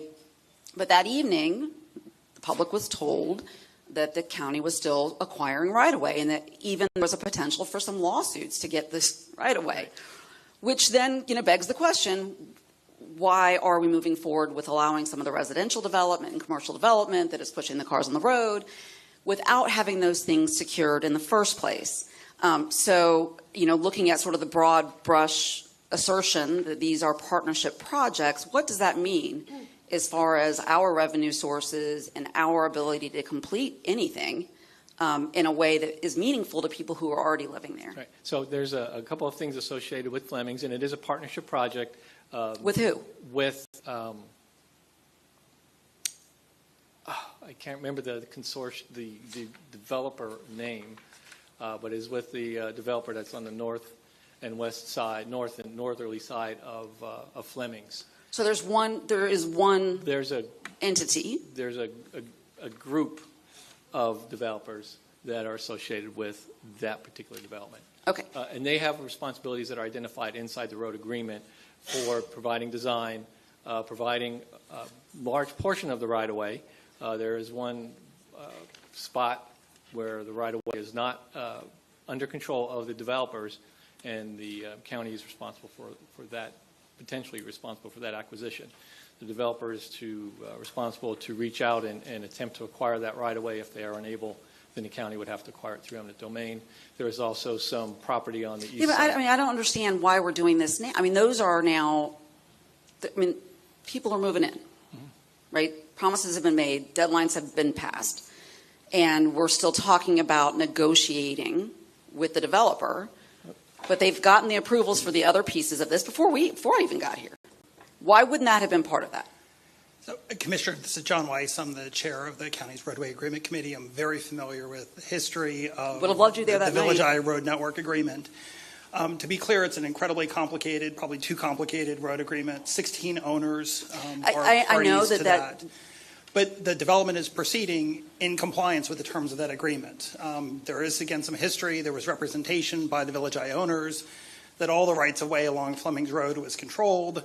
While that agreement was being negotiated, one of those parties dropped out of the agreement at the 11th hour. And so we still moved the agreement forward, but there is some uncontrolled right-of-way by those owners. So that introduces, for that project, a level of complexity related to potential eminent domain. And that's the part that we're currently negotiating and working with as the design is being finalized.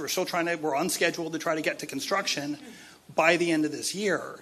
But that's a project that is not proceeded as originally anticipated. So why are we from a schedule bending over standpoint. backwards for we're getting 8% of this entire pot of money that we need from impact fees, which is just so de minimis that it makes me furious. And then we have to bend over backwards to try to figure out how to pay for a piece of roadway that they need to be able to give to us to get their residents in and out of an area. Well, I will say that the impact fee contributions that you're seeing are cash revenues received by the county. A lot of the Horizon West projects, including Fleming's Road, are never impact fees that are received by the county because those are redeemed via credits. And so because they're partnership projects, their impact fee contributions go into an escrow account. You can understand why the residents don't trust this process. I mean, listen to that explanation. The impact fees are cash. These are credits. This party dropped out. I still don't even really have any answers for those individuals. So this is why it's tough for me when we get to transportation and how we get across the finish line, something that will help us with our revenue sources. And it really, to me, elucidates a lot of the things we talk about every other Tuesday. So while you're up there, Avalon Road's on here in design, right? From 192 to Hartsog Road, which we know that intersection. It was hotly debated during a recent development conversation. And at that time, John, you said, that's in the works. It's going to happen. It's going to be there. It's not even design is FY25. And there is no funding for construction at the present time. So it's a project that's in production. We did the RCA, 2 years ago? And that had, of course, had a study and a public hearing that was brought before this Board of County Commissioners as well. So, a lot of these projects, especially the county-led projects, are funding constrained. And I think that's the message that you heard from Mr. Conkle. Then once again, why are we bending over backwards to make sure that we're moving the people in? The people cannot live there successfully, happily, and wholly without the proper infrastructure. So we're doing these backflips to get the developments through and to get it all through DRC, but we don't have the revenue source, and we're not clearly not asking the right people for the right things if we're not even getting to design somewhere that everybody besides two of us agreed to move 1,400 new families in the next year. That's that one project.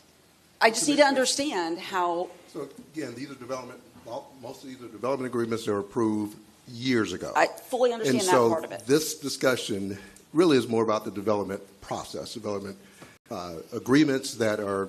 No, this discussion is about infrastructure and public works investments. And those are road agreements that specify timing and how and when and who's responsible.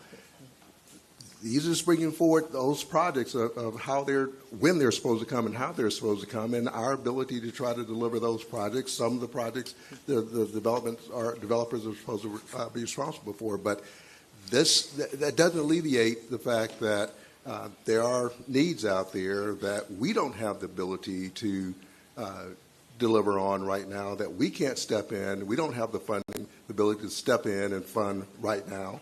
And so we have to work in accordance with those agreements that were approved years ago in terms of then the delivery of those projects. Then maybe we need to pause on the other parts of this. But that's not a public works discussion. The board wants to have a discussion about policy development. That's not a public works budget discussion today. It is, and if we don't draw those connections, we're never going to get to this. It is, because the revenue source that everyone seems to identify for how we pay for these is moving the new people in, and that's not the case. We just saw it. We saw how this slices up. That's not the large lion's share of the revenue source. Now, it may be in some of these areas that we have credits outstanding, but my point is that if we have the existing revenue source that we use for the majority of these things is our general revenue, then why are we continuing to hand out to let the development keep going without any infrastructure? Well, so Commissioner, the board has assessed impact fees several years ago, finally made the change to assess impact fees at 100% of the eligible cost. But again, impact fees, as you noted, are directly tied and attributable to new growth. And so the fact that we're in a hole, we're in a deficit from a transportation, not just from a backlogged improvement perspective, but also from a funding perspective, impact fees cannot dig us out of that hole. And so, again, I think that's the message that you heard. You're saying the same thing I am, but a different way. Well, we're having to maintain a significant existing transportation system, and the revenues we're challenged at being able to plug those holes and maintain the system that we already have. Maintenance, different issue, right? So we're talking about these CIP, we're talking about these unfunded projects, we're talking about major ins and outs of new areas that have no funding source right now, that we know the impact fees from moving people in there isn't going to scratch the surface on. We're saying the same things in different ways. Okay. I mean, and I know that you're saying this is not what we're talking about right now, but it is, because I think if we're continuing to look for revenue sources, we have to make sure we're drawing those lines from dot to dot to dot. And I know we all struggle in our own ways, and I'm going to move on here, but the last thing I wanted to ask, and I'm sorry, John, I put you on the hot seat, but it's been a question I've asked every year. I'm going to continue to ask it because the cost continues to go up. We pay close to $300,000 a year in aquatic weed control, which we know is just spraying the top of a pond. And I have asked again and again, can someone tell me if it is more or less expensive than allowing nature to do its thing than doing the mow and spray, and no one has ever been able to give me an answer on that. I can tell you that Mother Nature will eventually allow a system to clean itself, but if we, let the invasives go all the way up and then continue to spray, we've created an ecosystem that is getting more and more expensive to maintain.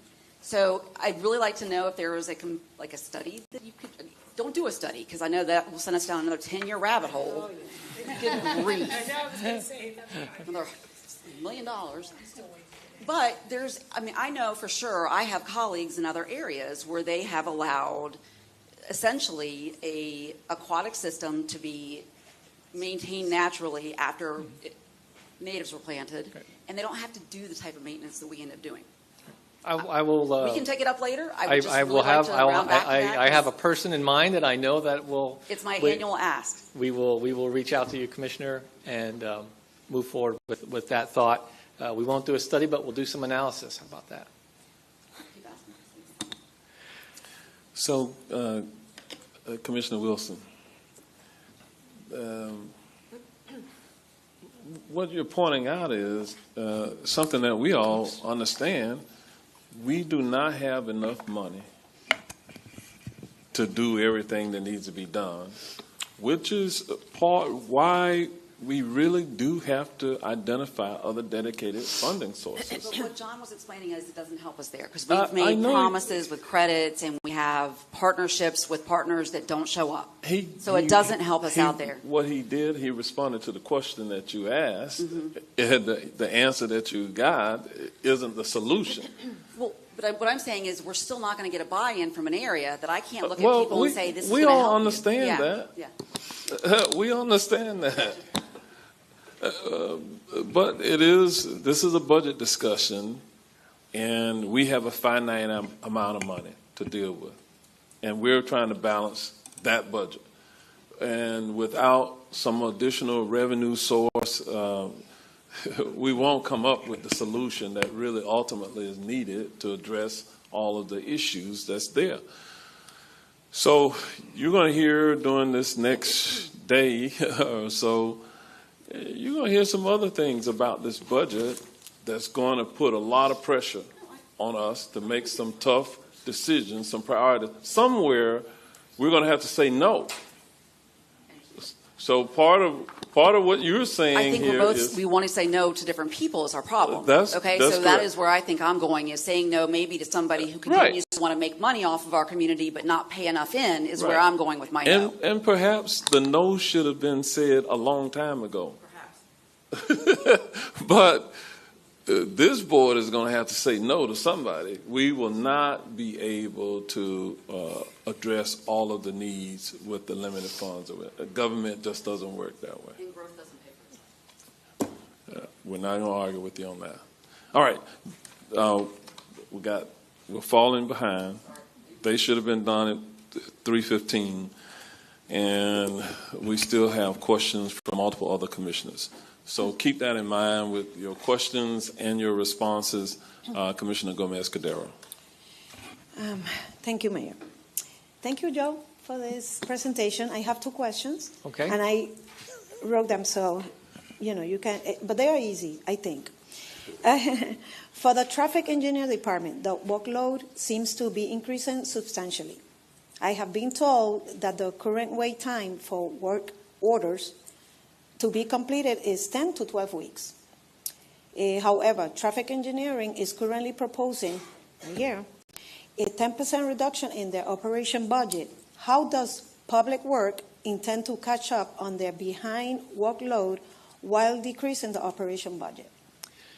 Good question, Commissioner. One of the things that we're looking to do is bring the GEC contractor on board, which would require us to spend some funding, but then that would provide some additional support to take on some of those tasks that are related to some of those work orders that are coming through traffic engineering. There's only so many analyses, evaluations, and things that we can do, signalization, crossings, cut through, and the like that are all part of traffic engineering functions. We only have so many folks to be able to do all those different types of things. So when we bring that GEC on board, we'll be able to assign some of those tasks there and move those along faster. Okay. So also, I think you went into that because we don't see no proposed position, right? You haven't requested that. And since,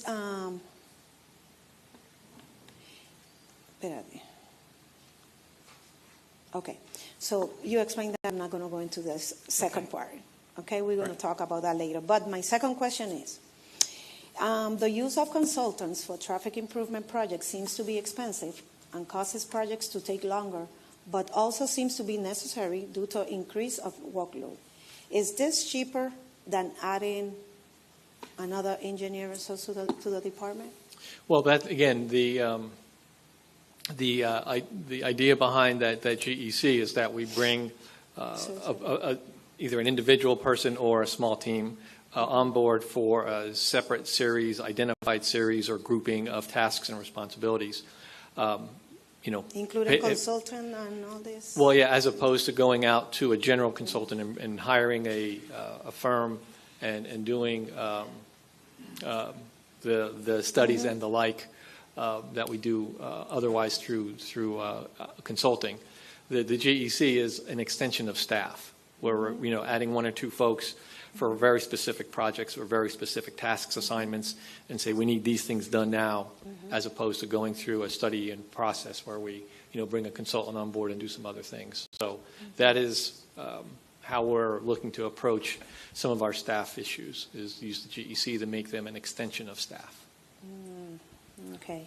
And Joe, I like studies. I like them. I read them and so, but I'm not going to say why I don't like sometimes to go over them, because it seems like it's a cut and paste. Like, I don't know, like the results are the same, or whatever we read is like the same. And I read them because we have to, justify what we're doing. But that's my issue with studies. The time that it takes, and also that is like. The time it takes.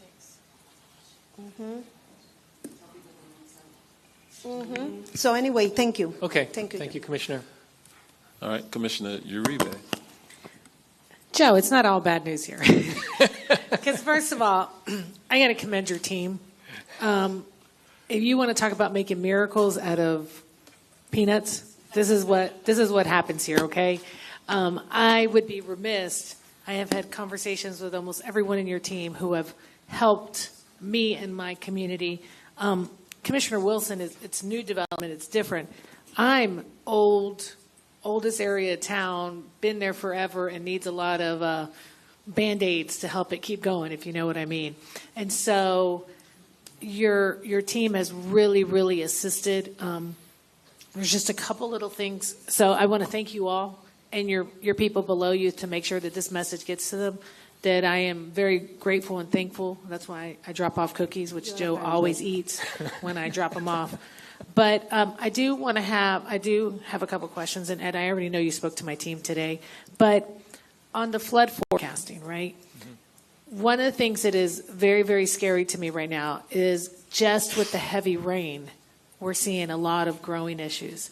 Again, in my district, I'm an infill that's been there forever, so we have challenges beyond the norm of what's happening. Where do you think we are? I mean, I saw that there was $1 million. That's nothing compared to where you need to be with this. And there's so many facets, because you've got the weirs, you've got the pump stations, you've got the generators. Jeff Charles is a silent little angel that just goes around. I don't even know how he gets around this county so quickly and swiftly and gets things done. But I really worry, because the trends that we're seeing, I'm terrified for this season. Because as much as you guys have tried to do, there's no way we're ready to mirror anything that's happening. And when we see the excessive flooding that's just going on with heavy rain afternoons, it's very scary to me. So I just didn't know where your flood forecasting really sits right now when you look at that. I know I even brought up a case to you guys where some of the culverts are getting stuck. I mean, and you guys have diligently over the years tried to clear these, but Mother Nature happens. Mm-hmm. Dirt fills in, human, consequences of what happens. And you don't know until you know. But if you can answer that. And then secondly, because of my MSBUs with so many lakes, street sweeping, how current are we on those? I know that that's collected a lot with our MSBUs. And something that I am thankful, and John Weiss is here. Where did John sneak to? Oh, he's hiding over there with people. I mean, probably one of the best things we did in my district was eliminating the AMA we did 2 years ago. And Commissioner Wilson, I don't know how much you know of that. Wouldn't have really affected you, but transportation was severely underfunded due to an AMA that should have been sunsetted when they created it. And we're kind of behind on that, but it's happening. And what leads me here to is Lake Underhill. So it's on your projects of Lake Underhill, Econ to Rouse, which is Commissioner Cordero. And then, of course, Cimarron to Chickasaw. And then one of the most dense areas of Lake Underhill, which is Chickasaw to Econ. But that's Cody No, on Lake Underhill. Lake Underhill, not Econ-Alahachi. Oh, okay. Yeah. Still remains just dreadfully, just suffocating. Right. And I know we've added a swale and we've added a retention pond. Again, Band-Aids, but I just hope one day, I don't think we could raise transportation 5 pennies, and I don't think we'll ever get that done because of just the cost and the right-of-way and all of those things. It just worries me because you still have those pockets of severe issues in a district that requires infrastructure. Right. So it's not just a transportation, it's an infrastructure partnership. So, and my last question is I saw here new studies. I think Raymond was doing this, and this was Econ-Alahachi, Curry Ford to Lake Underhill. That study was done before I even got here 6 years ago, but yet we've just never done anything. I mean, I've been out in that community where they're like, we were promised lights, we were promised it was going to be widened, we were promised, and then it's startling to me to see new studies. It's like, that's where we send things to die, the studies. You know, it's like the word studies mean it's going to die or it's going far, far away. Yeah. So I know we can't get into the weeds, but the flood forecasting and the street sweeping is something that has just been really, really constant right now. Well, we do have the street sweeping program, Commissioner, and I will have my staff get with you and verify everything that's going on, as well as schedules. And then in the flooding areas, we have created and have identified over the years either hot spots or areas to check of concern. And what helps us out tremendously is when you or your staff or the residents and citizens in your districts call us and say, hey, this particular intersection is flooding after afternoon rain. A lot of times that's because there's, again, dirt or something that got pulled into an inlet. And it's not a hard fix. It's just that we need to go and do it. So I will certainly have staff reach out to you in regards to street sweeping. As far as the areas that are experiencing some flooding during heavy rains, we do have some hot spots identified that we watch out for.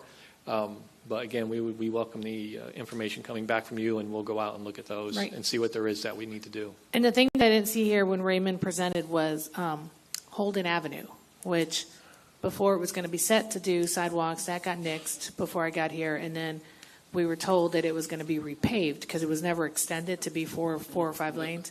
But I didn't hear about it this year anywhere on the report of the repaving of Holden between OBT and Orange Avenue. Okay. The resurfacing, I'll have to look into the resurfacing. Yeah, I mean, Ed has been helpful because it's gotten so debilitated where we've had big holds and where it's causing people to swerve in other lanes. Right. But I just would love to know that timeline of resurfacing that one. All right. We'll get back with you, Commissioner. All right. Commissioner Scott. Thank you, Mayor. Joe. Sir. Good afternoon. Good afternoon. How you doing? I have questions. I just have a few, requests. I would love to see, and I've shared this with you and your team before, another update for Orla Vista and the Oak Ridge folks to include a timeline about kind of where we are with that, given that we, or at least me, get emails pretty frequently, reference those areas. And then the uniformity and aesthetics, in particular, as I shared with you and your team, if you're driving westbound on Oak Ridge, you see some of the similar safety improvements on that road, and the aesthetics look better. And when you drive down Pine Hills, you don't see as much. And I know there are different things that are going to be happening in Pine Hills, and so that factors into that. But just making sure that the aesthetics are uniform across the district. Raymond, I'm going to have some projects for you, not today, but we're going to be talking about a few things. And then the last part is just thank you. Like, I appreciate you, Brett, your entire team, just the responsiveness to the folks and their inquiries, whether they're at 2:30 in the morning or 10:46 at night. And so just knowing that we've had a lot of concerns, your team has responded really quickly to those in Orla Vista and those in Oak Ridge, given the multiple things that are going on and their concerns. So thank you for the work that you've done, and thank each of you. I appreciate you. Great. Thank you, Commissioner. Commissioner Bonilla. Thank you. I'll start with positive. Traffic engineering, amazing. I'm in my district. I'm dealing with both the old and the new, and so when it comes to the old, traffic engineering is just the hero. They often tell me I have the most cases in my district, and it's because we have a system for constituent cases. So as soon as someone brings an issue up, we're following it. We're sending it to traffic engineering. They have access to my system as well, and we just have this working relationship that is just amazing and works really well. Traffic planning, transportation planning, on the other hand. The way I always kind of explain it is we have transportation planning, right, who plans these roads that they put out, and then within a couple of years we have traffic engineering coming in, fixing some of the mistakes and things that should have been done regarding safety that has to do with that road. Because we talk about the studies. The studies really, it is like, Commissioner Gomez, you said something about it being like it's the same thing over and over again. And it's not being very useful, when it comes to safety, because they're not really, first of all, it's templated. And it takes so long for something that's templated, which is really frustrating, because I'm like, the Chuliota study, first of all, right now, we already had it done. And then I was like, well, you didn't even look at the things that we were supposed to look at based on the scope of work, which is like the roundabouts or any of that. None of that was studied, but it was in the scope of work that the contractor was supposed to do. The contractor ended up charging us more money to do something that they were supposed to do in the first place, which I don't understand why the staff doesn't, fight back against that, because it was already in the scope of work. So why are we being charged more for something they should have already done? So that's, like, we're talking about dollar signs here. This is the budget meeting. We're talking about money here. Why are we not pushing back on these contractors to do the work that they were already paid for and then being charged more for it and be like, okay, we'll pay you more? It doesn't make any sense to me. And then, then it went back and they were like, oh, well, we have to do the study all over again in order to include the ICE analysis. Right. And we already did like most of the work. All the numbers were already there. They could have just used the numbers and ran the ICE analysis with that, instead of having to do the study all over again, costing us more money. So I just feel like there's just a lot of things being done that's just costing us more money when we don't have to go through all of that and spend more money. So, we really need staff to also try to work, fighting back against having to pay more money, looking for more efficient ways to do things. And then, because staff isn't looking at these studies and looking at the safety analysis that should have been done when the study was done, right? We're having, after the roads are being made, traffic engineering coming in and doing things to fix some of these safety issues. And I've been told, that, oh, well, we're going to build this road, and then if there's an issue, then we'll address it at that time. It's like we already know there's going to be an issue based on, like, I'm looking at these studies and these plans, and I'm like, look, I see an issue here, I see an issue there, I see, these are going to be issues. Well, if there's an issue when it happens, then we'll fix it. No, like, that's going to cost us more money. Why not just do it right the first time and do analysis the first, at that point when we're doing the studies, and then we don't have to spend this money fixing the mistakes later on, right? So, there's just a lot of things that's costing us a lot of money, a lot of time that could have been prevented. And then the studies, and I'm very frustrated about the studies with Chuliota and the NeoCats, because first of all, I asked for the NeoCats that the study be done without Sustany, because they included all the Sustany numbers in there. I'm like, it's not even an approved development.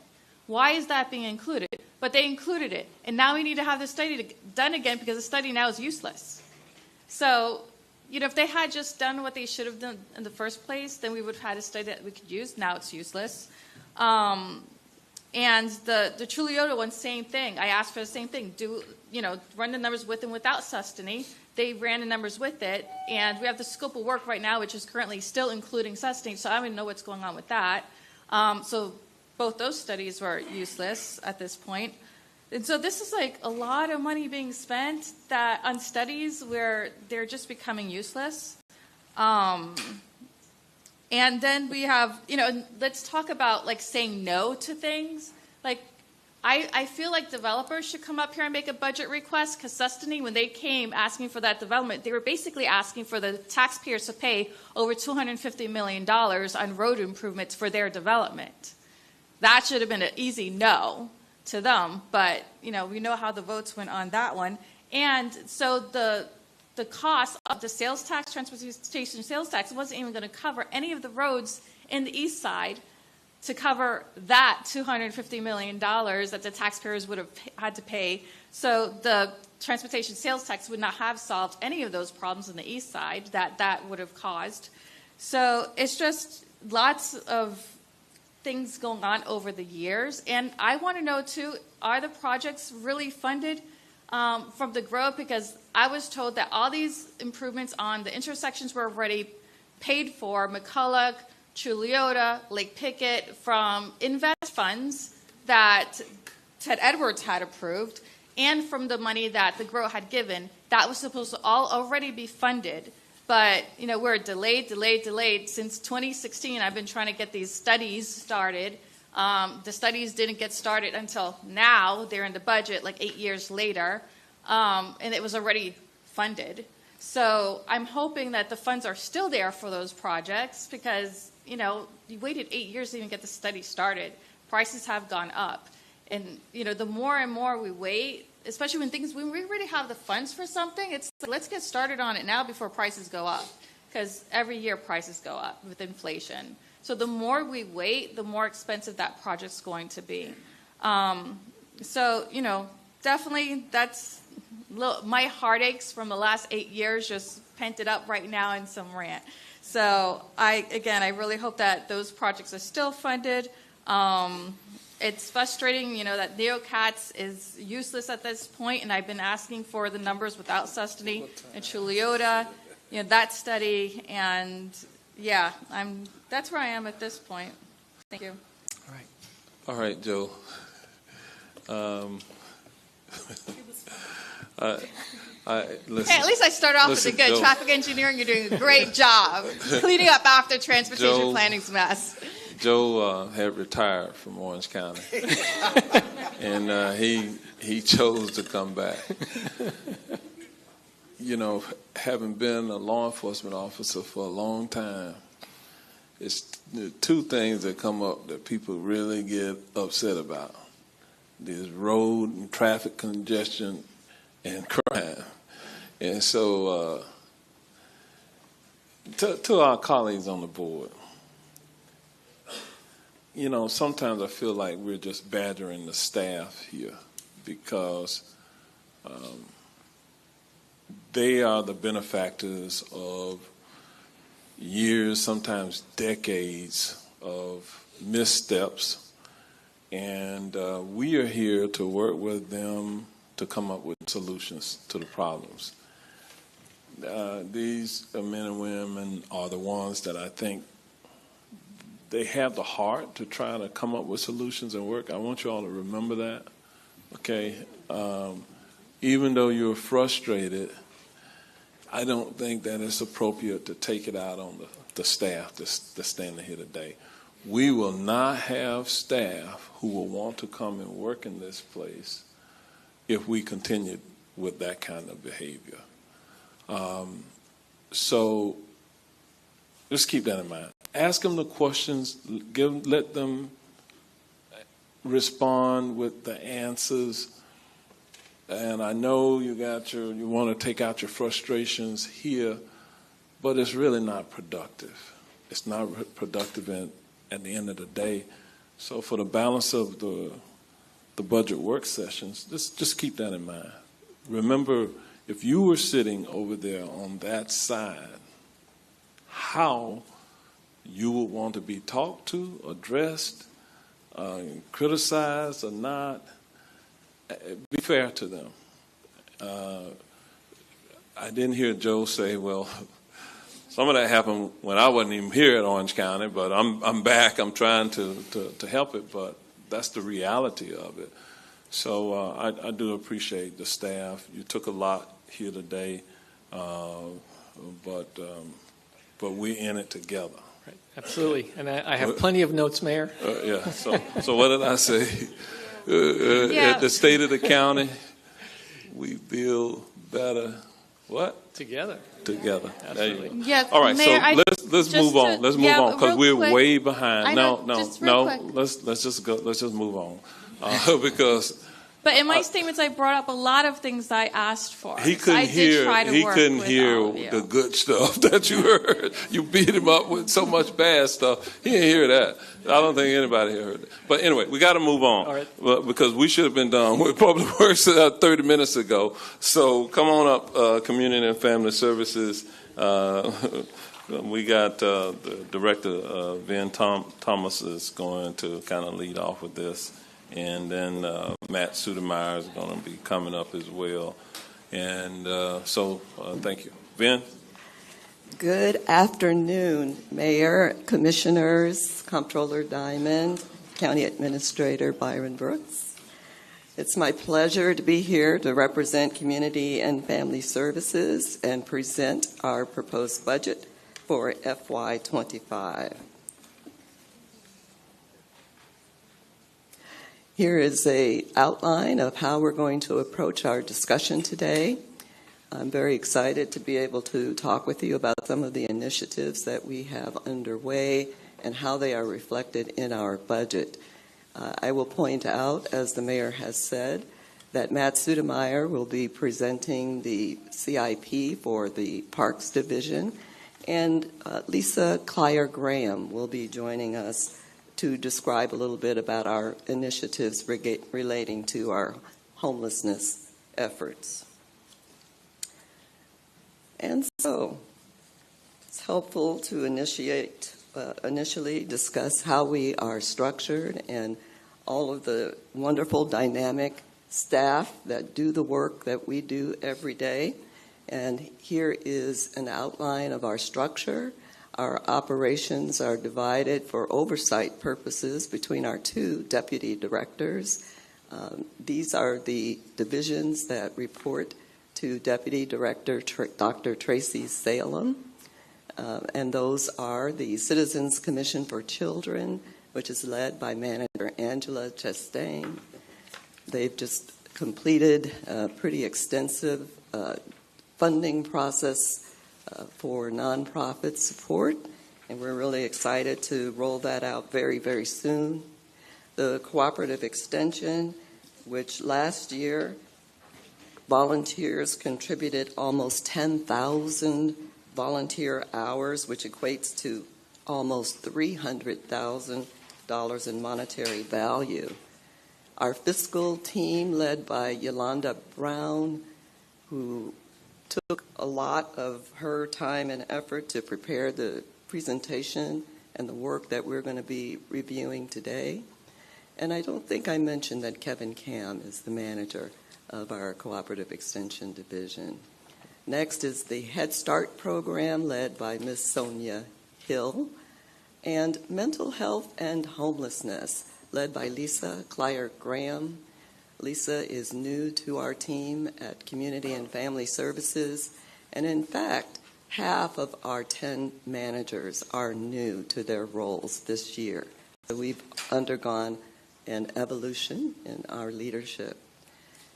Youth and Family Services Division is led by Barbara Williams, who is also new to our team this year. Moving on to the rest of our department and divisions, led by Deputy Director Lavon Williams, Esquire, are the Citizens Resource and Outreach. And I'd like to point out there that Office of Tenant Services will be moved to our department under that division, and that will be a transition that we are looking very forward to, and I'll talk a little bit more about in a minute. Yvette Reyes is the manager newly of that division. Community Action, led by John Cohn, who is new to managing that particular effort. We've got a lot going on there that we'll discuss. And of course, our Parks and Recreation Division, led by Matt Sudemeyer. And finally, our Regional History Center, who on an interim basis is led by Stu Rorovitz. So that outlines the organizational structure. This dynamic team has been working hard on a number of things. We're proud that we are the recipients of 5 NACO awards, which were recognized yesterday. And we've also been putting a great deal of effort into our strategic plan. Some of you I've had the opportunity to discuss with, and I'm going to weave in a few of the initiatives that result from the work that we've been doing on our strategic plan as I go through the presentation today. So let's take an overview perspective regarding our budget. Here you can see a pie chart that outlines, in general, the funding by source for our department, which budget overall is $220 million. The breakdown, as you can see there, general fund is the largest component of the dollars that we receive. And in the general fund area, you also can see listed there a breakdown of some of the different programs that benefit greatly or even entirely from general funds. Also, when it comes to the federal and state grants that we utilize to implement services, they are listed in the gray part of the chart. Those are programs like Head Start, funding that we get through USDA, Community Services Block Grant, Low-Income Energy Assistance, etc.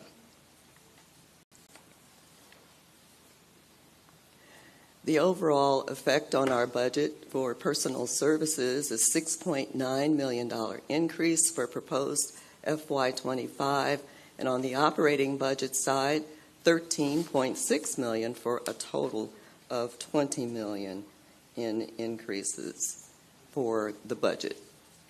Staffing-wise, we're proposing to go from 974 positions to 995 for an increase in position totals of 21. And we will go over those next. Of those 21 new positions or new persons in our department, 17 are brand new positions. 4 of them will be transitions as the Office for Tenant Services moves to our department. Of the 17 positions, 1 of them for the Citizens Commission for Children will be a senior contract administrator who will assist that team in managing the many contracts that they are increasingly having to manage to make sure that we can ensure program accountability. Community Action, we're requesting 8 positions there. 4 that are project coordinators, and 4 that are special events coordinators. For the project coordinators, 2 of them will assist in facilitating our after-hours activities during the week, as well as on Saturdays at the community centers. And 1 will work with the climate efficiency program, for which the demand is higher, and for which we also, thanks to Congressman Maxwell Frost, were able to secure additional funding, and so we needed some additional staffing capacity for that program.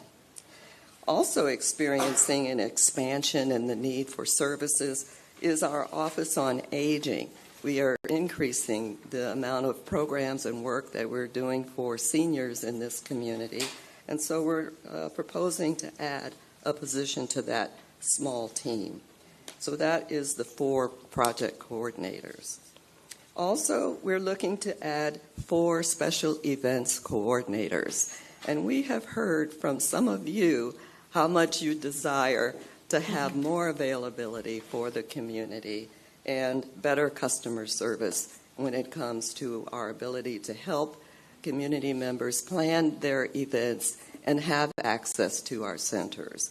So those 2 positions, as well as the 2 project coordinators that will enable us to have somewhat longer hours and a little more staffing for those functions, I think should be very responsive to those requests that you have made, and also are very much emblematic of some of the kinds of initiatives and strategies that we are coming up with as part of our strategic planning. So this is something that we are very excited about and may want to expand upon further, but we're going to pilot these efforts with these staff and see how things go. In addition to those that I've described, Cooperative Extension is finding itself needing a bit more administrative support as they expand upon their efforts when, related to commercial horticulture. So there is 1 admin specialist being added there.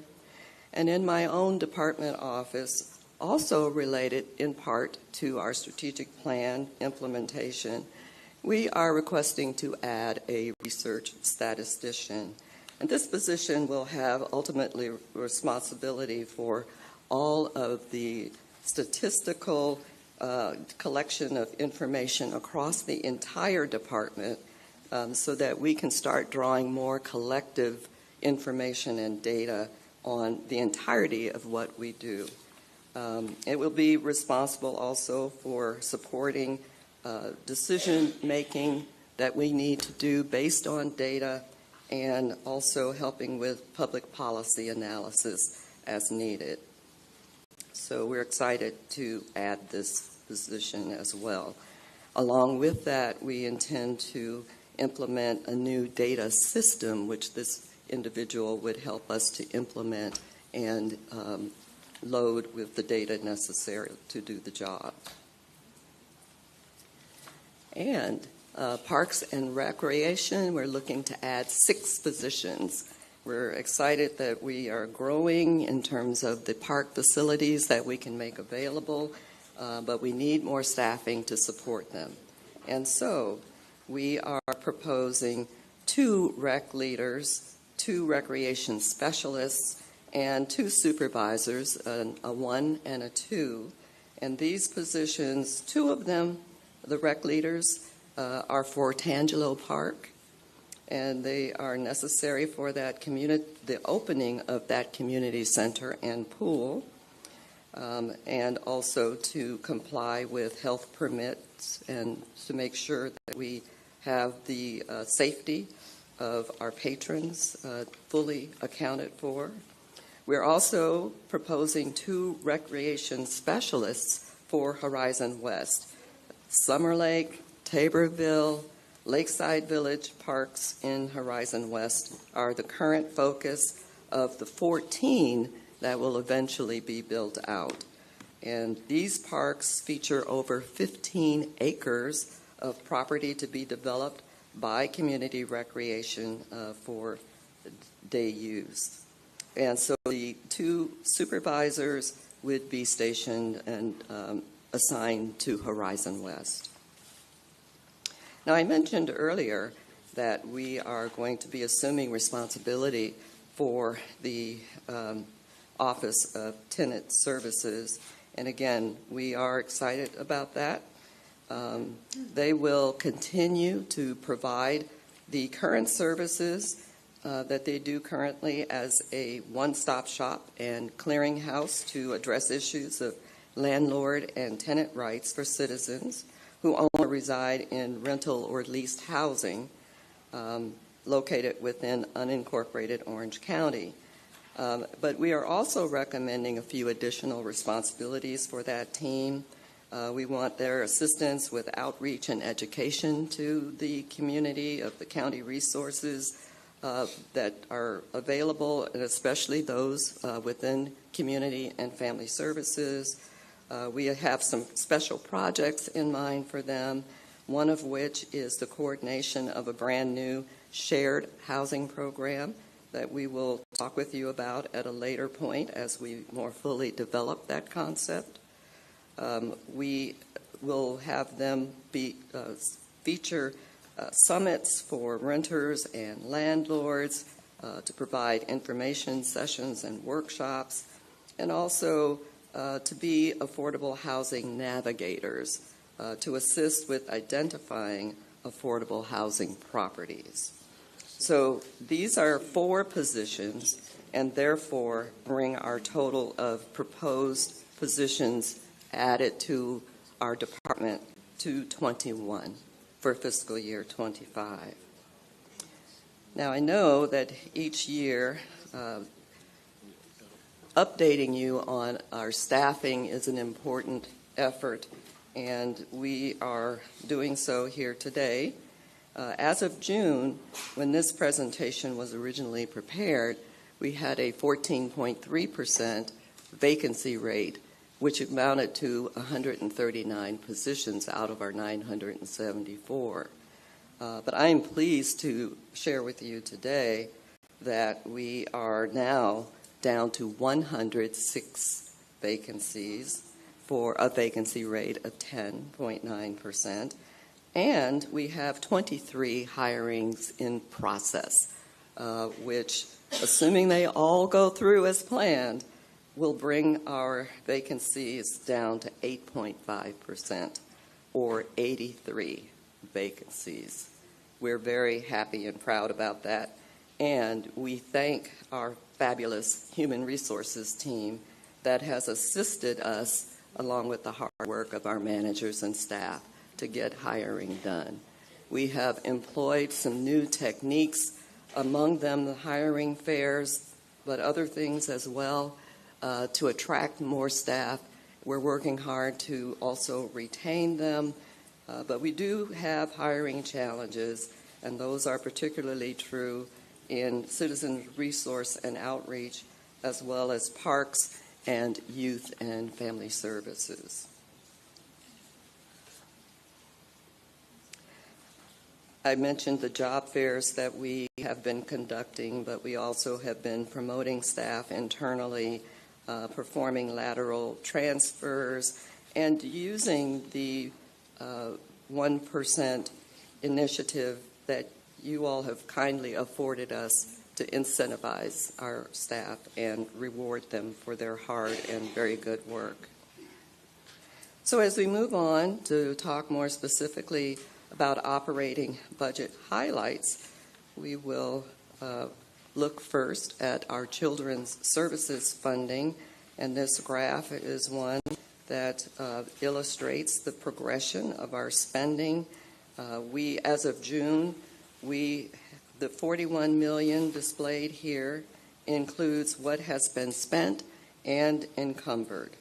So as you know, at the inception of this program, we did have some challenges, such as the pandemic and the Great Resignation, but nevertheless, the Citizens Commission for Children staff have been using the rollover funds to get more services to the community. And more specifically, we have $24.1 million budgeted for expenditure in this next fiscal year, and currently we fund over 110 contracts, which results in 200 programs to the community. And what I've done here over the next several slides is outline for you who some of the organizations are that we are funding. 76 partner agencies that currently provide services on behalf of this division. And the agencies that are highlighted in yellow are the new small-scale agencies. And so you can see that we are attempting to get to some of the smaller grassroots agencies so that they can also benefit from the support that we provide. And it's our effort to do community building as well.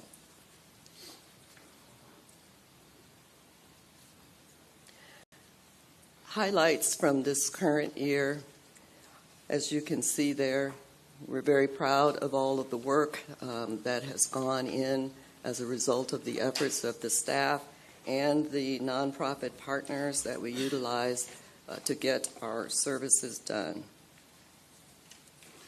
I guess one thing I would highlight for you is that we're very happy that you all choose to participate in the resource fairs that we sponsor.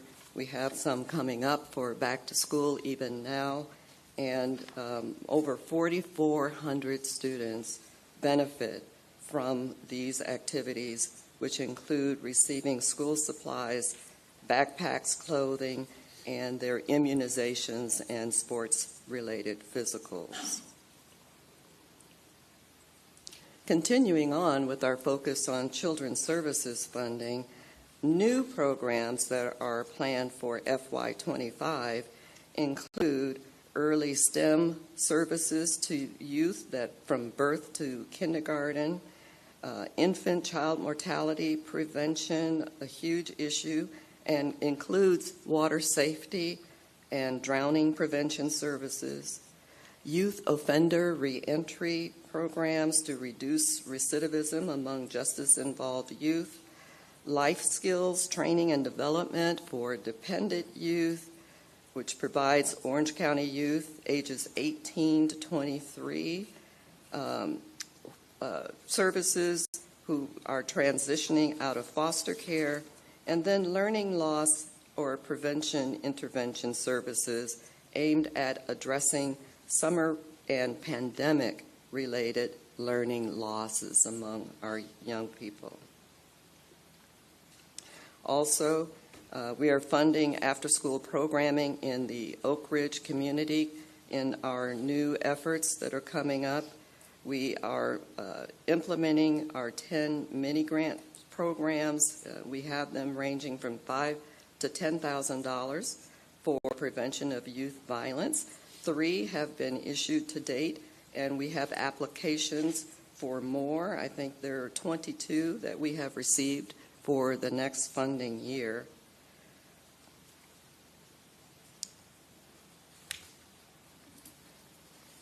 These are programs that support family engagement and also assist with their supporting them and supporting their family.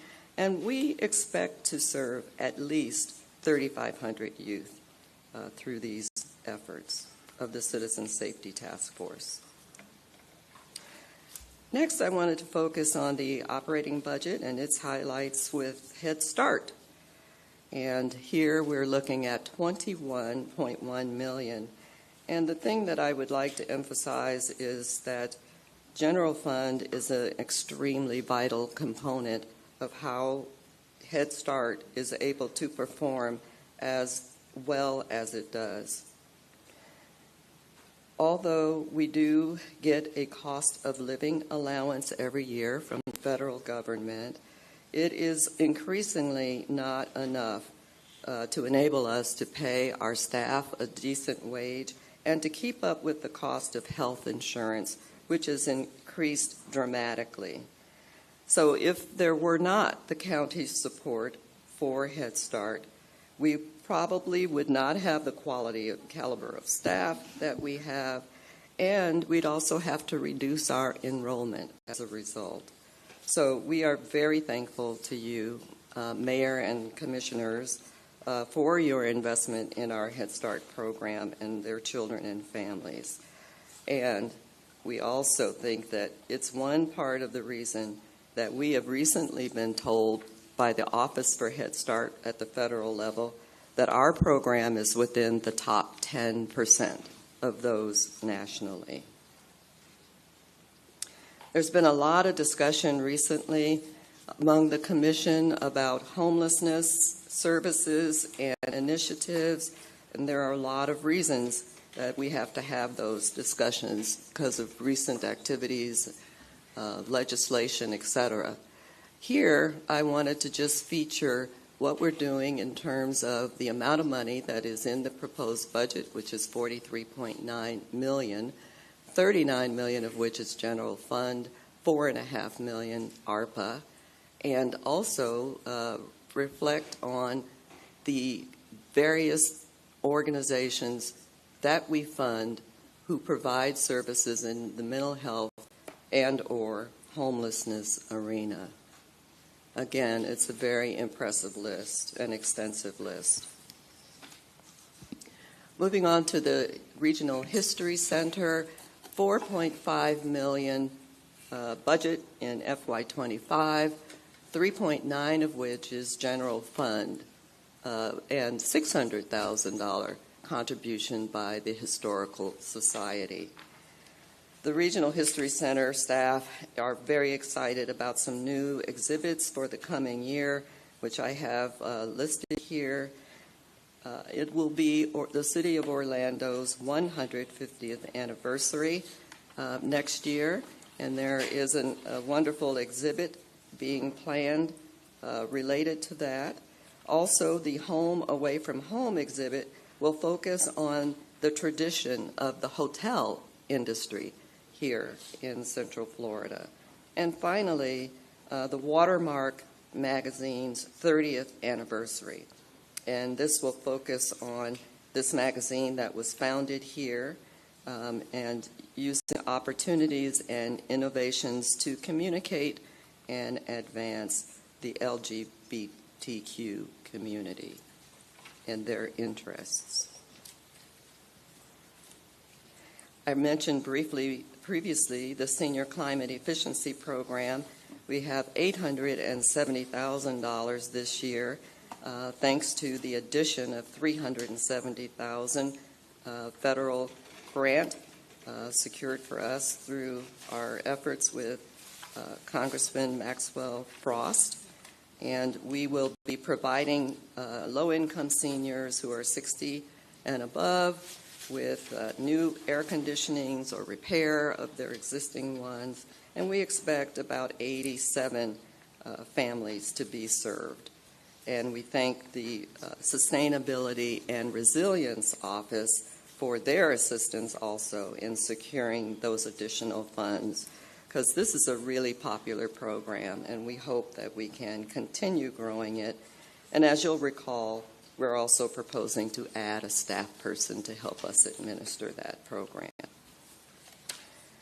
So next we'll move on to the capital improvement program for the department, excluding parks, which will come up afterwards.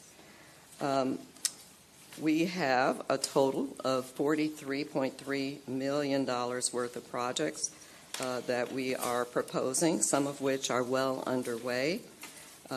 First, we're featuring the Bithlo Neighborhood Center for Families. This is an important project that total cost will be $3.5 million. Next is John Bridges Community Center. We have torn down a building there and are looking to rebuild and expand upon our office space as well as our access by Head Start.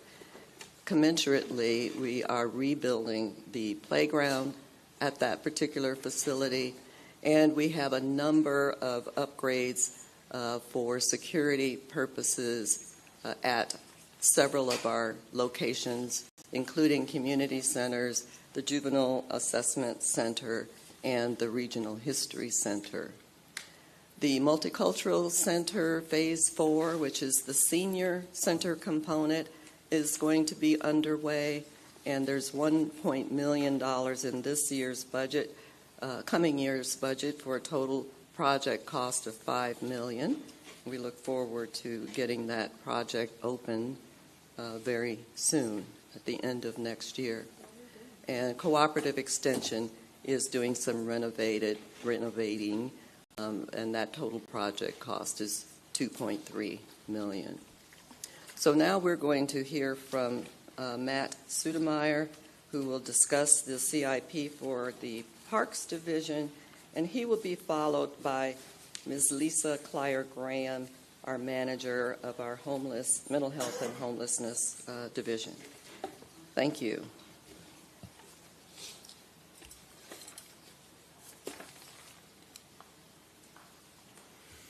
Thank you, Mrs. Thomas, and good afternoon, Mayor and Commissioners. Good afternoon. My presentation will provide a brief overview of the parks inventory and programs the county currently offers, and what this budget supports, along with a review of our recently completed projects, current CIP projects, and then, of course, our proposed CIP projects for this upcoming budget year. The funding the division receives supports the operation of 113 parks throughout the county. These parks include our large regional parks of 150 acres or more to our smaller neighborhood and pocket parks. The park system has 13,000 passive acres, just over 1,800 active acres, and 53 miles of mainlined or multi-use pedestrian trails. The budget also provides for summer and after-school programs at 13 locations where we serve 358 children during our summer camp and 298, almost 300 in our after-school program. Sports programs such as Junior Magic Basketball at our 6 gymnasiums, youth and adult flag football, and indoor volleyball are offered by park staff. And the budget provides for maintenance of our athletic fields that are used by thousands of children who play soccer, baseball, football, lacrosse, and softball in leagues offered by our youth sports partners. We also have our adult programs that include softball, flag football, and basketball. We have many diverse programs for our seniors at the Renaissance Senior Center and Mark Street Senior Center. And then we have multiple special events and music festivals throughout the year, like the Mayor's Jazz Festival at Cypress Grove Park. And now I'll review with you our recently completed projects. In December of last year, we opened the new dog park at Cypress Grove Park. In February of this year, we opened Tabor Field Neighborhood Park in Horizon West. The new Dr. Phillips ball field complex for Dr. Phillips Little League was built, and we opened that in April. And then another park in Horizon West, Summer Lake Neighborhood Park, opened in April. And then the county's first pickleball complex was built with 8 lit pickleball courts, and that opened in May. The third and final lit multi-purpose field at Barbara Park opened this year as well. And we continue to replace our old ball field lights with new energy-efficient LED light fixtures. This year we completed the fields at Arcadia Acres. And of course, the third and new field at Barbara Park got new lights as well. So moving on to our current CIP program, capital improvement projects for this upcoming fiscal year. As Ann Kulikowski mentioned this morning, the Horizon West Regional Park is currently under construction. The groundbreaking ceremony took place in February of this year, and the estimated completion date for Phase 1A is spring of 2025. The Blanchard Park new restroom is almost complete, and the parking lot improvements replacing the dirt parking with asphalt and improved drainage and curbing has begun. West Orange Trail Phase 4B will begin design this year. This segment of the West Orange Trail will connect the Wekiwa State Park to the West Orange Trail. We also have the Little Econ Greenway Trail Gap project to connect the Little Econ Greenway to the Katy Way Trail. Design is in progress for the portion that's not the bridge, and then the bridge is already under design, the bridge over Cimarron Boulevard. And the Bithell Community Park Recreation Center expansion project is currently under construction. And then after completing the master plan for the new Barbara Park Recreation Center, the design consultant has been selected and will begin the design process soon. And then Timber Bridge Preserve is currently under design, and we're approaching 90% design and the permitting process. Orange County's portion of Shingle Creek Trail is from Sand Lake Road to the Orange-Osceola County line. The trail segments are broken out into 3 phases. The first phase having 3 segments. So phase 1, segment 1 is complete, and segments 2 and 3 will be rebid very soon. Phase 2 is complete, and phase 3 is currently under construction. The Lake Apopka Loop Connector Trail construction bids have been received by Purchasing and Contracts Division and being prepared to come to this board for approval soon. This trail will connect the West Orange Trail to the Lake Apopka Loop Trail. Then we have Bentonshire Neighborhood Park is currently under construction with the groundbreaking ceremony taking place in March of this year. Then we have the Horizon West Trail, Phase 1, from Tiny Road to Daniels Road in Winter Garden, which is currently in design. And this trail corridor eventually will connect the Horizon West Trail to the West Orange Trail. Then we have Watermark Park project, a new neighborhood park for the Horizon West development. The master plan is complete and the design process is underway. The Downey Park skate park improvements are currently in the initial design phase. And then Lake Eleanor Community Park is currently in design as well. This park will consist of athletic fields, playground, pavilions, and associated infrastructure. And then we have Waterley Park North in Horizon West that's currently in design. And our Morgan Community Park will be acquired through a developer's agreement. That agreement is being finalized right now with our real estate management division. The donation agreement is currently being finalized. The conceptual master plan is complete, and once the property is acquired, we will be able to begin the design process and have a follow-up meeting with the community. Magnolia Park Solar Panel Project, I know Ann Kolakowski mentioned that this morning. We're adding solar electricity to the recently opened Eco Education Center. The Barber Park Skate Park replacement is currently in design, and construction will begin soon. The LED light replacement project is ongoing this year, and we will be replacing the old lights at West Orange Park with the new energy-efficient lights. And our proposed capital improvement program consists of design funds for 2 parks for $300,000 each. Waterley Park South and Silver Leaf Park are both in Horizon West area of the county. As we do for all parks, in each park we have in Horizon West, multiple community input meetings are scheduled, and an online survey are done for the community to develop the conceptual master plan and determine what types of amenities would the community would like in the park. Once that conceptual plan is complete, the consultant is hired and we'll begin the design process. And then, of course, once the design process is complete, then we go out for construction. And this will be the 10th and 11th Park Master Plan community meeting process that we will have done in Horizon West. So thank you. That concludes my presentation, and I will turn it over to Mrs. Clyer Graham for her portion of the presentation. Thank you.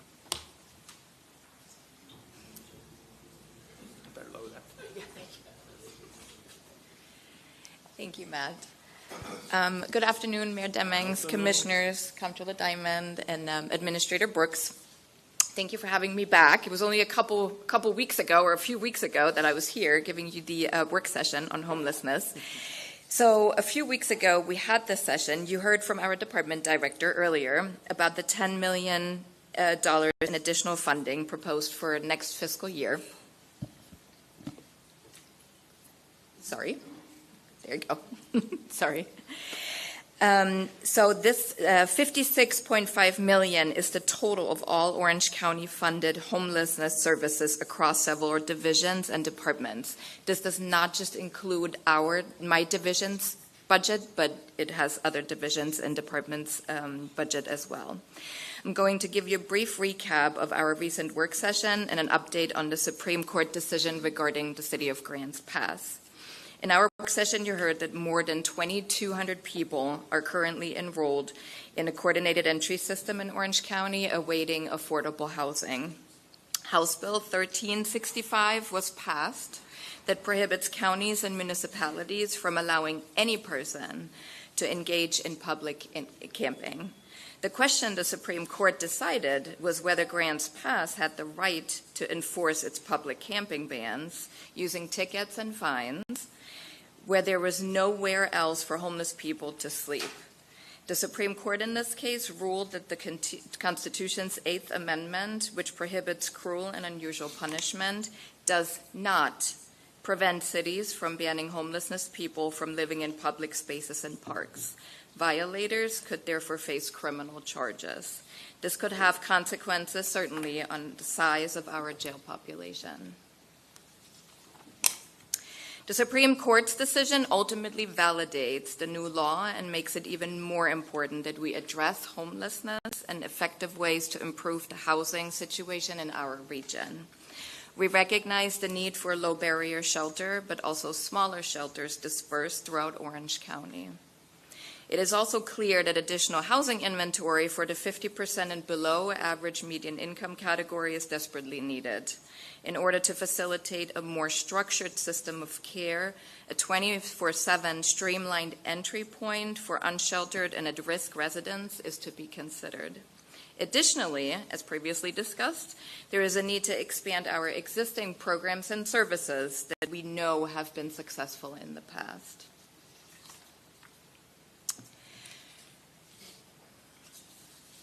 So for expansion of existing services, those include additional prevention and diversion, rapid rehousing, permanent supportive housing, and outreach, which has been more important than ever. One of the questions that came up previously was the cost. We received feedback from some of our local providers, but please know that any projects will greatly vary and are dependent on whether a new building is constructed or renovated, land and infrastructure are already available, and so forth. What you see on this slide is truly a rough estimate on how much an additional shelter in Orange County could cost. The capital cost of $11 million for a 100-bed shelter is an estimate based on provider information that we've gotten from the community and similar past projects in the region. So it's the operating cost of $10,585 per bed annually, which is also an estimate. And we're currently working with our community providers as well as Orange County Real Estate and Capital Projects divisions on possible locations. So another potential options for additional funding could be to assist in creating a site that is open 24/7 with emergency housing attached to the intake office. This site could also serve as a jail diversion site. We believe that each district could benefit from having a 24-hour intake office to include emergency beds, and certainly ideally these sites are connected to shelters. Additionally, it would be beneficial to hire more case managers and outreach staff, as well as to offer ongoing evidence-based case management training to all the case managers. This will assure that all of them receive consistent training information and necessary updates on available resources in our community. So next steps, as previously discussed, this is a regional effort, and we cannot emphasize that enough. We cannot do this by ourselves. Orange County is not able to do this alone. The topic is complex, and so we're continuing to work with the community agencies and our COC, HSN. The Low Barrier Task Force here in Orange County is meeting on a monthly basis to work on solutions for shelter location and operational plans. The strategic plan for our region will be released by HSN in the foreseeable future, in the next few months. HSN has also proactively launched a pre-application process to identify potential operators for a low-barrier shelter. This will also provide further insight in projected operational costs of managing a shelter like this. And once we have completed a comprehensive plan, which we're currently working on, to allocate the additional $10 million proposed, we will return to you, to the BCC, and present it. Thank you very much, and I'm going to hand it over for the summary to Ms. Ben. And so quickly, in summary, for our department, Community and Family Services, I shared a little bit about our progress regarding our strategic planning process. Also, we're working hard, we know, and want to do more as it relates to marketing our programs and services so that people know what it is we have to offer. And so we are making some improvements and are adding to our resources for that purpose. We are implementing a new customer service plan, as well as staffing to improve in our customer service approaches. And we have rededicated ourselves to the measurement and monitoring of our service delivery and are adding some resources for that purpose. And lastly, with the mayor's help, we have a substantial additional investment in funding for homeless services. And are very proud to say, as part of our planning process overall, that in addition to revisioning our mission and vision statement, we've come up with our tagline that we think incorporates and summarizes the world that we want to live in and what we want to do in terms of how we present ourselves and our services, which is where joy lives, hope grows, and help happens. That is how we envision our department and what we strive to be. And with that, I would love to entertain your questions, and either Matt, Lisa, or I, or others of our team will do our best to respond. All right. We're going to start with Commissioner Wilson, then Commissioner Uribe, Commissioner Gomez-Cordero, then Commissioner Bonilla, and if history has anything to do with anything, this will be a love fest. You know, whenever we talk about the children, you won't have the same reception with that Public Works. And so remember, we are 15 minutes behind. The next presentation is a full 45 minutes, the last one of today. So, commissioners, if you can just ask your question, and to the staff, if you can just give the answer, then we can maybe catch up. All right. Commissioner Wilson. My goal is to use as much time of him reminding me to use less time on my act at some point. So I want to thank you a lot. First of all, Matt Sudemeyer, like the fun uncle, right? Like he comes in and there's like new toys and cool ramps, and your department just came with the receipts for this past year. Obviously they've been unbelievably busy. I'm so glad to see there's going to be some new staffing opportunities if we can manage to move this forward, because we know we're adding these properties and we're adding these services, but they're now stretched and stretched. So that was such great news to see, and thank you so much. I want to tell you, I think your vision is wonderful, and I believe there's so much to consider, and you all are just moving in the right direction. So thank you very much. And then, of course, I've got to give a shout out to my Head Start people, because I love them, love them, love them, love them. Thank you, thank you, thank you. Anything you need ever. Okay, that was it. Told you. All right, Commissioner Uribe. So I actually have a complaint. No, I'm just kidding. I'm sorry. Hey, okay. I just wanted to do that just to mess with the mayor.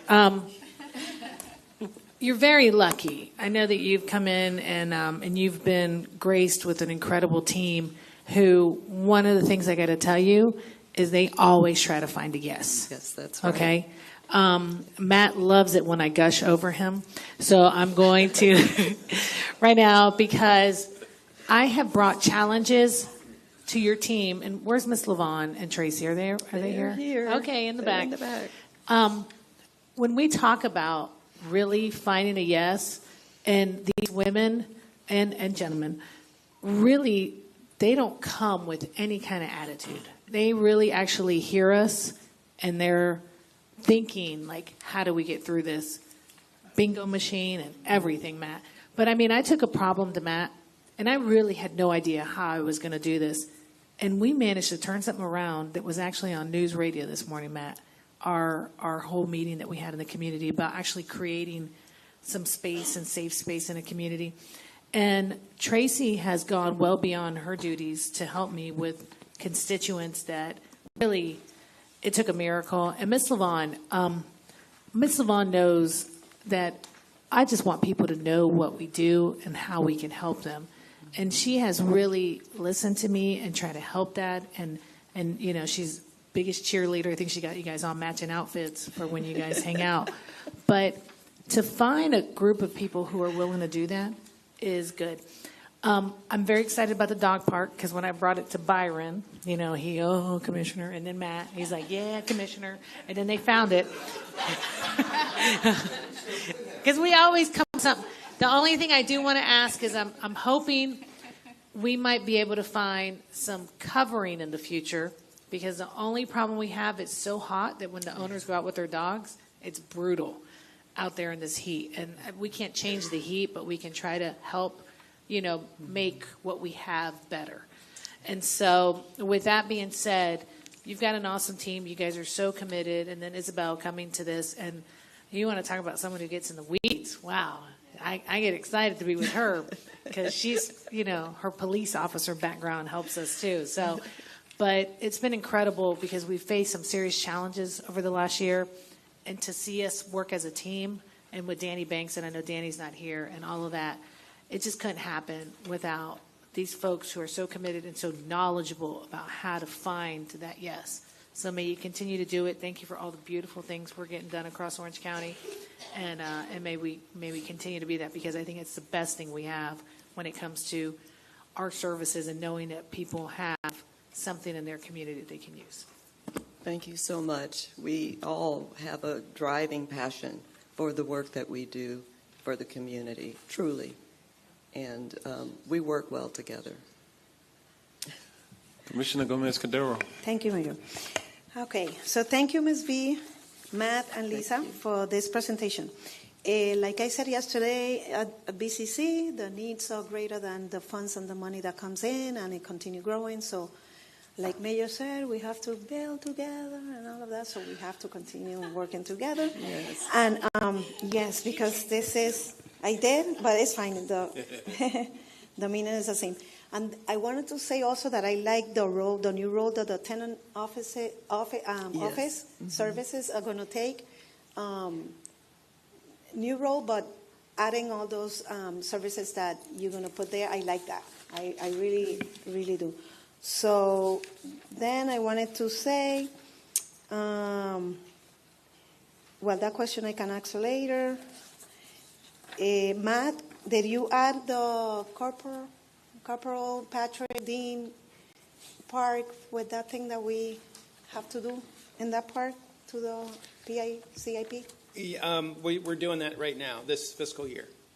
Yeah. I don't know if we broke ground yet or not, or started construction, but I know the PO's been submitted. Okay. So we'll get it done in this budget, this fiscal year that we're in now, not the one we're talking about. You're amazing. Thank you, Matt. And then I wanted to ask Lisa, if I don't know if I'm, I meet with you all every week because I like it, I guess. But didn't we talk about the program that we're going to start in July 1st with some funds money, housing, something?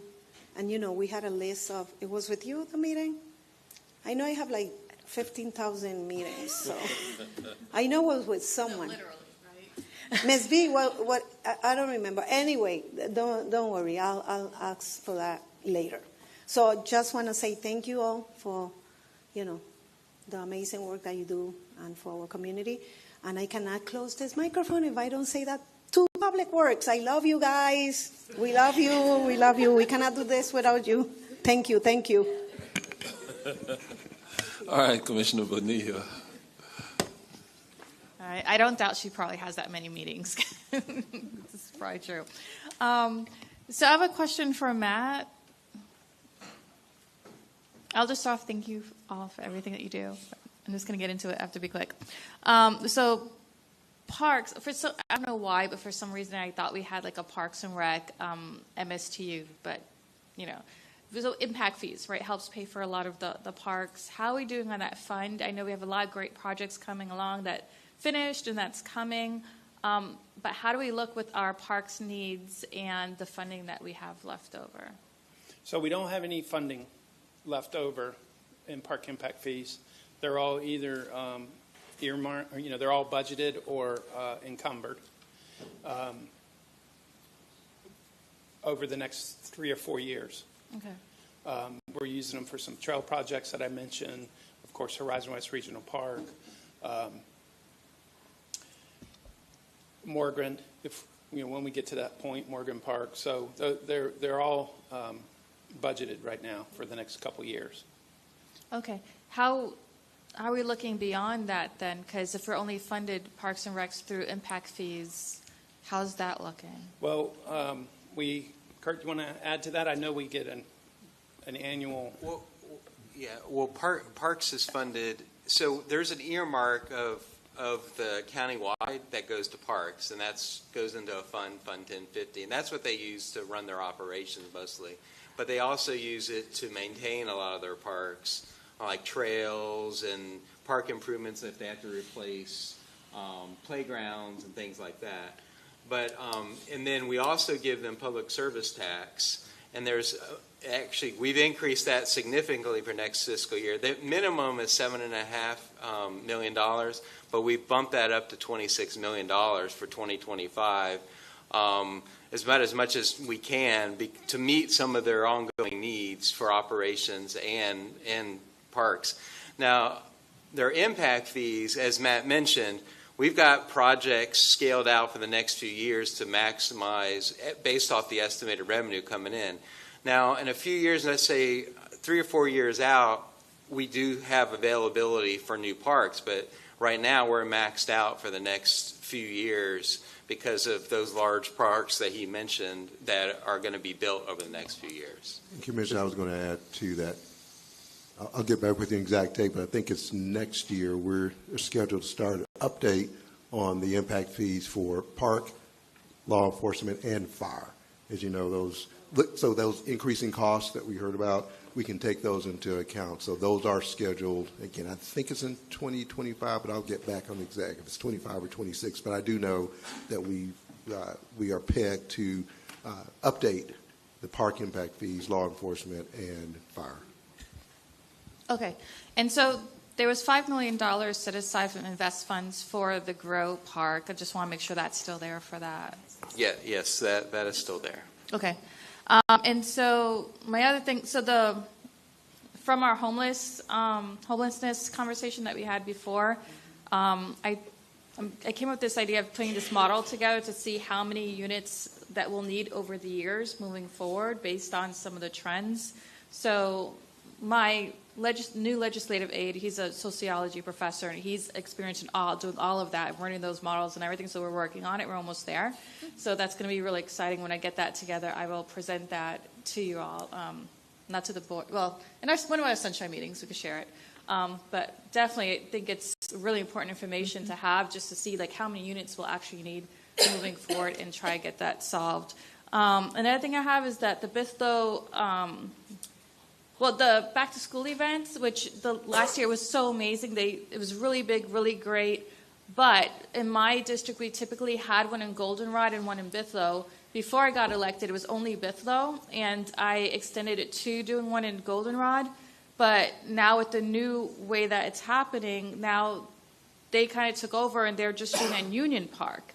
So Bithlo is not being really serviced, and they have transportation issues. So I didn't find out that Bithlo wasn't going to have one this year until recently, and so it's like too late for me to be able to put one together for Bithlo. So I don't know how you could probably help me with that. But that's all I kind of have for now. Thank you. I think we'll look into what we can do to help support your activity. Commissioner Scott. I wasn't going to go. I was going to see if they're going to cover everything. They got most all of it. Lisa, thank you for your work that you do with homelessness. Continue to look at maybe different ways to address the youth homelessness. I know that's a real tricky thing to do, but we have a lot of young people who don't have any adults but still looking for places to stay, and I believe Covenant House had closed. So looking at things like that. Then we talked about just how we engage the commissioners as it relates to our community. We are legislative and fiscal and policy, but the folks want to see us, and they want us to do what I would call the warm and fuzzy stuff. And so for me, not having to reach out to parties who are giving us funding and sponsoring things for no other reason than that we are commissioners, and figuring out how we can do more robust partnerships when it comes to the backpack giveaways and the barbecues and things like that, the things that people want to see of us. But you guys know I love what you do. I love Head Start, Citizens for Commission for Children, all the mentoring programs you fund. Y'all rocking. Y'all rocking. So thank you for everything, and I appreciate you. Thank you, just one question. When is Tangelo Park slated to officially open?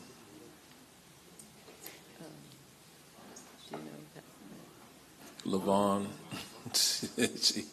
I know somebody got to answer. Yeah, I know. I thought you were going to ask. Mayor, Commissioners, if all goes well, we're looking somewhere around the end of 2025, barring that there's no delay in construction or any unforeseen thing. We're looking at the end of 2025 for that to be completed. Okay, let's try to stay on it. It's been a while. I get asked every time I go into Tangelo about it. So, all right. I told you all it was going to be a love fest for this group. Thank you all very much. We're happy to receive it. Thank you. Okay, we're 30 minutes behind. So, Planning and Environmental Development Services, you all are right in the middle of all of these issues with growth management. So, here we go. And we have the relatively new director, Tanya Wilson, who is going to lead off in this conversation. You're recognized.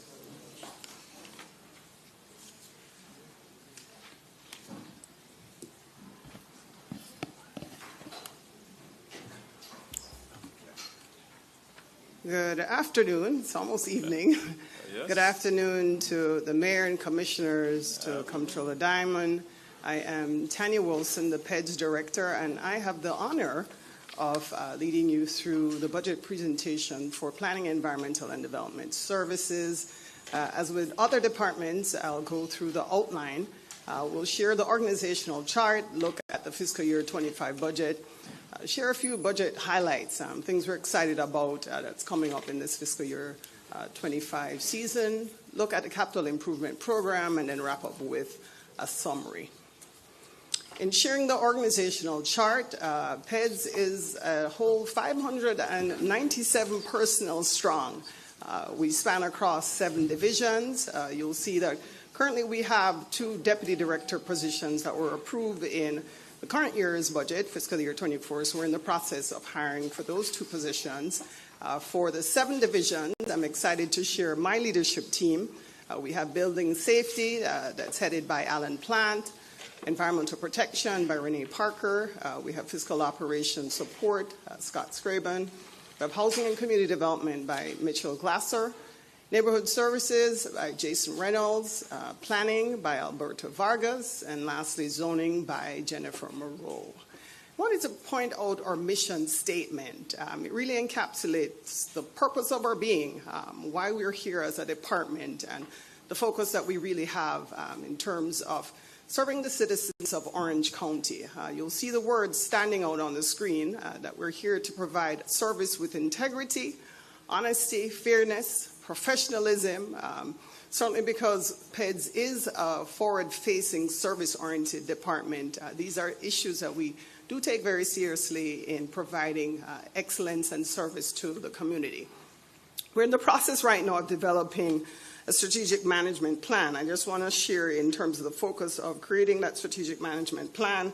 There's a focus in creating greater collaboration across the 7 divisions because we're a very large department. It's important that we work cohesively together, seeking to raise the bar of fiscal responsibility, increase efficiency, maintain transparency, and ultimately to deliver excellence to the community in the way of customer service. So looking at the PEDS budget, it's a total of $200.5 million for operating budget. You'll notice that the greatest funding source there is from grants funds. That's 30% of our budget, followed by the general fund, that's at 24%. We also have the Housing Trust Fund, that's another 22%. We have the Building Safety Funds, 17%, and that is an enterprise fund. And then lastly, we have the other category, that's 7%, which is the MSBU funds, typically for lake maintenance. So we have an at a glance, shows the comparative between fiscal year 24 and 25. You'll notice that we went up by 25%. There's a $40.7 million difference there between the 2 fiscal years, primarily related to increases in personnel services, like you see with many of the other departments, increases in health insurance, increases in the funding of personnel services there. We also had increases on the operational side, primarily due to housing initiatives that are going to be brought on in fiscal year 25. You'll note in the previous presentation, Ben Thomas did mention that there are 4 positions that are being transferred over into community and families, and that's from the tenant services that used to be housed in fiscal operations. We can all agree that's not the best place to house your tenant services. So we're excited to partner with that department to be able to provide more visibility of that important program and really expand the functions and the offerings to the public there. You'll also share later on in the presentation the 4 new positions that are being proposed for building, EPD, and zoning. So in looking at the budget for the 4 proposed positions, you'll notice that we have 1 new position proposed under building safety. That's for an administrative office coordinator to help with the permitting functions. 2 positions under environmental protection, 1 for a senior environmental specialist, and that will be in the area of solid waste permitting. 2nd position there for environmental team leader, that will be within the Green Place program. And then lastly, under the zoning division, we have 1 position that's being proposed for assistant project manager to assist with the implementation of our new Orange Code that's coming on board. Looking at the staffing challenges, something that's universal here, you'll notice, is the challenge of vacancies. We have 81 vacancies currently within PEDS, representing 13% of our personnel. The bulk of those vacancies span between our building safety and neighborhood services division. We have 27 vacancies in building safety and another 21 in neighborhood services. Altogether, it represents half of the vacancies that we have within PEDS. So much effort is being placed on the recruitment and retention, and particularly on the retention. Once we've hired the brightest and best, our desire is really to keep those folks on board and have them grow with us. So what are we doing to make sure we don't just recruit, but we retain? Looking at the hiring incentives, we're working very closely with human resources to revisit some of the minimum requirements on the qualifications. Are we really matching the descriptions and the scopes with the types of functions that folks are performing in the jobs themselves? We're doing a salary analysis within the building safety division. We're working closely with Dr. Betts and her team in that area. We've had much success with internships. You know, we've found when you tap the talent early and you give internship opportunities, oftentimes those folks stay and they grow with the organization. So we continue to utilize that strategy in looking at internship opportunities throughout the different divisions. And then, of course, social media continues to be our partner in that effort. I'm looking at things like LinkedIn and looking at ICMA and other functions where we can push that information out to the public and let folks know when there are opportunities that are available within our department. Now I share some exciting budget highlights. I'm excited to share the things that we have coming on board. You'll hear about our Affordable Housing Trust Fund. We'll share information on the CDBG Disaster Recovery Grant, share additional information on environmental sensitive land acquisition. I'll tell you what's been happening in development services. And then lastly, for the neighborhoods program, we have a relaunch that's contemplated, and also Pine Hills Neighborhood Improvement District. So in looking at the Affordable Housing Trust Fund, you recall that there's a commitment for $166 million over a 10-year span. For fiscal year 25, we do have $16 million that's being slated for the Housing Trust Fund for that program. In total, we've seen over 1,301 additional units added as a result of that program. We're excited to know that we also have an additional 635 units that are anticipated to be brought online in fiscal year 25. What exactly do the strategies include?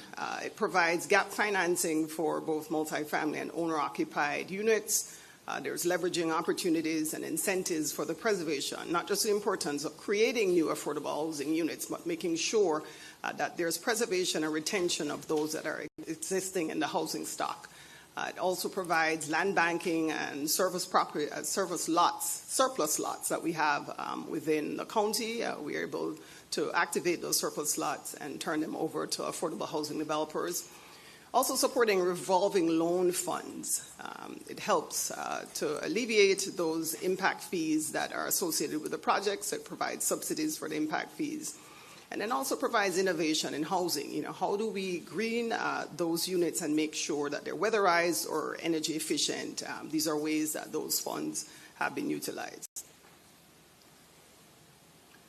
We wanted to recap and really share the timeline, so there's an understanding in terms of the approval and utilization of the CDBG DR program funds. You recall that back in January of this year, the action plan was developed and approved by this body, by the BCC. The federal guidelines also required that that be transmitted over to HUD, so staff sent that over to the Housing and Urban Development. That was approved by HUD back in March. Then a grant agreement was entered into in April. The RFP for our consultant has already been issued, and we're in the process now of executing an agreement for that RFP. The program implementation, you'll see much of that happening in fiscal year 25. So we've laid the groundwork this current fiscal year, and we're working in active form to make sure that we're moving forward with implementation in fiscal year 25. So you'll see a lot of the activities associated with that happening in the next fiscal year. We do have a timeline that's been issued by the federal government, so HUD has given us 6 years in which to expend these funds. So we're moving very quickly and expeditiously to make sure that we take advantage of that program in full measure. Some of the activities associated with the CDBG DR program, housing rehabilitation, any type of new housing construction, infrastructure improvements, mitigation, public services is also associated with that funding source. Staffing and recruitment is underway to assist with the activation of that program. So we have 7 positions that have been added in to help to move those funds. We're halfway through in hiring for those positions, but we've also pushed out the RFP, as I mentioned before, for an outside firm to be able to come in to assist. It's a heavy lift, and it's really all hands on deck to make sure that we have the right staffing in place to push those dollars forward. Public service agreements, solicitation for that will be moving forward this summer, and then also for any infrastructure projects, the solicitation for that will be activated this fall. This is something that is pretty familiar to this board. You had a work session on this recently, but we still wanted to recap. We're really excited about the Green Place program and all that we've seen transpired there. We were blessed to be able to have 1,423 parcels assessed thus far in terms of the purchase, over 1,532 acres through $42.1 million that were activated since 2021. In fiscal year 24, 225 additional acres that were acquired. In fiscal year 25, we anticipate 3,500 additional acres to be brought online. What we have in the pipeline in progress are 5 parcels that are pending closing, 225 acres in total, with an expenditure of $5.36 million. We have 25 negotiations that are underway, looking at an impact of over 3,068 acres. Then we have 73 parcels that are pending appraisal, and that will amount to 788 acres. And then we have $500,000 grant that was actually part of a federal appropriation. We're thankful for Representative Soto that was a part of allowing us to be able to tap into that federal grant for additional dollars to leverage environmental sensitive land acquisition. Looking at our building services division, there's a lot of activities happening there. Even though there's somewhat of a cooling off in the residential market, development has not stopped in Orange County. Still is robust and rapid in terms of what we're seeing in that department. Over $2.2 billion in new construction, and that impact that we saw within the last year. Over 5,200 new residential units that were processed through that division. 81,000 building permits processed over time within that year. 315,000 inspections performed. So you can see the volume of work, you can see the intensity and rapidity of the types of processing of development that we're seeing just through that division. So in terms of being able to match that demand and challenge that we're seeing in the market, there are new strategies that are always being employed to make sure that we're keeping in lockstep with those challenges that we're getting from the development community. So we have new standards and strategies like our residential permit review, looking to be able to turn those out in 14 days for expedited review. In terms of next day inspections, that's another service that's provided through that office. And then really always expanding and looking at innovative ways to be able to invest in new technologies to support any type of online permitting or virtual permitting services that we offer. Looking at Team 400, we do know that this is a collaborative across 17 divisions with over 400 staff. And there have been efforts made to be able to increase collaboration. We did have a conference. The picture that you see there is a conference that was held this spring to bring all the different partners together from those 17 divisions to make sure that we have closer communication across that development review spectrum. There's a focus on really improving that culture of service. You know, one thing you'll hear from the development community is that they're always looking to increase efficiency and certainly reduce time. As a part of that effort, we make sure that we're having ongoing training sessions, whether in person or online, both education internally and externally, educating the development community towards the processes, procedures, and the policies that we have in place to help them navigate the development review process, as well as to make sure that staff has all levels of expertise and efficiency to be able to push development out. You're familiar with the Fast Track Support Team that was funded within the current fiscal year to provide additional staff to expedite reviews and make sure that there was a team on board to be able to really iron out any of those kinks, things that would create red tapes in the process and to allow for the efficient movement of projects that would be submitted and to help them move through the pipeline. What we're seeing in terms of tracking the data is that we have over 27,000 calls that were managed through our customer portal. We saw over 2,000 chat sessions. In terms of providing proper language support, I'm happy to report that we have folks both in Spanish and Creole that are able to provide language translation and assist the public. So we're stepping up all levels, not just in terms of the technology, but really just in terms of the human contact to make sure that that office is open and accessible to all members of our community that come in for service. Recognizing that not everyone is proficient in technology or embraces technology, we still have opportunities for folks to come in person and meet with our on-site team. So we have members on board that specifically work with the elderly communities or those that are not as adept to working with online or virtual type services that we offer. So we have both that are available to the public to make sure that we have the full latitude of customer service available and ready to meet their needs. Lastly, I wanted to share that our building division will be pursuing a higher level of accreditation for fiscal year 25. That's the IAS system.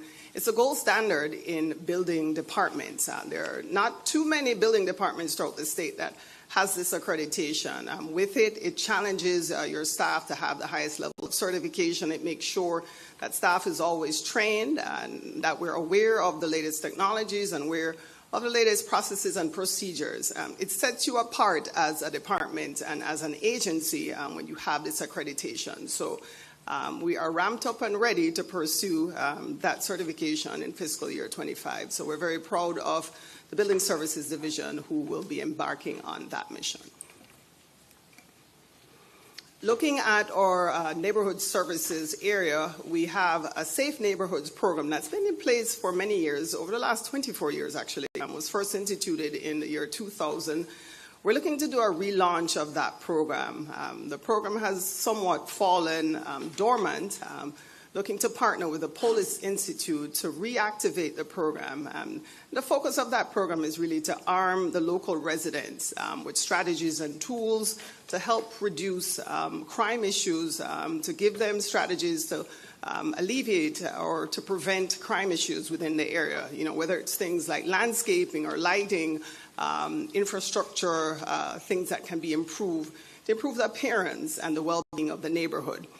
We've dedicated $125,000 towards that program. There's also the Neighborhood Improvement Grant. That's something that you'll see from time to time on the BCC agenda. You know, this is something that we want to continue to have funded as a part of the Neighborhood Improvement Initiative. So there's $500,000 dedicated to that program. both landscape and hardscape improvements that are supported in that area. The idea is that when the community is improved and there are strategies that are put in place, it should improve the quality of life. So that's a part of the investment that's going to be made and continue to be made as a part of the neighborhood improvement strategies. There's a sustainability grant. That's a program that's currently in place, but we're looking to continue to invest in that area as well. Typically, you see applicants coming in requesting for energy efficient things related to lighting or signage. We have $50,000 that's dedicated to that program as we move forward. The Pine Hills Neighborhood Improvement District, that's an ongoing program. We have $125,000 that's dedicated to that improvement district as well, that we're moving forward in fiscal year 25. And we have the Crime Prevention Fund, that's the funding source for that area. And it goes towards crime reduction, gateway improvements, and the kind of landscaping improvements. In prior years, we've had personnel expenditures coming out of that fund. The recommendation for fiscal year 25 is to remove that personnel, that body, into the general fund so that an entire program could be dedicated to neighborhood improvement. So that's one change that you'll see in this budget year moving forward.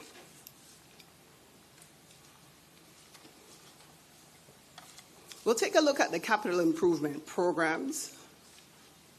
For fiscal year 25, a total of $8.5 million.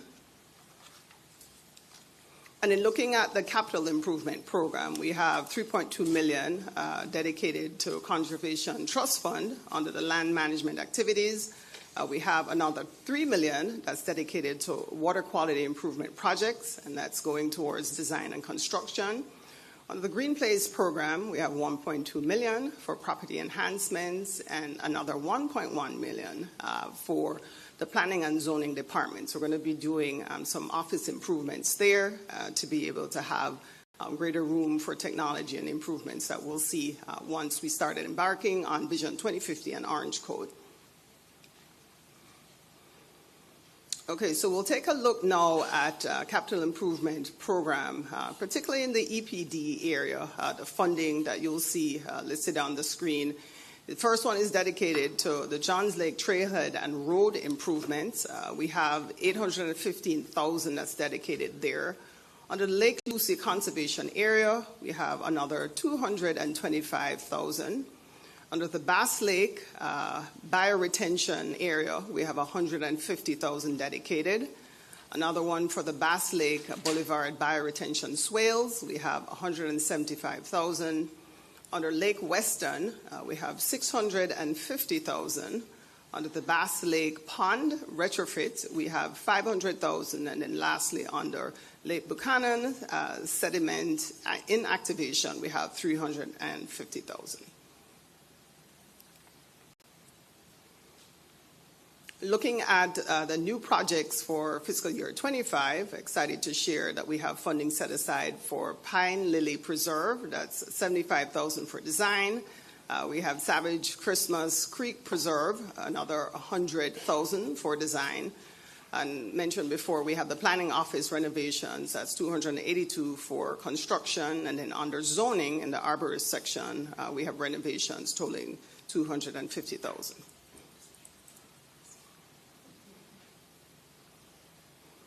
Just wrapping up with a summary, what you've heard before. We have 4 positions that are being requested as part of the fiscal year 25 budget. We mentioned that there are 4 positions that are being transferred out for tenant services over to community and family services. The majority of the budget for this fiscal year, upcoming fiscal year, really centered towards housing initiatives, environmental initiatives, and neighborhood improvements. The CIP budget includes funding for EPD projects for water quality and green place amenities. And then I mentioned before that we have an accreditation that we're pursuing for the building division. This concludes my presentation for PEDS, and we'll take any questions that the board may have at this time. All right, we're going to start with Commissioner Scott, then Commissioner Wilson, and Commissioner Uribe. Commissioner Scott. Ms. Wilson, congratulations on your first budget presentation. You did a good job. My question is or for code enforcement, so I don't know if Jason wants to come up. He gave a smile. Well, Jason don't want to come up, but.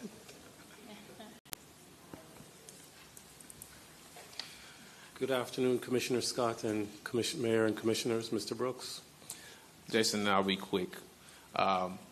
Beyond what you've already tried and beyond what you said in the past, can you tell us what are you guys doing to address the shortage in code enforcement officers? I get beat up at every meeting, so I want to know what you're doing differently. I know what you're doing now. We've had meetings about this, but like, how are you trying to remix it to be able to deal with that?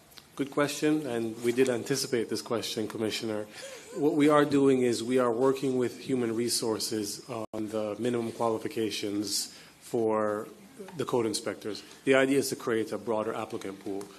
This morning, or I guess it was this morning, the corrections staff gave an example of their hiring.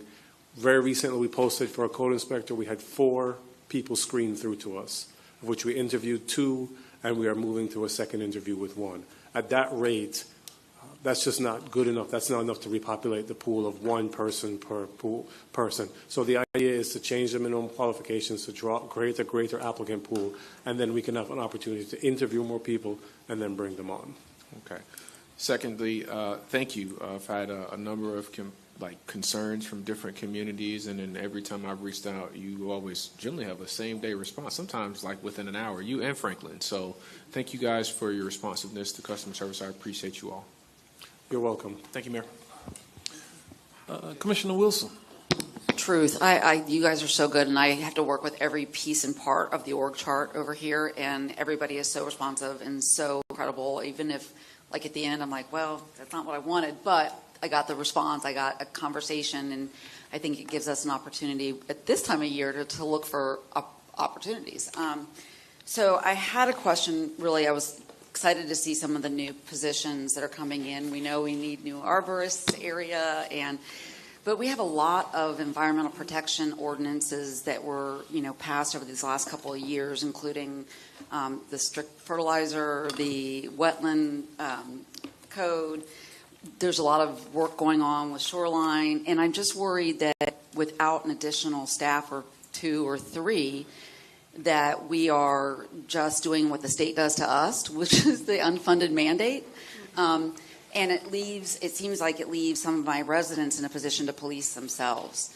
So I didn't know if there was a conversation that was had, and I know you all have these difficult discussions before you get here about where that staffing is needed, but I would certainly support additional staffing to go along with those ordinances in order to be able to make them effective. I think, especially for those assessment type ordinances where we know that they're only as good as we're keeping up with it, it makes sense to have additional staff. So, I think if there's an opportunity, I would certainly support that. I would advocate for that. And I had a quick question for Jason about the Safe Neighborhood Program and the timeline. I know you know, because I pester y'all all the time about my Tildenville Safe Neighborhood. They are still running. I know it said, the presentation said it's been kind of dormant, but they've been running for, a couple years now, and so we're continuing to get together with them, but they could really use the structure. And sadly, because they don't have a ton of guidance, I think, within the county, they don't ever meet those criteria for any of the grants. So we end up, really hitting dead ends for some of the things they want to get done. So, I would love to hear about the timeline with Polis and how we can help advocate for the people that really want to be part of a Safe Neighborhoods program in their community. Good afternoon again. Another question I anticipated. So the effort with Polis was completed. They have recreated the program. We're meeting internally next week to answer some lingering questions, and then we hope to. Then the plan is to start advancing that through the approval process. So that will involve through county administration, then briefings. The goal is to implement the program in the new fiscal year, in the first part of the new fiscal year. So it's just a couple months away. We have everything in place, and we are ready to go. And you are correct in regards to the program is old and dormant and maybe a little bit waning in some areas, but it is still moving along, working with Tildenville and the other neighborhoods. And with the new structure of a program, there is more support there for neighborhoods to build up some of those soft skills to make them competitive for grants and other funding opportunities. Well, and sometimes it's literally just having some guidance. You know, I mean, they just, where do we start? Who do we ask? And having that designation has empowered them, and we've really seen, even recently, they have some new officers they've pulled in, and so we've had a resurgence of interest. And I would hate to lose that momentum because we couldn't figure out how to make the connections. So, you know, we bought them their orange shirts they wanted really badly out of my office budget because I thought it was important enough to do. Actually, I think I just bought them. But anyway, it was something that I felt like, you know, their Safe Neighborhood shirt, they wanted something more, you know, zhuzhed up, and they wanted it to look cohesive and professional. So, you know, we're just really hopeful that the new, whatever comes next, will provide something that has a little bit of adaptability, because every one of those Safe Neighborhood programs is also probably very different based on the community that it's in. And I hope it's not going to be a one-size-fits-all. No, it's not, and we look forward to sharing more information with you about the program in the near future. Looking forward to it. Thank you so much. Did you want to touch on the EPD? Because as a board, you all were... Correct. Just wanted to confirm that 2 of those positions, we're asking for 4. 2 of the 4 positions are actually towards EPD. One for the solid waste permitting and the other one for the Green Place program. We'll I either one of those. I would say beyond that, because you all were very good when, as doing last year, as some of those ordinances were coming, you may remember the team actually also worked in either the fee schedule or the additional staffing. So actually, there are some positions that have been included in last year's budget that were directly associated with some of those new ordinances. Okay, I remember that. It's very funny because I looked over at you when we were talking about refitting the office space for the arborist, because I remember that one. Mm-hmm. But I was very specifically worried about some of the other, you know, and I get the solid waste. I get the 2 that are in there, and Green Place, awesome. But just want to make sure that we're giving everybody the ability to make those as effective as we know they can be. So I was worried about specifically, I think, the wetland code update and the shoreline, anything like that, where we seem to get calls in about a violation, and then we're sort of ending up in a position where we're playing catch up on what may have been an existing issue in the neighborhood. Yes, I know there were some mid-year additions for those programs based on prior studies that were done, but the need is always there, and we try to work through those issues with each budget year. Once we've done further assessments, and certainly we'll circle back with the board and let you know what the needs are moving forward. Perfect. Thank you. Commissioner Uribe. Thank you. First, I would like to say for your building team, Alan Plan, and everyone there, incredible job. I am very lucky. I even have met some of your inspectors just out as a resident, and the attempt to work with us and get us through things and get us to the finish line to assist on that developmental side, where unfortunately things can get held up. I've been so impressed on how your team just is focused and really works to find a solution, and that is what's creative. What's great. Yesterday, I even stopped by. I went over there and I said, "Nobody's here." Well, they weren't here, getting their award. And I hope you guys got my little treat that I left, the little pastelitos back there, because a lot of times you guys do that work that no one sees. You know, it's behind the scene. It's getting things done and progressing. And yes, we can always get better if you have more staff, if we're able to have people know how to do things, and I'm so proud, because a lot of times I've had individuals come with us and say, "I need help on what I should be doing," and your team is very welcoming at this is what you should do. And honestly, I enter and exit this building on the first floor, and you guys have all seen me. It's just what I do. I actually don't even come up the elevator to the 5th floor, because I get to hear what's going on. By the way, all of you guys buy Girl Scout cookies, so you help me get there. But there is a constant attempt to serve people and help them, whether it's a different language, whether it's trying to explain, well, this is what you need to do. You can't do that until you do this. And I hear these conversations every day, in the morning, in the afternoon, at lunch. I mean, it is just a constant thing. So, and I just feel like a lot of times they don't get the credit that they're due, because it's not really a thankful job. It's not like parks and filling a pothole. It's, you know, getting more development. Secondly, on Jason Reynolds, I don't need him up, but I do appreciate being included in that study for our future of safe neighborhoods and communities. And it is difficult. I hope that you'll be able to get, you've had your team really help keep this together, but I hope that there's an opportunity to get somebody very dynamic and outgoing who wants to, like where Jason started. That's where I met Jason 20 years ago or 15 years ago, being that person who was trying to help communities build and come together. And lastly, I'm going to advocate here, take action for Taft. They're a very organized community. They are ripe to become a safe neighborhoods. Matt Sudemeyer and I met with a group of individuals there who were coming together to do something for that community. And this is when we need to chime in and get it, because if they had a little bit of support from the county, it would be amazing. So I look forward to hearing the outcome on this and being encouraging. And the only one last thing I do have to say is on Goldenrod, there's still a board that tells people to come meet the third Tuesday or Thursday of the month, and we really should take that down, because I've actually had people ask me, where do I go to meet? And there is no meeting. Okay, well. Okay. Thank you, but great work on everybody. Thank you, Commissioner. Commissioner Bonilla. I think one of my questions was already answered, but definitely wanted to say, Tanya, you've been great. It's been really refreshing to work with you. I mean, you talk about your mission statement, integrity and honesty and all that.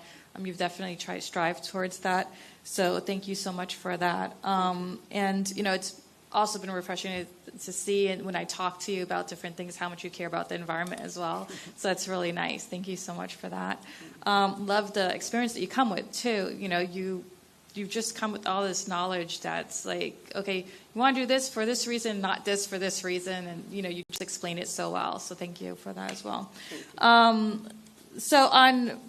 I've been applying, I was just in line today during the break for a permit because they needed me to sign something. But there were people lined up behind me, and someone else walked by like, are you all being helped? And I was like, yeah, we're good. So I just experienced that this afternoon. But going through Fast Track, I did notice there was a couple of things we could work on there. So I definitely would like to talk to you about that. Just some things I'm still looking for this, and I'm trying to search on this other feature, and it didn't really work out that great. So there's some improvements that could be made. So maybe a user interface focus group is another idea, but I would love to sit down with you and go through that and show you some of the things that as going through the process, I've seen, could be done a little bit more easily for us. And just one more suggestion. There are so many people out there like scams with contractors and stuff, and they're just everywhere. And we just had a talk with a constituent yesterday about the rehabilitation program and the rehab program. Sorry, I was going to say that wrong. But, the contractors are just showing they're getting paid, but they're not completing the work. But that's not just with that county. It's everywhere. Everyone's dealing with these bad contractors. Mm-hmm. So maybe somewhere on the website where it's easy, where people are going to look for that information, there's some article links there on what they could look out for when they're trying to get bids or quotes or talk to contractors, like the big red flags. And I could tell you some that I had dealt with too, so I could give you some red flags. But those are some articles that would be helpful, because when I was looking for a contractor, I was looking for what do you look for? What are you supposed to do? And there wasn't really a lot of good information out there that was helpful. And I was surprised that there wasn't anything good out there to really guide someone in what you shouldn't be doing that they might be asking you to do, so having that helpful information would be good. Okay, thank you, Commissioner. We're always looking for constructive feedback, so we'll certainly follow up with you as we try to build that program a little bit stronger. Yeah, I think, consumer protection is, because the issues that we're having is just really bad, and that just having the education, that information out there can really save someone from having a big heartache. Okay, thank you. I appreciate that. Thanks. All right, and thank you, Tanya. That is the conclusion of your part today. Thank you. You can have a seat just for a moment. Let me just kind of go over some things. We heard a lot today. I just want to remind you about where we are. We, I believe, had consensus that we will consider increasing the fire rescue millage. You'll see that at probably in the afternoon tomorrow, what that impact will look like. But what I can tell you, you're going to see some requests tomorrow, and we're going to have to, I want you all to listen to me carefully. Tomorrow we're going to have to say no to some people, okay, because of just what we went through today with the enormous demand that we have related to homelessness that we talked about, even health services that we talked about, the cost to maintain the health care of those additional 1,000 people that likely will be in our jail in the next fiscal year at a cost of $42 per inmate per day, times 365 days, is like $15.3 million, okay? We are talking about inflationary costs. The cost next year of the dollars that we are budgeting this year are not going to get us as far as we need to go. We've talked about increasing the budget in every department and division at this point to add additional staff that will be costly. So I just want to prepare you that tomorrow we will have to say no to some people because we will not be able to balance this budget. And you hear me say it all the time that our budget must balance. We cannot spend a dime more than what we bring in. And then we have a hurricane season that is projected to be one of the busiest. We don't know what is in store for us, but our reserves are healthy at this point, but our margins are probably going to get closer. And as a result of that, I'm a little concerned that going into the next fiscal year, we need to keep healthy reserves moving forward. You heard from utilities, they're primarily enterprise fund, and they're going to be in fairly good shape. Public Works, on the other hand, to move along some of these road projects to address the issues that our citizens complain vociferously about. And Commissioner Wilson's looking at me because I live in District 1. I hear it. We have significant challenges there, but in order for us to get the most out of our accelerated traffic safety program, I think that we don't have enough money in that program to adequately address the issues, the shortfalls from what we're not getting from impact fees, et cetera. I believe that if we are able to hold a line in some ways, we may be able to, as we get into the fiscal year, to come back with a budget amendment that will allow us to do some additional things from a public works perspective. Just ask you to kind of trust our staff on those issues that we have before us. Some of these capital improvement projects, I think we need to pick up the pace a bit on some of them. And so we have a full day tomorrow. What we want to do is make sure that and we have union negotiations, labor negotiations, that we don't even know the outcome of some of that. And we have some significant issues that we're going to have to wrestle with just to fund some things. So we want to hold people in their core functions You're going to hear some constitutional officers and officers who want to do some things outside of their core function.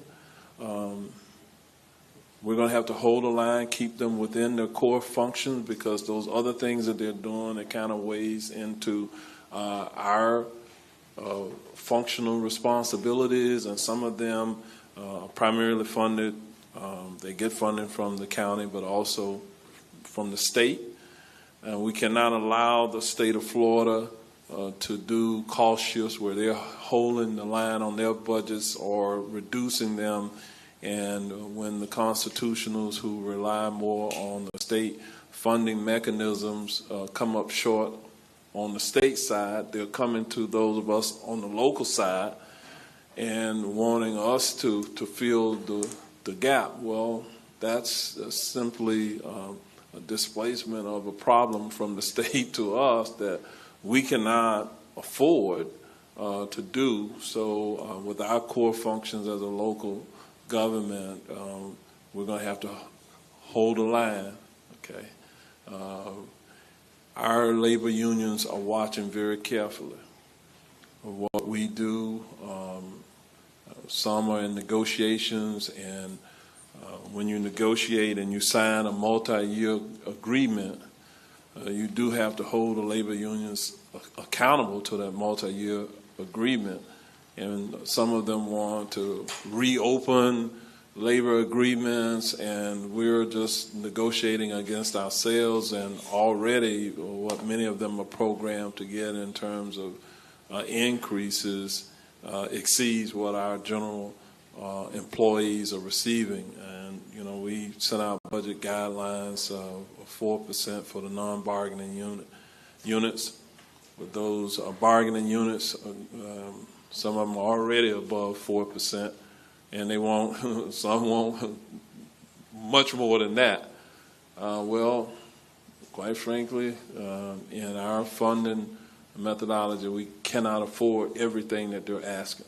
So it's going to be a matter of priority for us, and so I look forward to having open, honest conversations with those who are going to come here tomorrow. But I just want to sensitize all of you to conversations that I've had with the constitutionals, and as well as the county administrator, and some of them we just have not gotten to the point where they are being fiscally responsible.